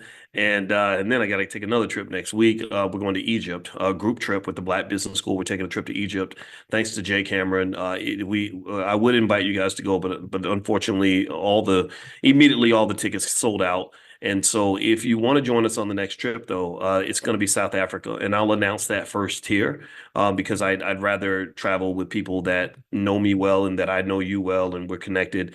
So you guys will get first dibs if you want to join us in South Africa. We're probably going to make that available at the All Black National Convention, which is going to happen October 25th through the 27th in Chicago, Illinois, which is actually Lombard, Illinois, which is a suburb of Chicago. So give me a quick yes if you guys can hear me okay. I am traveling, so I want to make sure that my Wi-Fi is okay. Give me a quick yes in the chat if you can hear me. How you doing, James Keller? I see you. Jamila Cook, Travis, Stephen, Pilar, Mia, Claudia, John Peacock. Good to see you. Jackie Myers, Sharon, Josephine Rainwater, Juanita, Rochelle. I see you in here. Sheila. Good to see you. Della Montez, Clarence, Rebecca Lee. So great. It's always great to see all of you. And I want to apologize for the other day. I think there was a day where I could not actually formally cancel class. I didn't get to send out the text. And I just want to say I'm sorry if you came in and I wasn't here. That's not the way I should be doing things, and it is completely my fault, my responsibility, and I apologize for that. But if you want to keep joining us, just so you know, we do this every single day, 7 days a week, because I believe that for us to be a serious community, we got to be serious people, right? And I think that's a great place to begin. I think in order for us to really be taken seriously by the world, we first have to take ourselves seriously. And when I study a lot. I pay attention to everything. When I study, people that are seriously good at what they do, world champions, people who are the best at anything, communities that are succeeding. One thing I know is that, that people that are really good at things, they're very serious. So I think, so my belief, a very fundamental, simple idea is that if we're going to be taken seriously when it comes to our wealth, we're going to have to get serious. We're going to have to make sacrifices. We're going to have to be committed. Tell me if you agree. I hope that you agree with this. We're going to have to really talk about this in a serious way to say, okay, what are some serious things we can do to make sure that we're seriously ready and seriously empowered for the next generation? As I was studying in Europe and I was going through and I was kind of paying attention to European history. I'm gonna do the same thing when I go to Egypt next week. So just know. And sometimes people, when I go to European countries, people say, oh, you only want to hang around white people. I'm like, no, no, no, I'm going to Africa next. And so Egypt is a part of Africa, and then there's Ghana and there's other places. But I went to China and I would go to South America. I want to go everywhere. I went to Antarctica. Well, not Antarctica. It was actually Reykjavik, Iceland, which, by the way, is a beautiful place too. Oh my gosh. Anyway, so I want to go everywhere. I want to learn from everybody. I like to learn the history of things. I like to learn why did this happen? What happened? How did this come to be?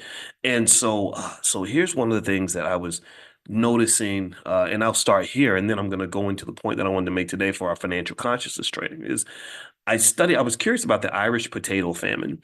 And it's interesting. I haven't thought about Ireland for a long time. If you want to know what I think about it, what comes to mind, number one, I found out in my DNA test that I'm like 20% Irish or something, which is weird. It tells, but you know why that is, right? Some slave master snuck in the barn and took something that didn't belong to him. I'm gonna suspect that was the case. My great great grandfather's name was Boyce, and his slave master gave him that name. So that's the history there. So anyway, also with Ireland, I remember in college.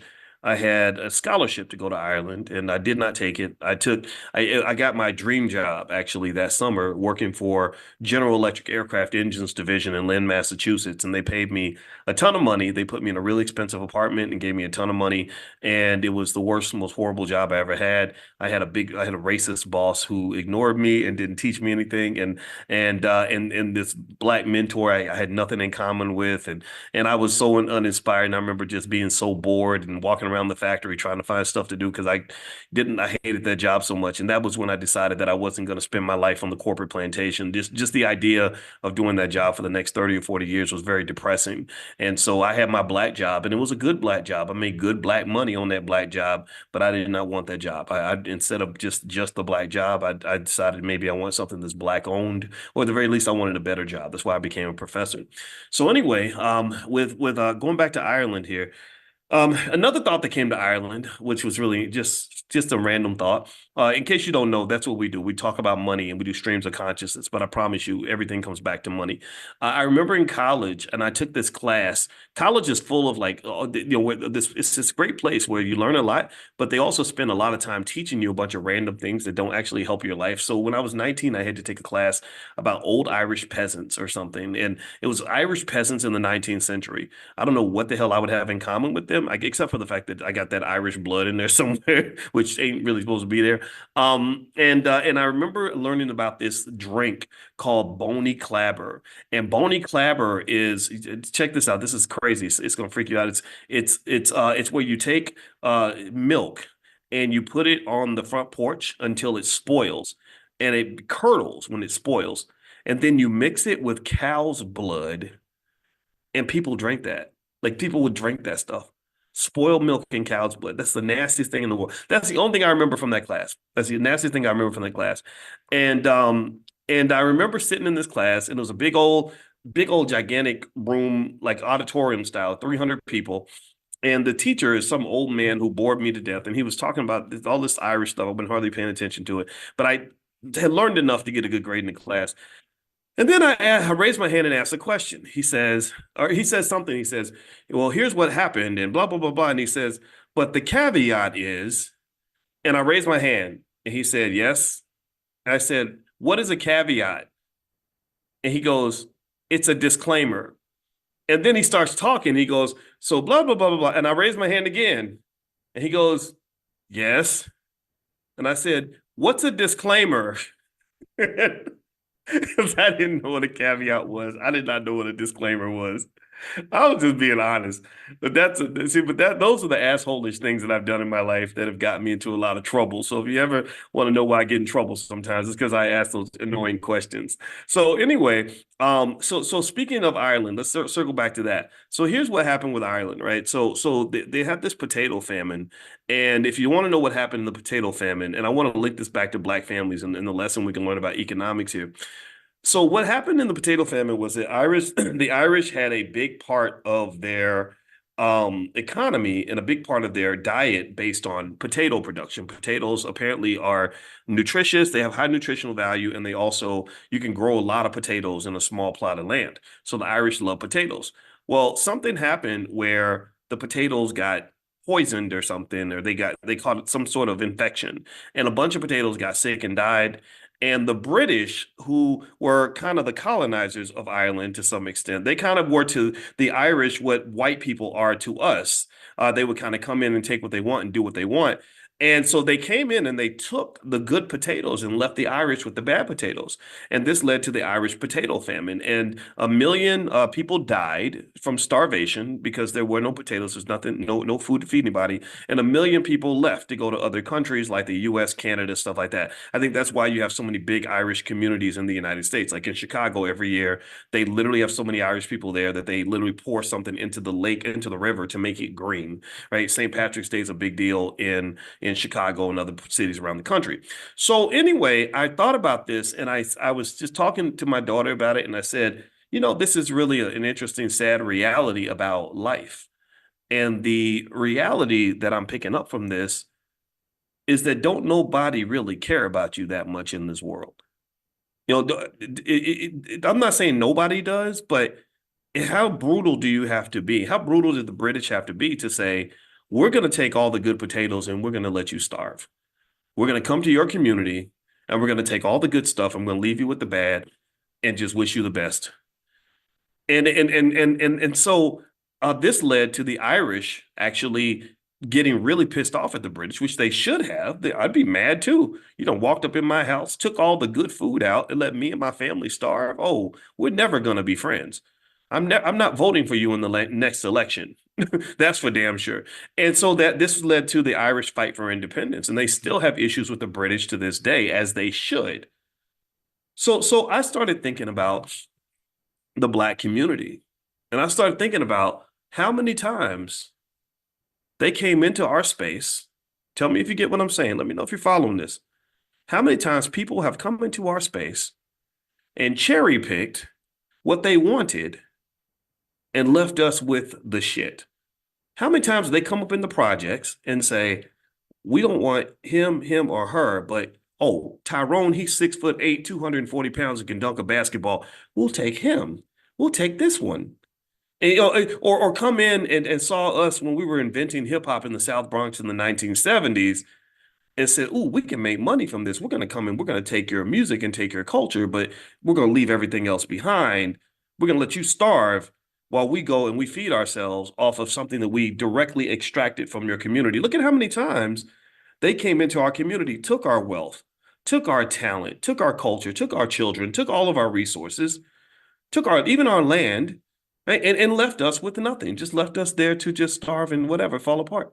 And so really when I thought about this and I thought about the Irish potato famine, I said, man, that's cold. They came in and they didn't give a damn. They took their stuff and just left them with nothing. I started thinking about all these Jackie Robinson moments that we've had in our community where you had a prosperous enterprise, a growing prosperous enterprise that would have become a multi-billion-dollar asset called the Negro Leagues, where you had the most talented, most extraordinary athletes in the world, in this league, kicking ass, taking names, getting fans, filling up stadiums, doing their thing. Thousands of businesses built off of this. Thousands of people are eating off of this, just like the Irish eating the potatoes. They were getting their potatoes from the economic growth that was coming from this sports league. And they came in and they took what they wanted. They took their Jackie Robinson, they took a couple other players, and then the Negro Leagues were just kind of left to die. So they came in, they took the good, like the British did with the Irish. They came in and they took the good potatoes and said, we got to eat first, and then left us with whatever was left us with the crap. And if you don't understand the analogy, I hope you get my analogy. I know I'm a little weird, but these are things that form in my brain when I'm looking at, because here's the thing, oppression is universal. Pimping is an international phenomenon. Exploitation happens in multiple languages across multiple societies all throughout the world, all throughout history. And so there are universal lessons that can be picked up by studying the history of other cultures in addition to our own. You ain't unique. You ain't the first group of people to get colonized. You're not the first group of people to get screwed. You're not the first group of people to have somebody mistreat you or hate you or take your stuff. What I think has to be understood and what we got to learn, and going back to what I was saying in the very beginning, is that maybe this also means you got to get serious. Maybe this means you also have to be able to defend yourself. Maybe this means that you have to kind of look at the pattern here and say, okay, what's going on here? What is it that made us so vulnerable that somebody could come in here and just take our stuff like that? What happened with what was the thinking in the ownership of the Negro Leagues that made them not negotiate a better deal? Like, why didn't they say to the Yankees or the Dodgers and say, you can get a piece of this, but you can't own this. But we'll do a trade. You come play in our stadium, we'll come play in yours. You bring we'll ship a player or two over to you, but you ship a player or two over to us. Whatever. You own this, we own that. What led you to think that it made sense to say, we're going to take our most valuable assets, we're going to take all of our good potatoes, and we're going to give you all the good potatoes, and we're going to keep the rotten ones? That don't even make no sense.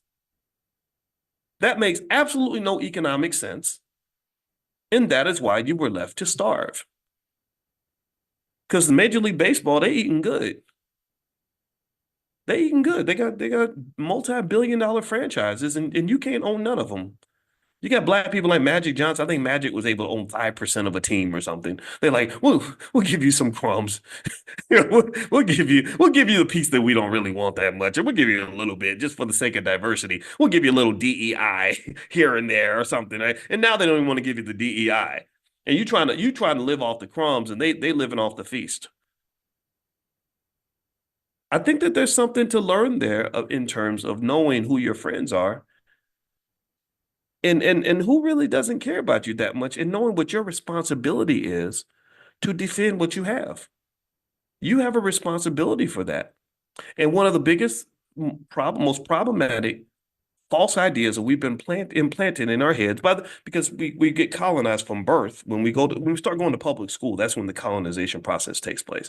And then media, they soften you up. It's like an airstrike that happens before you bring in the ground troops. You soften up the target with the airstrike. So the airstrike is the airwaves. What they put on the airwaves and the radio, get everybody twerking, get everybody listening to music that's telling you to send your son to prison at an early age, that's getting all the kids hooked on drugs, getting them out here thugging out and everything else. And then the public school system where they're learning how wonderful white people are and how ridiculously sad and pathetic black people are. That's the airstrike. That's getting you prepped up. That's softening you up, softening up the target so that when they want to take you to the big Diddy party that's going to happen to you in your life where you're going to get screwed for the rest of your life, you're ready for that. You've been softened up. You understand? So the lack of ability and the lack of discernment, the lack of consciousness, this is for economic consciousness, financial consciousness is what we cover every morning. The lack of consciousness shows itself in the sense that you're not stopping and saying, hold on, wait, what are you doing? What's in that drink right there? What are you trying to feed me? What's in this? What ingredients are in this thing that you're trying to feed me right now in this education you're trying to give me?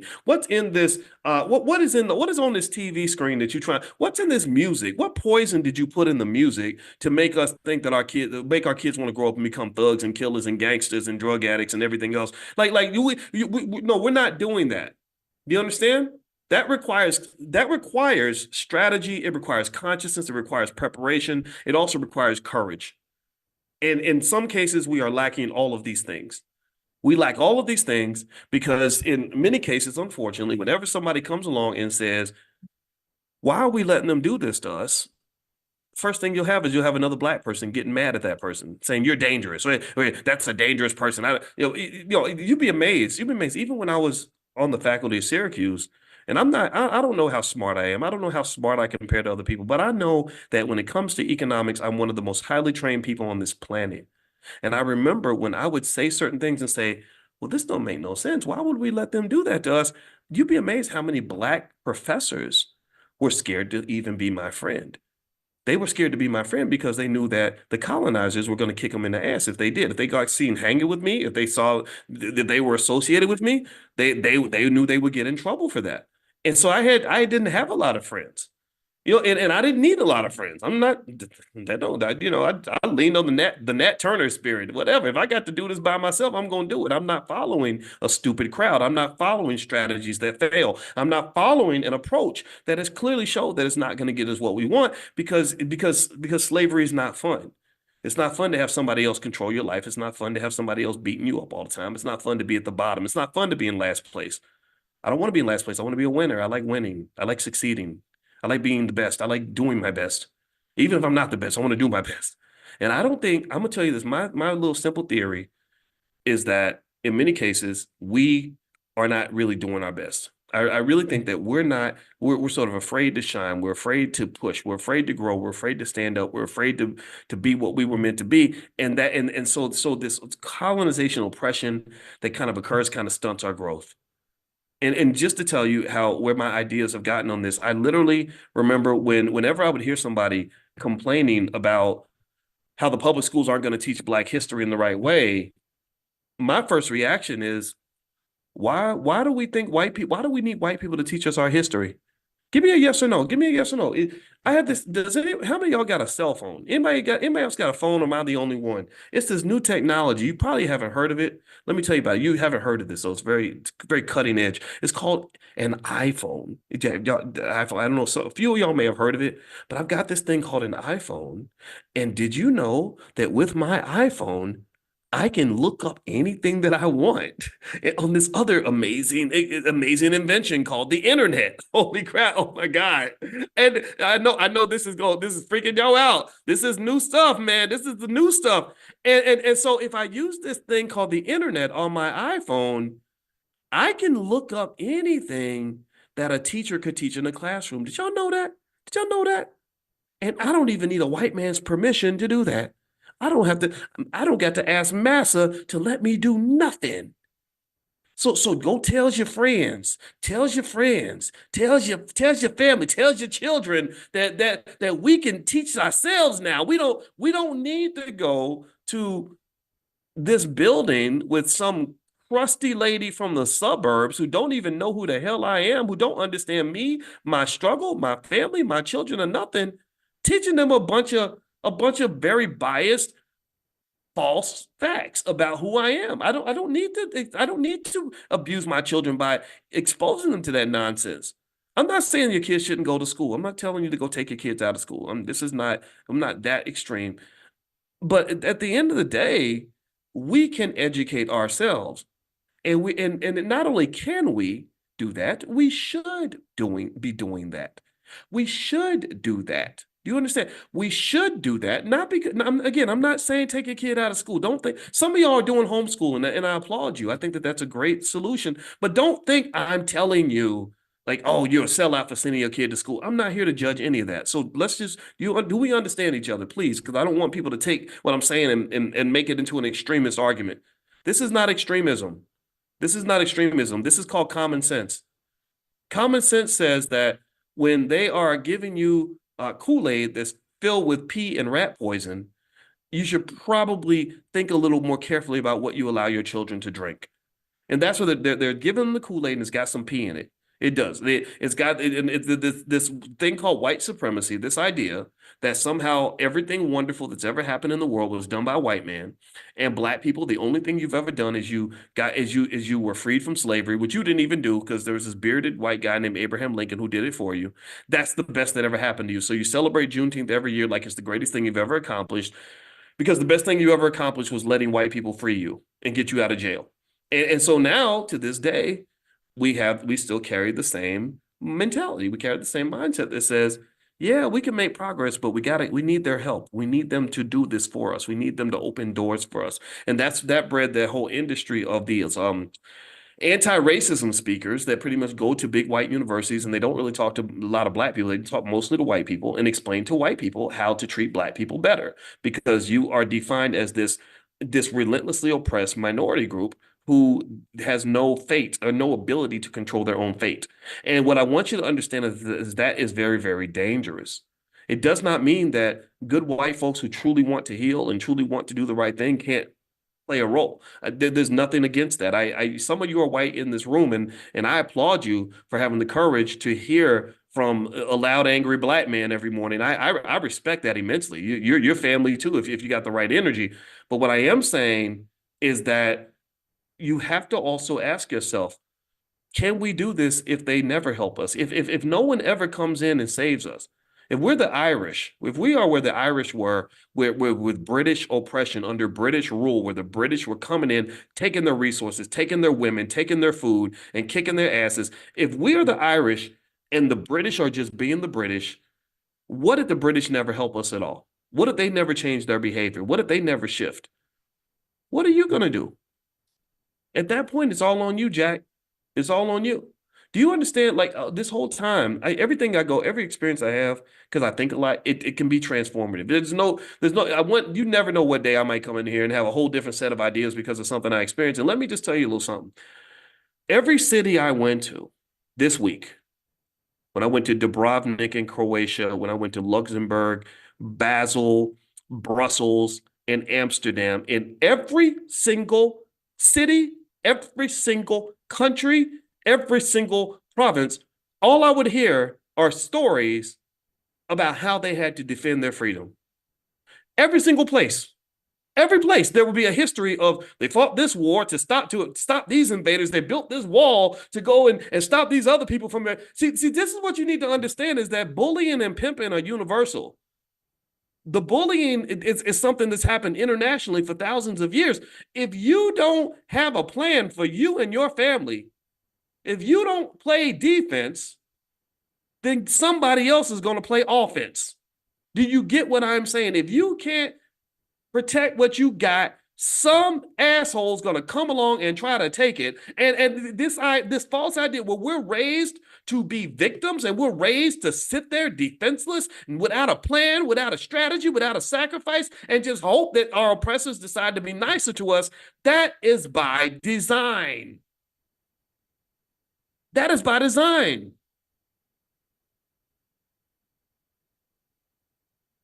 Elon Musk is an interesting guy, right? I don't love him or hate him. I think he's smart, but he's also a racist. And the reason Elon is a racist is because he grew up in apartheid. That's why he says those stupid things on his Twitter. Again, I don't hate him because I don't take it personally because I don't care what white people think about me. That's not how I evaluate my self-worth. One thing that they used to do during apartheid was, did you know, how many of y'all knew this? That, and I'm not an expert on apartheid. So those of you who know more about it than I do, forgive me if I say something wrong. But I remember reading during apartheid that if you had a son of military age, and I guess that's like between 18 and 40 or something, 35 or whatever, if you had a son of military age, they needed to know where your son was at all times. If they came to your house or somebody in the village told them that your son disappeared and just left town for a while, you could go to jail for that. They will come get you. They might kill somebody in your family or lock up your mama because your son is not, nobody knows where your son is at. Do you know why they did that? Does anybody know why? Can you guess why? Because they did not want young, angry black men to go get military training that would allow them to fight back. Did y'all know that? They wanted passive men. They wanted feminine men. They wanted weak men. They wanted the wusses. Because you can control a wuss. You can control a weak little pathetic man who don't fight back or a man who doesn't have the skill to fight back. But you can't really, it's hard to oppress a warrior. Because warriors are different. Warriors have strategy. Warriors have tactics. Warriors ain't scared to die. They're ready to they're ready to die. They're ready to go down for what they believe in. So you can't. It's hard to oppress a warrior. It's easy to oppress a punk. So do you think that it's a coincidence that we suddenly have this rise in the feminization of black men all throughout this society? Has anybody been to Atlanta and see how many? And no disrespect, this is not anti nobody. I'm not trying to hurt nobody's feelings, but you go to Atlanta, you can't help but notice how many brothers want to walk around in mini skirts with high heels and wigs on. You think this is an accident? You think this somebody was, you think this kind of was part of the plan? What do y'all think? So here's the deal. It's one thing if the bully can beat you up. Sure, but beating you up is hard to do if you fight back. It's easier for the bully to soften you up so that you are scared to fight in the first place.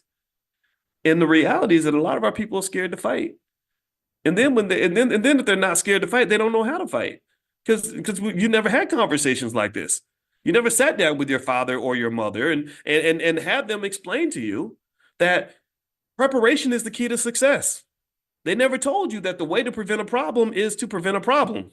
They never told you that the way to overcome the attack is to get ready for the attack. They never taught you that in Sun Tzu's book, The Art of War, that battles are won before they even begin. They never taught you that. You just get spilled and flooded with a culture from the BETs of the world, who are white-owned companies that pretend to be in blackface. They spill a culture of instant gratification, very sloppy living, very irresponsible choices, so that you simply are just sloshing through life, being a victim of problems that sometimes you created yourself. Like, so when you're that guy that's 36 years old and you can't figure out how to pay your child support because you got 7 babies, mamas, well, you made those babies, and nobody ever talked to you about sexual discipline and the importance of that as a form of economic preservation. Nobody talked to you about that. Or you sitting in a bad situation because you chose not to get an education because you out thugging and following the crowd and getting into street life and all this other stuff because that was marketed to you. They packaged that up and marketed that to you. And then now you're 30 something years old trying to play catch up because you spent your 20s in the streets. That was all by design. They marketed that to you. So what I'm here to say on this is that when you're talking about the accumulation of black wealth, that is something that requires discipline and planning. When you talk about the preservation of that wealth, that also requires discipline and planning. Uh, it requires a mindset where you understand that your economics is a form of self-defense. See, money is used to enslave people all throughout the world. Economic warfare is very, very real, not just in the United States, but it happens all over the globe. And so my question that I would ask you is, have I at least convinced you to consider that your choices in terms of how economically intelligent and economically prepared you and your children are is a really important part of your self-defense strategy? Have I convinced you that this is connected, that a lot of the victimization occurs because we're not thinking in terms of preparation and strategy? Do you understand? And actually, I'm going to talk to you about my conversation I had yesterday with Dr. George C. Frazier in a second. But before I do that, I want to mention to you all really quickly that there is something that we're doing now that I've offered you called the Freedom Challenge, where literally, you guys know in Money in the Morning, I've probably done about 200 lectures so far just this year alone. And by the time we're done, it'll be up in the thousands. And so what we did was one of my team members put something together where if you text the word freedom to 87948, you'll get one of those lectures sent to you every single morning. So if you like the Money in the Morning vibe and this is great for you, then if you text freedom to 87948, you will get one of those Money in the Morning lectures that maybe something I did in January or February that'll be sent to you, because these ideas are universal. And I'd like for you to also, if you just, so you can have it all for free, if you would just please share this with your family, share this with your loved ones, because I really believe deeply that economic intelligence is one of the keys to our freedom. It's not going to solve every problem, but having resources, having money makes a big difference in your life. It makes a big difference in the options that you have. So just text freedom to 87948 and we can send that to you. And also just a reminder later on today, and I'm not going to keep talking for too long, but later on today, I am going to do a Q&A for those of you that are interested in stock options and learning how to buy and sell stock options to make money. It's really more so for beginners. So if you'd like to join that, then feel free to join our options class. It's drboyceprime.com, drboyceprime.com. Prime members, you can come in. You guys should have gotten a link in your text messages this morning. That's going to happen today at noon Eastern. All right. So let me finish up on a conversation I had yesterday with Dr. George C. Frazier. So Dr. Frazier, in case you don't know, he runs the Power Networking Conference every year. He is by far, in my view, the greatest networking guru in the United States. And the reason that what Dr. Frazier does is so important is because not only is Dr. Frazier the OG, I think he's approaching 80, but he looks like he's 50 or 40, and he is one of the sharpest men I know, one of the greatest men I know, and I counsel with him on a regular basis, just like I do with Dr. Claude Anderson. And the reason that his job is so important is because he does one of the most important things that Black people should consider as it pertains to wealth accumulation. He talks about bringing us together. He talks about collaboration over competition. He talks about connecting, networking, working as a group economics, economics as a team sport, which is the powernomics principle. And the reason I have so much appreciation for what Dr. Frazier does is because when I was in grad school working on my doctorate in finance, I remember all of these economic models that pretty much showed that when you bring people together, you are actually creating wealth. There are legitimate, real economic models that basically show when you bring people together, you're creating wealth because when you bring people together, what you're doing is you're creating trade. Do you understand? So when you talk about places like right now I'm in Amsterdam, and Amsterdam had a company, I think it was called the Dutch East Indies Company or Dutch East India something company, and this was the first corporation ever created. It was worth today in today's dollars, it would be worth about $10 trillion. Apple's worth about 2 trillion. This company would be worth about $10 trillion. And one of the things I noticed when I studied, see, when you see something that's winning, you see something that's successful, you study it. So I studied this company, and I believe it's the Dutch East India Company. Forgive me if I got the name wrong. I got to go look that up again. But anyway, one of the things I noticed that was really interesting is the way this company came into fruition, came to existence, is basically you had a bunch of scattered companies all trading spices. Again, trade. Trade was a form of wealth. Trade brought people together. There's a big river where people would gather on the river. That's why rivers were an important part of any country's economy. So they were all doing all this trade individually, and they said something that's very logical, very natural, that even an animal can understand. They said instead of all of us scrambling and doing our own thing, competing with each other, crabs in a barrel taking each other out, why don't we come together and do all this as one group? And why don't we engage in group economics? And that's what they did. So they formed a company that became arguably the most valuable company in the history of the world, one of the most valuable. They again, I got to double check to see if the valuations are correct. But from what I have seen, this company was worth 5 times more than Apple in terms of its power and its impact.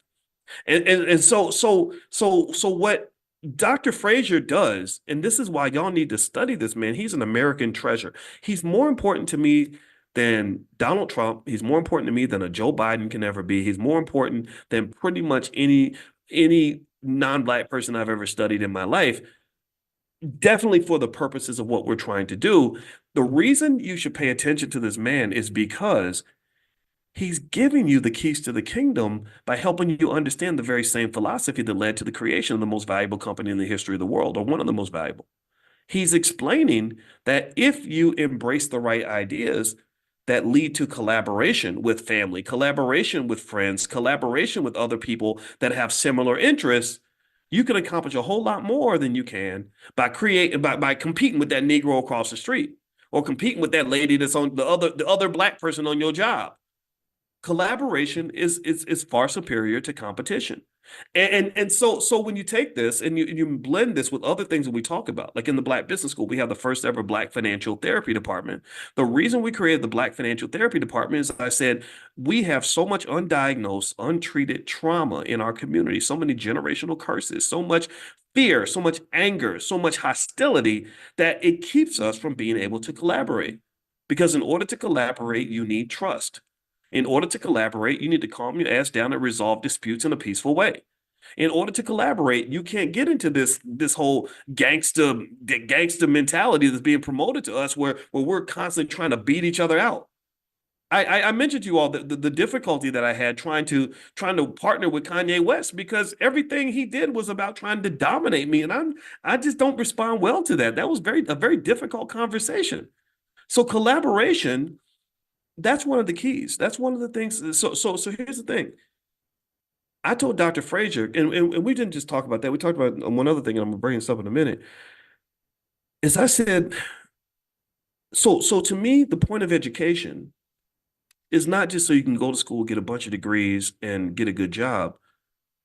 To me, the point of education in the middle of the type of oppression that we are faced with, in the middle of the type of economic bullying that we experience, in the middle of the challenges that we experience, I said the goal of education is to prepare you to have the skill set that you need to accomplish a specific goal. If you can't figure out what is at the end of that tunnel, if you're going into education blindly just saying, I'm going to go study a bunch of books because somebody told me to, then you're missing the point. What you're supposed to do is actually do what they call in mathematics. They call this dynamic optimization. You start at the end. You say, why? Why am I doing this? What is this going to help me do? And then you work your way backward to figure out what you need to do. So to me, here's what I'm thinking. I said, okay, so we started talking about family. And one thing Dr. Frazier brought up, and this is the conversation we had last night while I was in Amsterdam. He was on the phone with me. I said, he said, and then we both agreed. He said that when you look at wealth across different communities, he said East Indians have the highest wealth in America. And I could have sworn he said that their marriage rate is like 95% or higher. And then when you go down to Asian communities, which are right up there too, they have a very high marriage rate. And then he talks about white people, other communities. He said, then when you get to the very bottom of the economic list, pay attention now. Let me know if you're following me now. I hope you're following me. He said, when you get to the bottom of the wealth race, you got black people. Well, the marriage rate has been declining for 40, 50 years.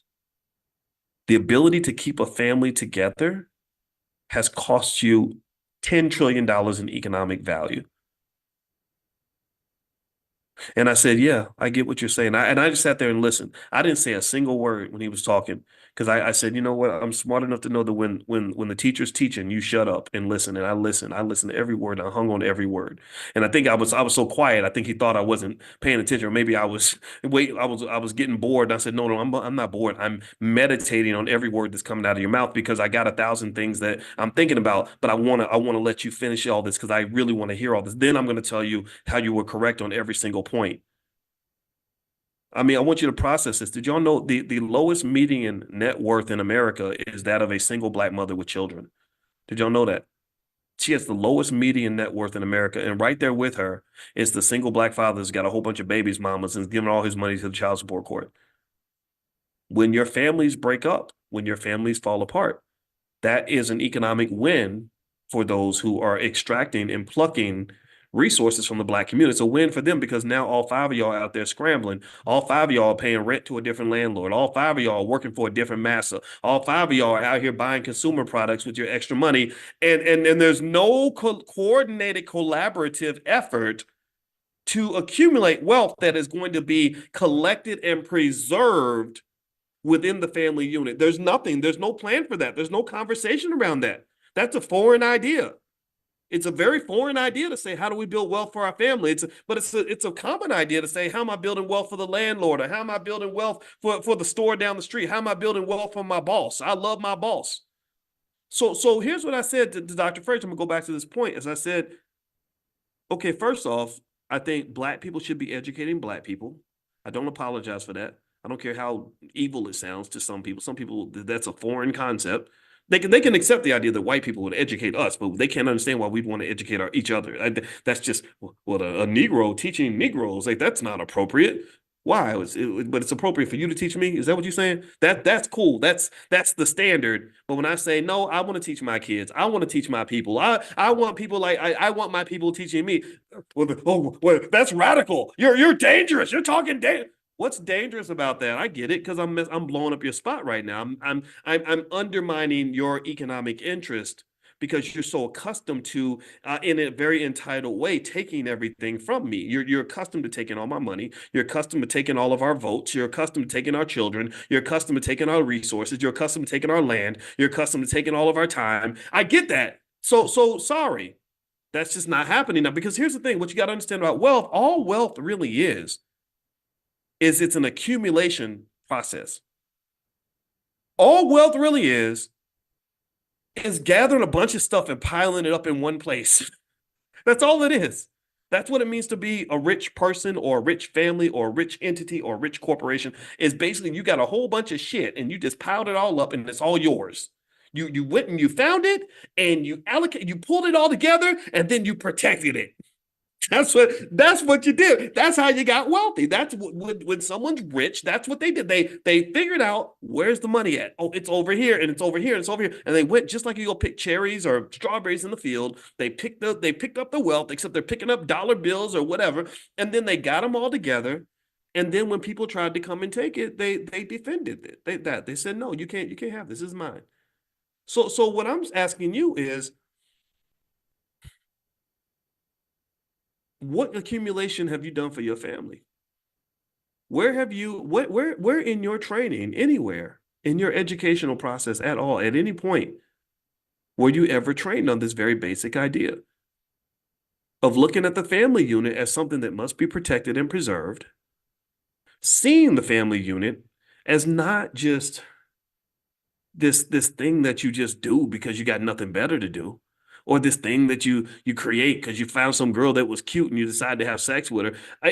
What about thinking about the family unit as an economic vehicle and realizing that this is absolutely essential. This must be protected because this thing will protect you because the family unit, when it's well organized and structured and everybody has the right skill set and everyone's collaborating and working toward a common objective, can be a massive economic engine that then leads to the defense of both your family and to your community as a collective. Because all a community is a collection of families. Why is this not part of our educational process? I'll make it more concrete. Let me make it more concrete for you so we can actually have some direct ideas to walk away with. If I was building a school right now, and maybe one day I'll figure out how to get enough money to build a complete school. We got the Black Business School. That's very real.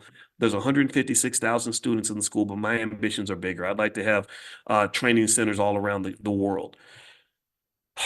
If I had this school, here's what I would teach. I would have experts teach these things. I would teach the children things like conflict resolution, so that you're not trying to go fight and disassociate with every Black person who pisses you off. I would teach them how to manage relationships at an early age so they can build the right relationships with the right people and repair those relationships when necessary. I would teach them the value and the importance of the family unit and why you should be willing to sacrifice to preserve that family unit instead of thinking that if I break up with this girl, I can go and sleep with some other women, or I can go be a city girl now because I ain't got no husband no more. I would teach kids how to be a husband.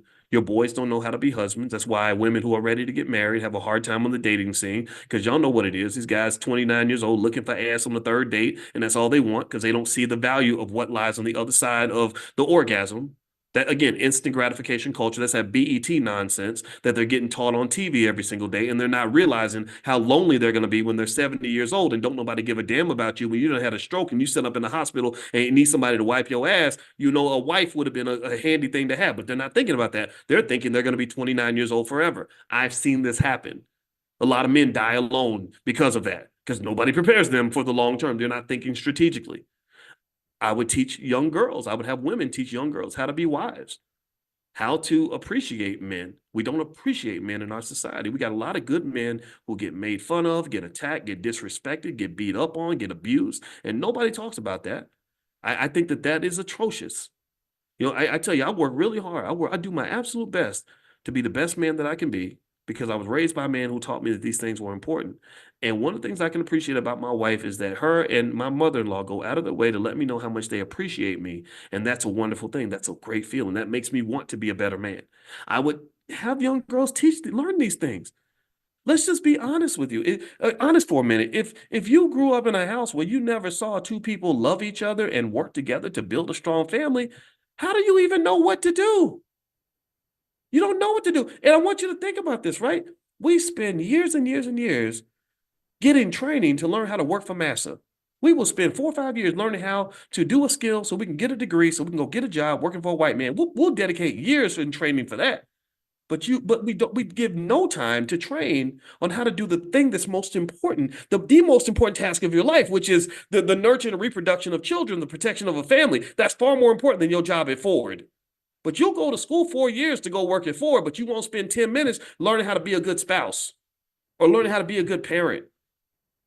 So education, I think, should be reshaped. I really think we should literally start education by saying, what are the most important things? What are the top 5 priorities for any African American person between, say, the ages of 30 and 50? Let's start there. Okay, so let's, and then once we figure out what those top 5 priorities are, we're going to train the kids and get them ready for this. And there are some cultures that already do this. That's why they have things like the debutante balls and all that stuff. You're teaching the ladies and the men how to interact with each other because they understand the importance of reproduction. Because when you don't have these things, when you don't have the training, then what you get is what you see all throughout society. You just see sloppiness. Some dude just making a bunch of babies everywhere because he's being led by his penis. Girls laying down with guys that have absolutely no future whatsoever, but still think that somehow he's a great man to be with because he looks like my favorite rapper. And it just creates a big mess. And then in the mess, you can never build wealth in the middle of mess. You can't build wealth in the middle of chaos. You can't build wealth in the middle of war. You can't. And to tell you how it ended with the Dutch East India Company, when I studied how they became so powerful, I said, well, what happened to them? How did they fall apart? And I was so interested in it. I wrote notes. I said, oh man, I got to tell everybody this. Oh, here's a few things that caused them to decline. They were the most powerful company in the world. This is the downfall. The biggest was they were constantly fighting. They were constantly fighting. They had wars that with France and England, because when you get rich, you're gonna have haters. You're gonna have people that are gonna fight you. So they were fighting these wars, and that bankrupt them. And then they were fighting with each other. They were fighting internally. A lot of your families are like that. A lot of your families always fighting. Everybody's fighting all the time. You can't build nothing in the middle of fighting and chaos. And so this is why, as a family, I think that when you're building your family wealth or you're doing whatever you want to do, I think that having a process for mediation is very important. Having family meetings is very important. Getting a therapist to help you work through your conflicts is very important. Even if you're talking about 3 friends that you started a great business with, I think having somebody that can help you mediate disputes will go a very long way.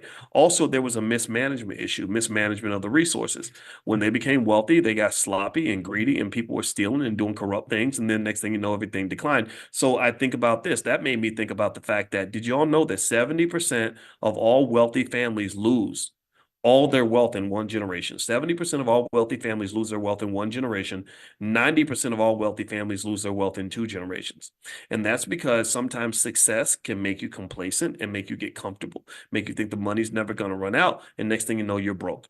Just ask a lot of these professional athletes who do these ESPN 30 for 30s, where they talk about how much they had and then they eventually lost it all. And this is a common story that you see. So not only does climbing to the top require a certain type of collaborative effort, a certain type of planning and strategy, but protecting your position once you're at the top is also important. So things like estate planning and having a generational wealth plan, things like that, really important for every family. And I want you to think for a second about how many times you see people that die that didn't even have a will.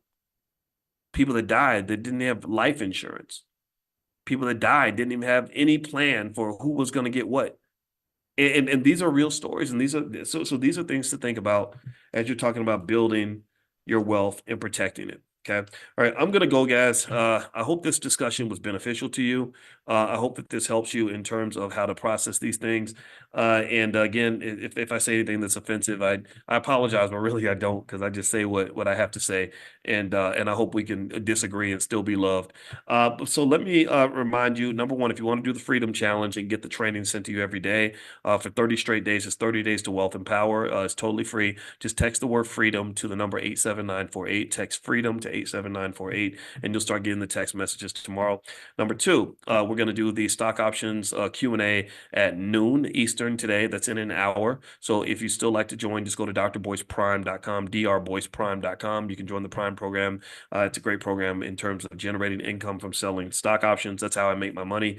And then number three, I wanted to announce something that we're developing. We decided to create something called the Black Investors Cup. And the Black Investors Cup is a stock market investing competition that we want to do in the Black Business School. And we're going to basically set it up where you guys can compete with each other and invest. And whoever does well and makes the most money, we will give them lifetime access to the Black Business School, to any class they want to take. So the Black Investors Cup, we're going to announce that soon, and that's going to be kind of a cool big thing that we want to do, because I kind of like competition and stuff that makes investing fun. So that's something we came up with. So anyway, I'll let you guys know how that goes, and I'll brief you on all of that. And also, don't forget, the All Black National Convention happens October 25th through the 27th in Chicago, which actually is in Lombard, Illinois, which is right outside of Chicago. So if you'd like to come to the convention and join us and hang out with us, it's usually about 600 or 700 people. So enough people to have a big, a decent crowd, but not so big that it becomes impersonal. We're not interested in something that has thousands of people. I'd rather have 500 or 600 of the right people with the right mindset, and we bring together the best experts in the community for one purpose, and that is to solve problems in our community with our people first. And that's it. That's all that matters. That's the Black agenda. As far as I'm concerned, the Black agenda is the only agenda, because it requires that much effort, that much focus, that much concentration in order for us to do this. Now, let's see, Gigi, I did not see your question. Let's see, Gigi says, can you please talk about how to purchase bonds from monthly income? You know what, Gigi, that's more so for a stock market class. So you can bring that into class at noon, or you can bring that into Stock Market Tuesdays, and we could talk about that. I didn't. This class is more so to talk about financial consciousness and economic elevation from a broad perspective. The specifics of any type of investing is not something that we really do in this particular gathering. I like to keep things focused, okay? But there is plenty of information. If you go to theblackbusinessschool.com, theblackbusinessschool.com, you can log in. There's plenty of classes on how to pretty much do anything that you'd like to do. All right, guys. So have a great day. God bless you, and I will see you all soon.